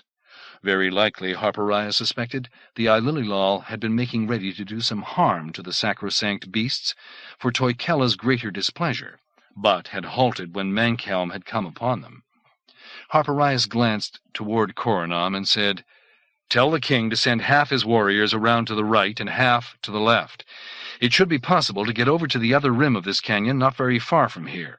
They should take up positions flanking the Ailililal on either side and wait there for orders."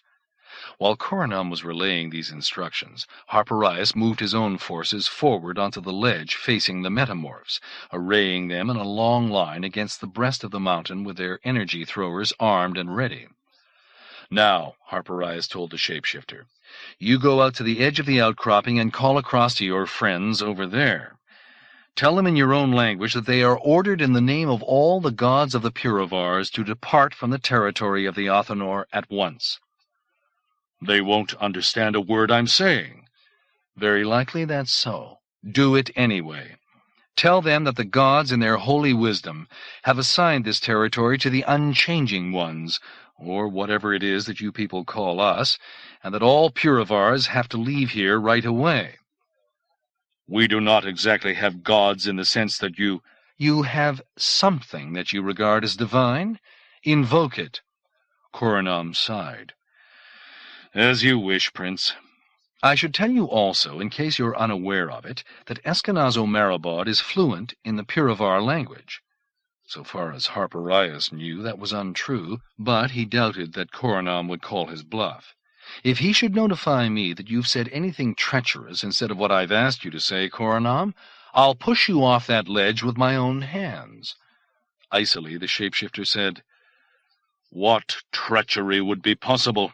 I've told you already that those creatures over there are unfamiliar with any civilized language." "You've told me that, yes. But can I be sure that it's true?"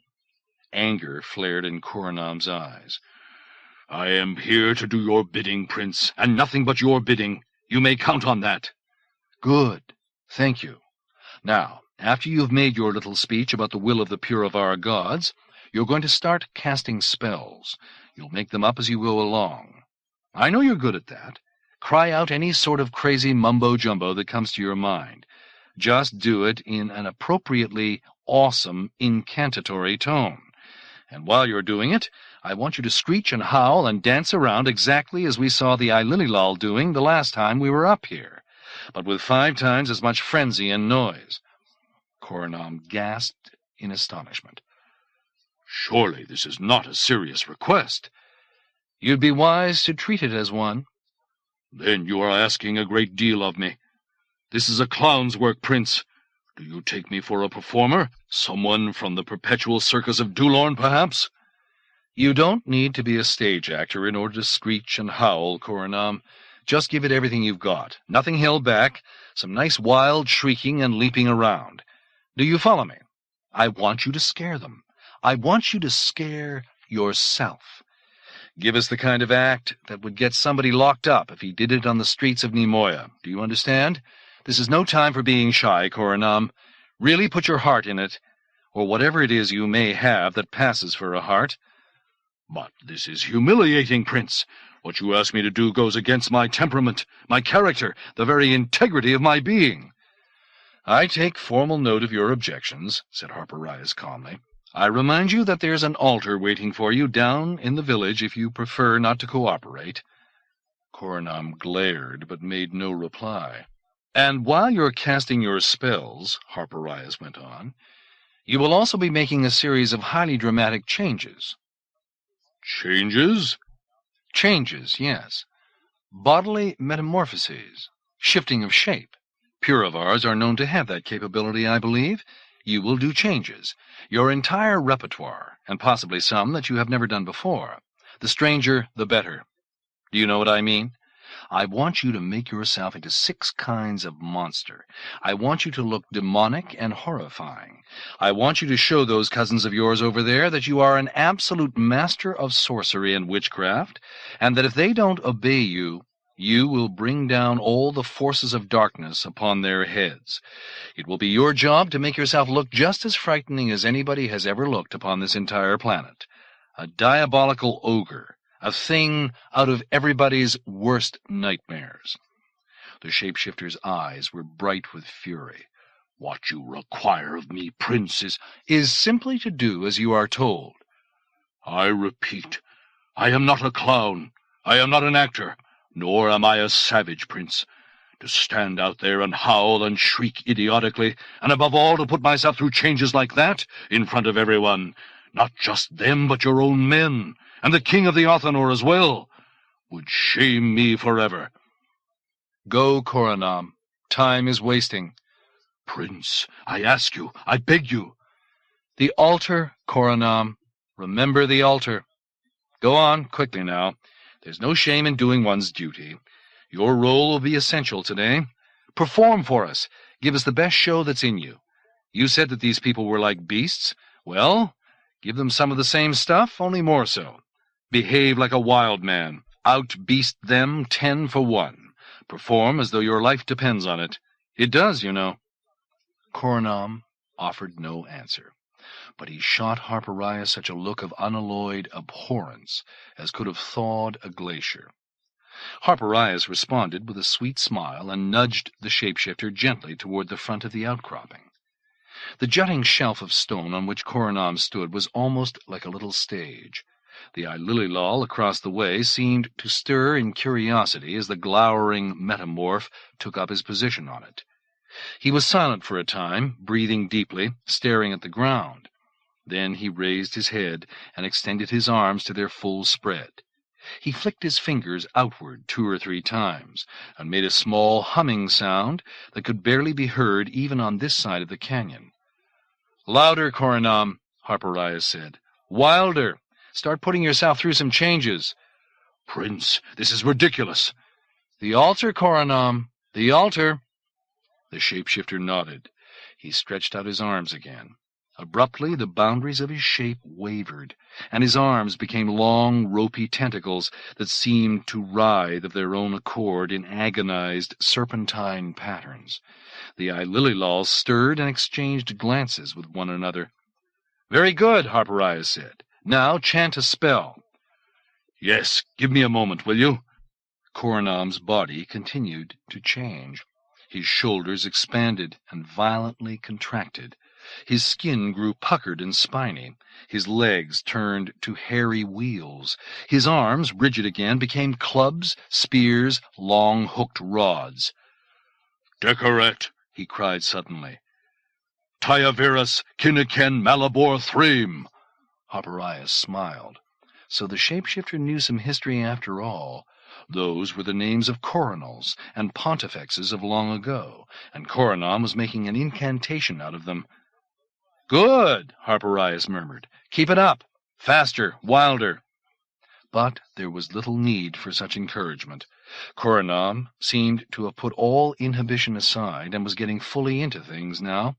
His form was going through such grotesque alterations as Harpirias could scarcely believe, drawing out to enormous length, then pulling sharply inward like a snapping piece of elastic until he was no more than a huddled cube, and then shooting out 100 bright pink extensions at once that jerked and quivered with lunatic intensity. Bright blue eyes gleamed at the tip of each rubbery shaft of flesh. Whorls and loops of extruded plasm emerged from him, and all the while he continued to call off the names of ancient monarchs, now crooning them, now droning, now singing in an eerie, high-pitched tone that slid between the conventional intervals of the scale with sinuous liberties that would drive any musician to immediate tears. "Auriax, Valentine, Segalot, Guadalume, Struin, Arioch, Grivis, Histophoin, Prankopin, Hunzimar, Spuriphon, Skol." Then, hissing the name in a truly terrifying way, "Stiamot, Stiamot, Stiamot." He accompanied the name of the conqueror of his race with a series of explosive body shifts that jerked him about the outcropping in such a hectic manner that Harpirias feared for a moment that he would go over the side. Evidently Korinaam had exhausted his memory of the names of coronals now. He began to chant cities and places instead, while dancing back and forth in high frenzy. Bimbak, Dundilmere, Furable, Chi, Dulorn, Nimoya, Falkenkip, Divone, Illirivoin, Kiridane, Mazadone, Nissamorn, Numenor, Pidruid, Piliplak, Gren. It was a brilliant performance. Even Harpirias was unsettled a little by the terrible intensity of Korinaam's percussive outcries and seemingly endless metamorphoses. He could almost believe that these were genuine spells that were being cast here, that the shapeshifter was working authentic Puravar magic in the chill mountain air of this place. As for the Ilililal across the way, they were mesmerized by it. Perhaps they thought that Korinaam had taken leave of his senses, or perhaps they were taking his spell-casting seriously. Who could say? They sat rigidly, watching. But Harpirias knew that the show could not go on much longer. Surely the metamorphic capacities of any Puravar's body were unable to keep up such a pace of changes, nor could Korinaam, however durable his slender body might be, continue to prance and cavort and shriek the way he was doing, without totally expending his strength. This was the time for the next phase. Harpirias signaled to his troops to prepare to open fire. They hefted their weapons and waited for the next command. To Korinaam, then, he said, "All right, bring it to a climax. Everything you have, everything, Korinaam." "Danapur," Korinaam roared. "Pontifex, Coronal, Toikella, Majipoor." He rippled and flowed and passed through the entire spectrum of colors, and went through a whole new, tumultuous series of bodily changes, now taking on animal forms, now imitating rocks or trees, now presenting himself as pure geometry, now becoming an incomprehensible cluster of tentacles and clacking claws, and then emerging ultimately from the whole blinding welter of astonishing metamorphoses, wearing the semblance of King Toikella himself. But it was a Toikella far larger than life, a titanic Toikella, a mountainous Toikella 12 feet high, identical down to the last degree with the genuine article, except in its size. It was a startling sight. The real Toikella, who had been standing to one side, watching throughout the entire performance, now whirled, stared, grunted in amazement. Harpirias saw actual fear blossom in the king's eyes just then. "Fire!" Harpirias cried. 3 loud, cracking reports echoed through the thin, cold mountain air, and then 3 more, and another and another. Bolts of purple energy lanced across the canyon, striking high up in the ice-tipped crags, far above the ledge where the little band of Ilililal stood watching. Chunks of tawny stone, the size of sea dragons, broke loose overhead and tumbled down with ear-shattering impact. They split apart spectacularly as they hit, and sent huge showers of fist-sized particles cascading into the depths of the canyon. A low moan of terror went up from the Ilililal. "Again," Harpirias said, "aim a little lower." A second volley of energy bolts crossed the canyon. The purple shafts of force smashed into the rocky walls just below the scars of the first round and carved great sheets of stone from them. Another deafening rain of slabs and boulders descended. Harpirias felt the vibration through the soles of his feet. It was like an earthquake. The entire mountain range seemed to quiver. He thought the world might break asunder. "All right," he said. "Hold it." Gradually the sound of the second rock-fall died away. A few last pebbles clattered into the chasm, faintly resounding as they fell, and then all was still. Supreme silence followed, the terrible silence of the morning of the world's creation. Through the clear, crisp air drifted little sun-gilded puffs of rock dust. Across the way the Ilililal stood stunned, petrified, frozen by terror into statues. In that awful moment of utter quiet, Harpirias turned to Korinaam and said, "What I want you to do now is tell the king that he needs to—" But then he saw that finishing the sentence was useless. Exhausted by his immense effort, emptied entirely of strength, the shapeshifter, once again in his proper form, had collapsed into a huddled heap, his arms drawn tight against his sunken chest, his entire body shaking in what seemed to be the final extremity of fatigue. Harpirias knew that there was no more service to be had from him just now.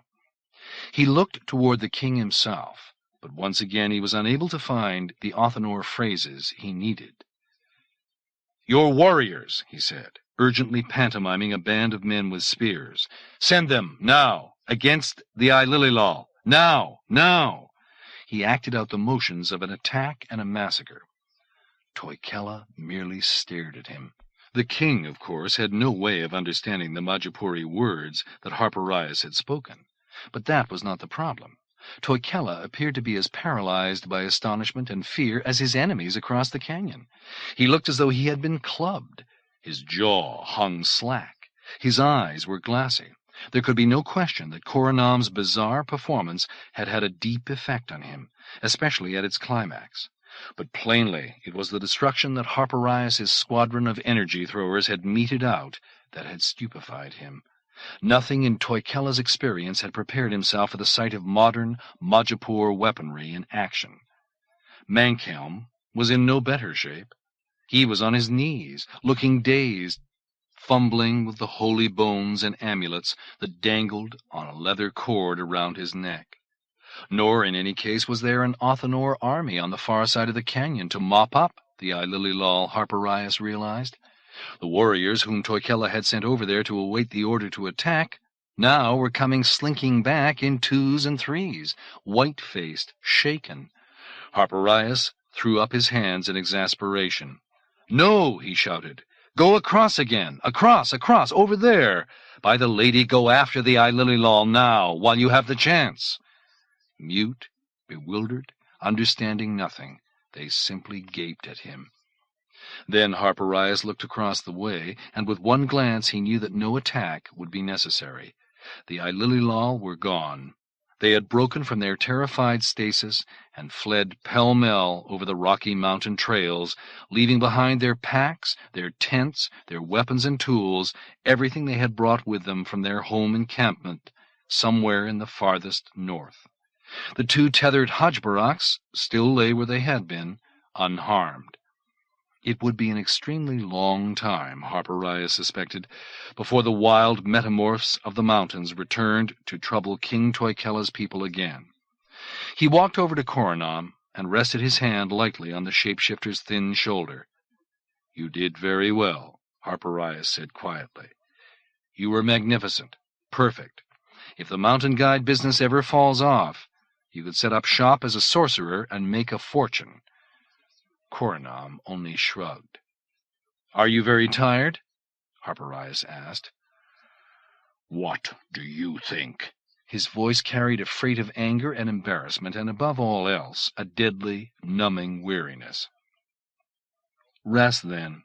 Rest as long as you like. But first tell the king that I've done what I promised, that his enemies have run away, that the war is over. It's safe for him to send his men across the canyon to set free those Hajbaraks."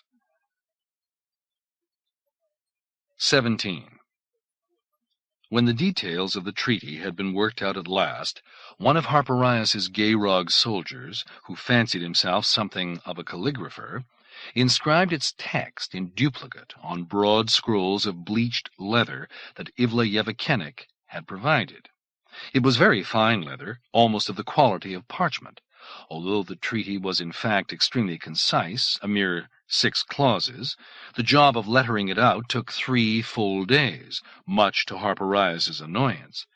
That seemed an inordinate time to waste on such a frill, but the Gayrog was quite particular about his craft.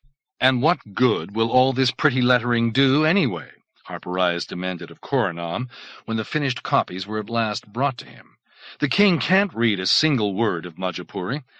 What's written here isn't going to seem any more important to him than bird scratchings in the snow. Shouldn't we at least have drawn up a copy of it in Othinor also? There is no written Othinor language, Korinaam observed, a trifle smugly. None at all? Have you seen many books in your wanderings through the village, Prince? Harpirias flushed. Even so, a treaty that can't be read by one of the signatories, doesn't that seem awfully unilateral to you, Korinaam? The shapeshifter gave Harpirias what might have been a malicious look. He had recovered much of his aplomb in the time that had passed since his performance in the high country, but some residue of resentment for what Harpirias had forced him to do unmistakably remained. Ah, Prince, have no fear. The king will admire and respect the copy that we give him. He'll hang it on his throne-room wall and stroke it fondly from time to time, and why should it matter whether he can read it or not? All that really concerns you, is it not so, is getting the hostages back, and that much has been agreed upon. Once you have them and have left this place behind you, what further value does the treaty have to you or to the king? To me, none, but presumably it has some for the king. It gives him, after all, the thing he most wishes, which is protection for the people of this valley against further incursions by the forces of the government of Majipoor. Yes, that is surely true. Korinaam laughed harshly. What bold soul would dare defy the sacred clauses of this treaty?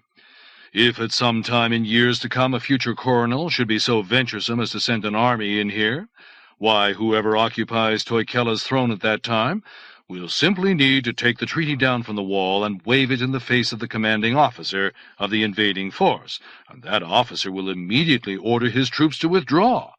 Is that not so, Prince?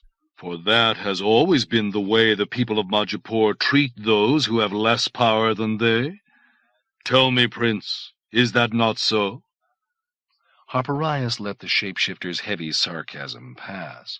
Undoubtedly Korinaam had his own Puravar axes to grind, but Harpirias had no desire to fight Lord Stiamat's war all over again 10,000 years later. Whatever unpleasantnesses the human settlers of Majipoor had imposed on Korinaam's ancestors long ago were ancient history now, and had been atoned for, insofar as atonement for the taking of a world was possible at all, by the reconciliation of the races that had begun in the time of Valentine Pontifex. Whatever grievances Korinaam persisted in holding were no affair of Harpirias's. Finishing this business with the Othinor was all that interested him now. He studied the parchment. It was, he had to admit, very nicely lettered indeed. As for the text, he was quite proud of it, crisp in style, efficient and straightforward in setting forth the obligations of the respective signatory parties.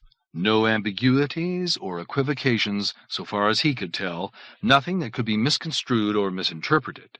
The Coronal Lord of Majipoor agreed to respect the sovereignty of His Royal Highness the King of the Othinor, and to avoid any further unwanted incursions upon his domain, the king's domain being defined as beginning at such and such a parallel of north latitude on the continent of Zimroel, and extending to the planetary pole, etc., etc. For his part, His Highness the King of the Othinor undertook immediately to release from custody the 9 paleontologists who had accidentally intruded upon the sovereign territory of the Kingdom of the Othinor, and to return to them such scientific specimens as they had collected, etc., etc. Nothing was said about continued paleontological research in this area. The king almost certainly would have boggled at that, considering that the main thing he wanted from this treaty was a promise that he would never be troubled by contact with Majipuri citizens again. The scientists, once they were freed, could always petition the Coronal to negotiate an agreement with Toikella, permitting them to resume their exploration in Othinor territory. But Harpirias hoped that some ambassador other than himself would be the one who got the job of negotiating that agreement. Nor was there any clause covering repatriation to the civilized parts of Majipoor of the children that had been born of Majipoor fathers and Othinor mothers. Best not to touch on that subject at all, Harpirias thought, though he did feel some private discomfort about it. The children would be Othinor, and that was that. "And so," he read, coming to the bottom of the sheet, "we, the Coronal Lord Ambinol, herewith signify our approval and solemnly make our royal pledge." Harpirias looked up from his reading. "Wait a minute," he said. "The way it's worded here, the signature of the Coronal himself is called for. That's not what I—" "I asked the Gayrog to make a slight change," said Korinaam blandly. "You did what?" "King Toikella has never grasped the fact that you are merely an ambassador. He continues to believe that he has been host to the person of Lord Ambanol." "But I told you 1,000 times to let him know that—" "I appreciate your concern, Prince. Nevertheless, at this point, the primary object, is it not, is to maintain the cooperation of the king until the hostages are freed and we have safely withdrawn from his territory? At this stage of things, the king can only react badly to the revelation of your true identity. Even now, with the treaty completely negotiated and ready for signing, such a revelation might have explosive effects." "I'll give him explosive effects," Harpirias exclaimed. "He's seen what our energy throwers can do. If he refuses to release those men, after all the talking that's gone on here—" "You can order your soldiers to do great damage, oh yes, certainly. But I remind you that the hostages remain in his custody to this moment. If he has them put to death, even while your troops are demonstrating the power of their energy throwers, what have you accomplished then, Prince? Sign the document with the name of Lord Ambanol, I implore you." "I will not. I draw the line at fraud." "Fraud is a very small sin. I call it to your attention once more that our main purpose—" "Is the release of the hostages. Right. But what happens when the signed text of the treaty reaches Castle Mount? What will the Coronal say when he sees that I've forged his name? No, Korinaam. I'll sign as Harpirias of Moldamar. As you've already pointed out, King Toikella can't read anyway. Let him interpret the signature any way he wants." Which was where the discussion ended. For at that moment a messenger from the king arrived, bearing word that the grand feast of celebration, at which the treaty would be formally signed and the hostages brought forth, was ready to begin in the royal banqueting hall. It seemed to Harpirias that a great many months had gone by since that other grand feast in the royal hall, the one on his first night here, welcoming him to the land of the Othinor. But he knew it could not be nearly that long a time. Some number of weeks, yes, but surely not months.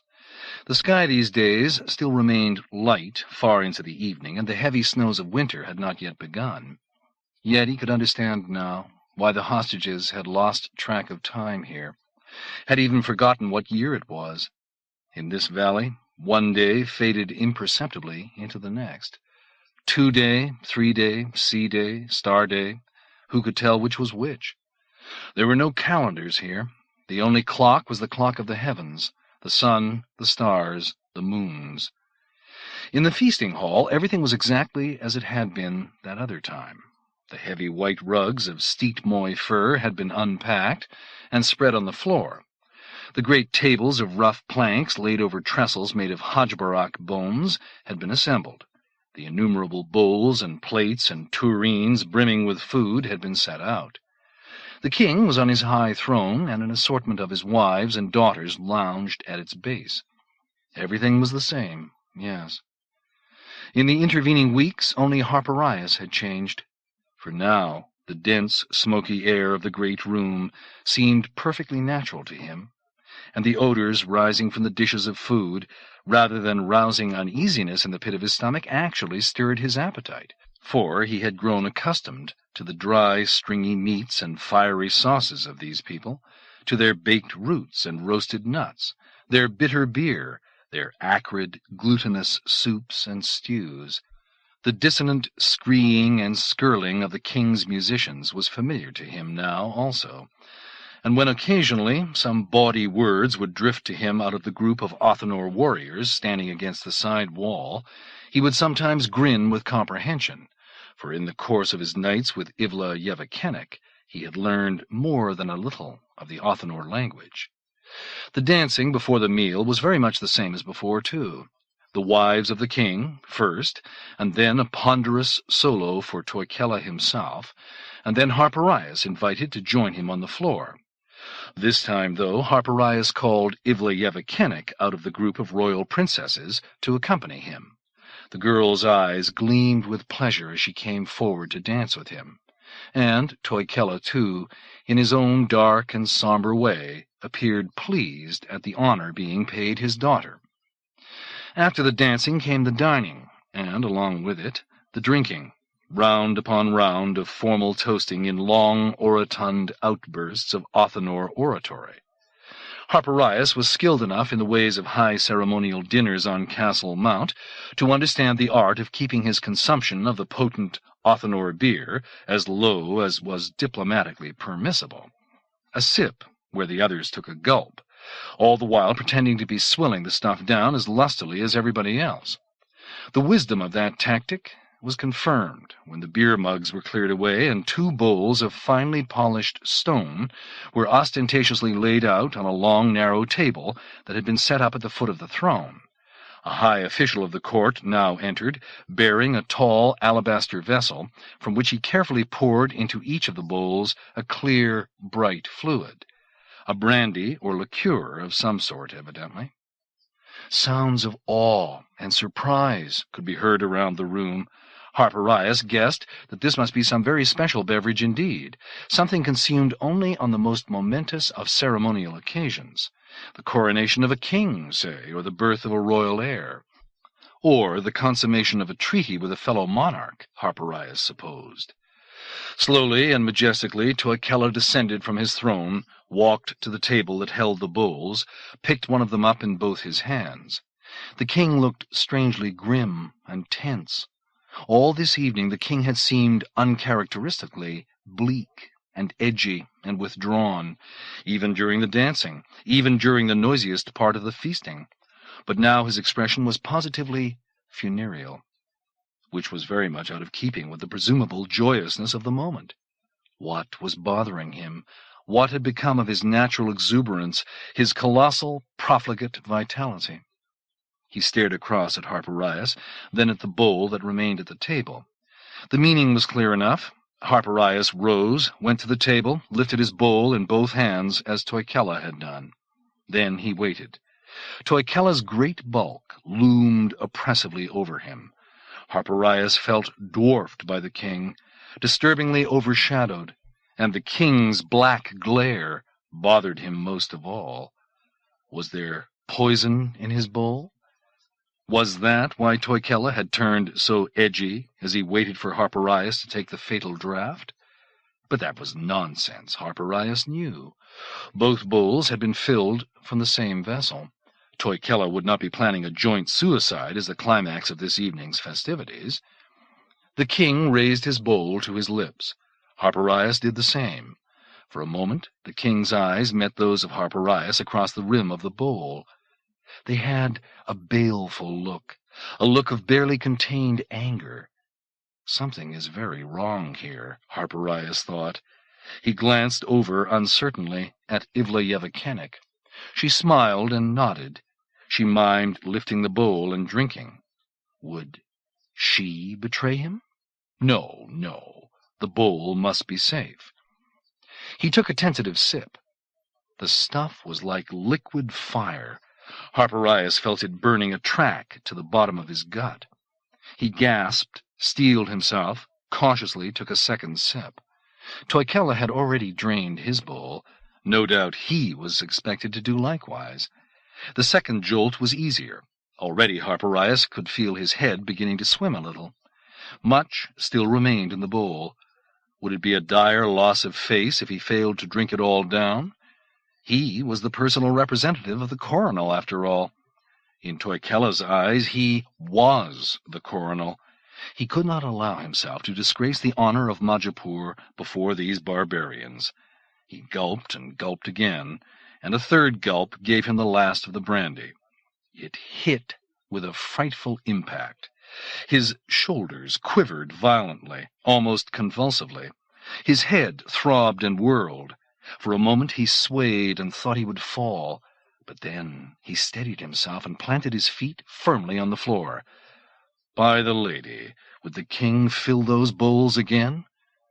No, he would not. The divine be thanked, Toikella was content with a single draught of the stuff. "Treaty," the king said gruffly. He still looked grim. "Now we sign." "Yes," said Harpirias. He fought back another shiver, another wobble. "Now we sign." The two parchment scrolls were produced and arrayed side by side on the table before the throne. A chair made of bone was brought for the king, and another for Harpirias, and they too sat side by side, looking out at the assembled grandees of the Othinor. Korinaam stood just behind Harpirias in his role as interpreter and adviser, and Mankhelm took up the same position in back of the king. Toikella, seizing one scroll in his immense paws and holding it high, scrutinized it line by line as though he could actually read it. Then, with a grunt, he put it down, picked up the other copy, and began to give it the same survey. Harpirias noted with some satisfaction that the king was reading this one upside down. "Everything good?" Harpirias asked him. "Everything good, yes, we sign." Korinaam handed Harpirias a stylus that had already been inked. The shapeshifter leaned forward and said in a low, cutting voice, "You see the place where you must sign, do you not, your lordship?" "I have no intention of signing the name of—" "Sign, lordship. Quickly, you must. There is no alternative." In quick, angry strokes, Harpirias wrote in at the bottom of the scroll the name that was required of him there, Ambinol Coronal Lord. It seemed monstrous to him, almost blasphemous. He stared at the fraudulent signature for an instant, and then, before Korinaam could object, he added underneath, "Harpirias of Muldamar, on Lord Ambinol's behalf." Let King Toikella make of that whatever he would or could. He gave the signed scroll to the king and received the other in return.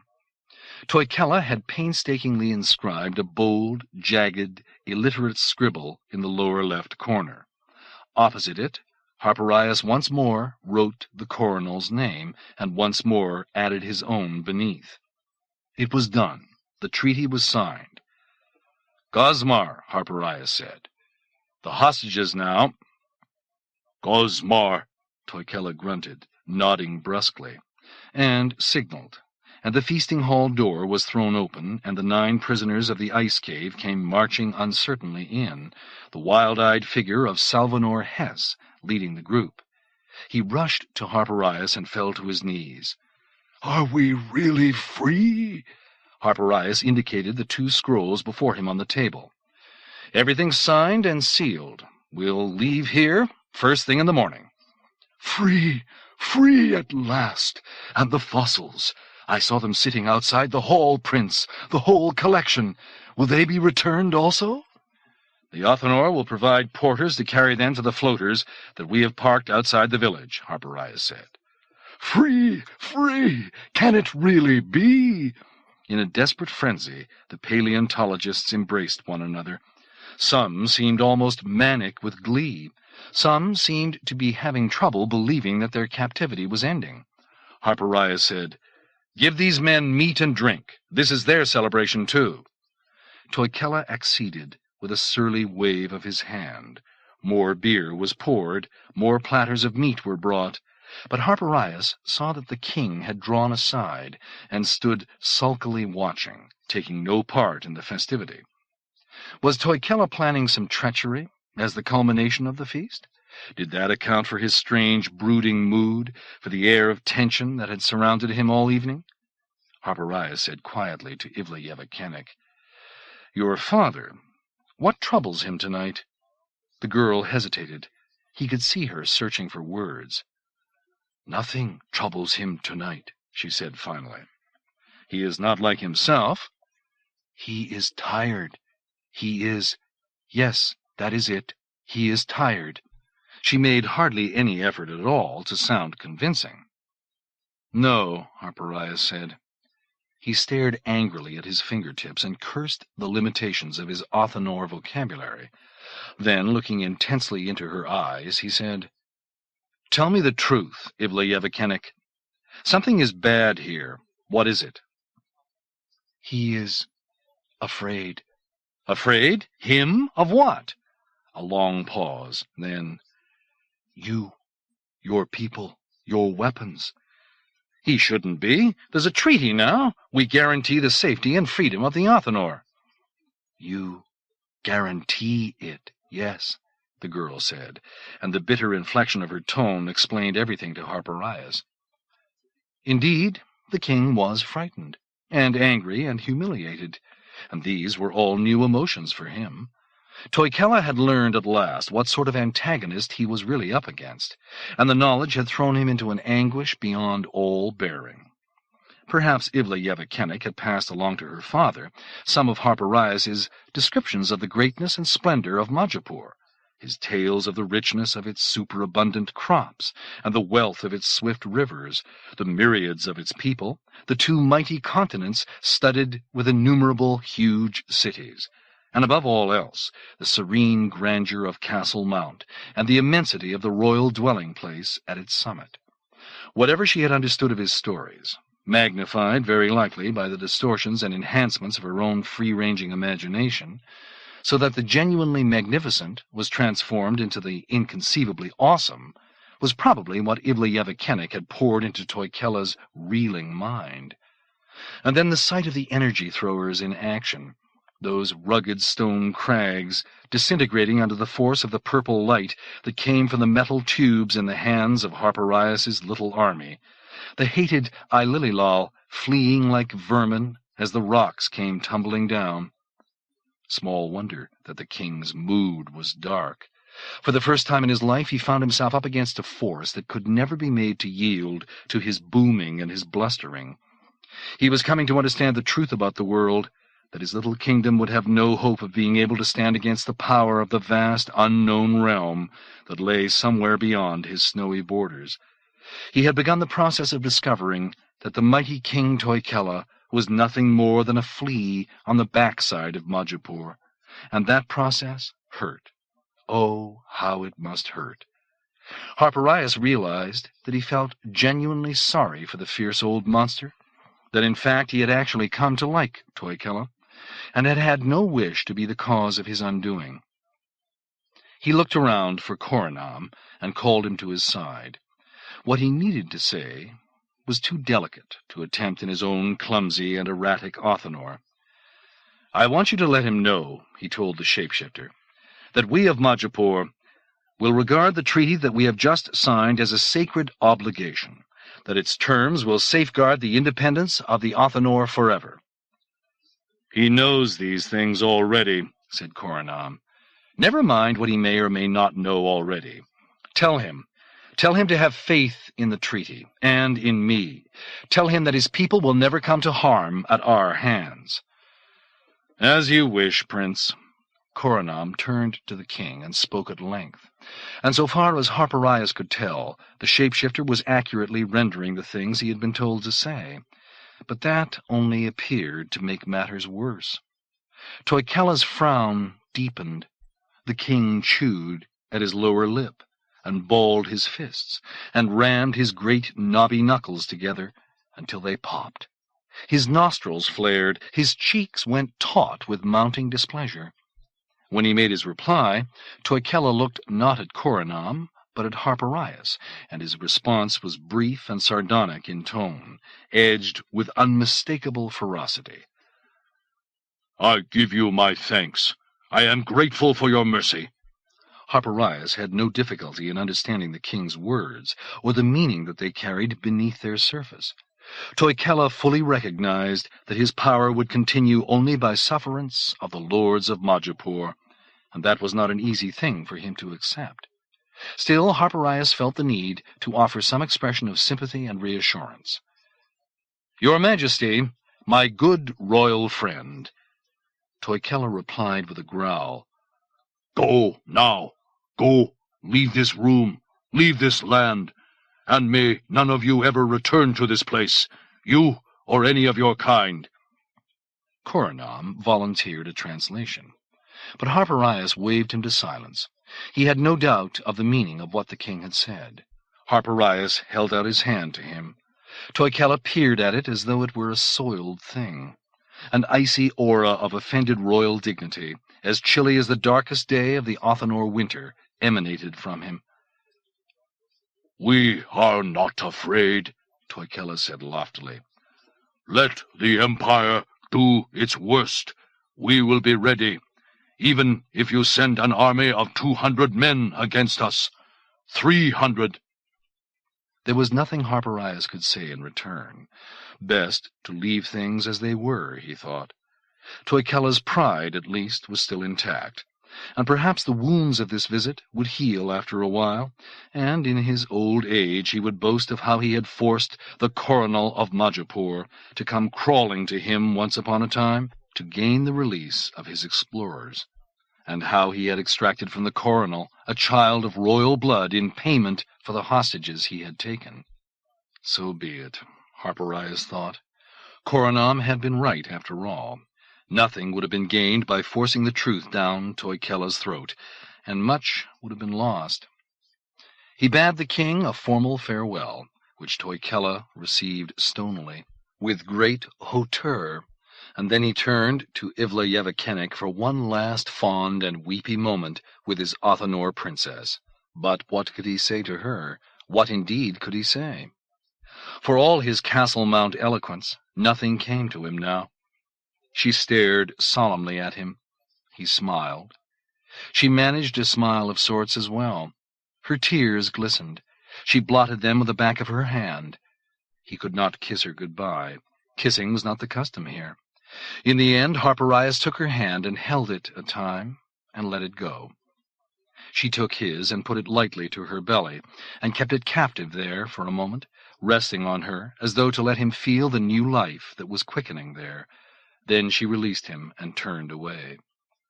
Harpirias gathered his troops and beckoned to the freed hostages to follow him, and went out of the feasting hall. 18. From the look of the star-speckled darkness overhead, dawn was still some hours off, but it took the rest of the night to load the waiting floaters and make them ready for the homeward journey. The sky was already streaked with pink before all the final tasks were finished. Harpirias stood for a moment, just outside the high wall of stone that surrounded the hidden kingdom of the Othinor. Home now. Home to the waiting warmth of civilized Majipoor, and perhaps the resurrection of his own interrupted career on Castle Mount. He had actually accomplished the task he had been sent here to do. More than that, he had had his great adventure, and he had gained a lifetime's worth of stories to tell, stories that the Coronal would listen to eagerly, and everyone else as well. And now home to tell those stories, home to a decent bath and a dinner of real food, oysters and spiced fish and breast of secamond or haunch of billentoon, and the thick, strong wine of Muldamar, or the bright crimson wine of Bannacanniclole, or the golden wine of Pilliplock, or the fine silvery grey wine of Amblemorn, maybe all four in quick succession, with some clear-eyed beauty with high cheekbones and delicate brows as his companion for the night. Yes, or why not? 2 or 3. But Harpirias knew that the land of the Othinor had imprinted itself upon his soul forever. Beyond any doubt he would dream time and again of the land of the Othinor, when finally he was home once more. Images of the ice world would steal into his mind, and of King Toikella's smoky banquet hall, and of the jeering, capering Ilililal of the heights. That he knew. And the glossy-haired girl with the sliver of carved bone through her upper lip, who had slipped into his room to keep him warm on so many frosty nights, she, too, would come to him in his sleep. Yes, all that and much more. Harpirias was certain of that. He would never forget this place. "Everything is stowed, Prince," Eskenazo Marabod called to him. "Sun's about to come up. Shall we get going?" In a moment, Harpirias said. He stepped back through the narrow, wedge-shaped crack in the mountain wall that afforded the only access to King Toikella's land. The ice village gleamed faintly in the pearly light of dawn. Harpirias let his eyes rove the shining, fanciful facades, the glittering, icy filigrees. A small figure was standing in front of the lodge where his quarters had been. At this distance it was hard for him to see her clearly, but Harpirias could envision her well enough in the eye of his mind, a ragged, smudgy figure in carelessly arrayed furs, a girl who perhaps was bearing his Othinor child, waving to him, hesitantly at first, then more eagerly, a gesture of obvious love and longing. He stared at her for a time, then he waved back at her, and turned and walked away, passing through the crevice in the mountain wall and heading for his floater to begin his long journey home. End of The Mountains of Majipoor by Robert Silverberg. Read by J.P. Linton in the studios of American Foundation for the Blind, Incorporated, for the Library of Congress, August 1996. For special distribution as authorized by Act of Congress under Public Law 89-522, with the permission of the copyright holder and the publisher, Bantam Books, a division of Bantam Doubleday Dell Publishing Group, Incorporated. 1540 Broadway, New York, New York, 10036. End of book.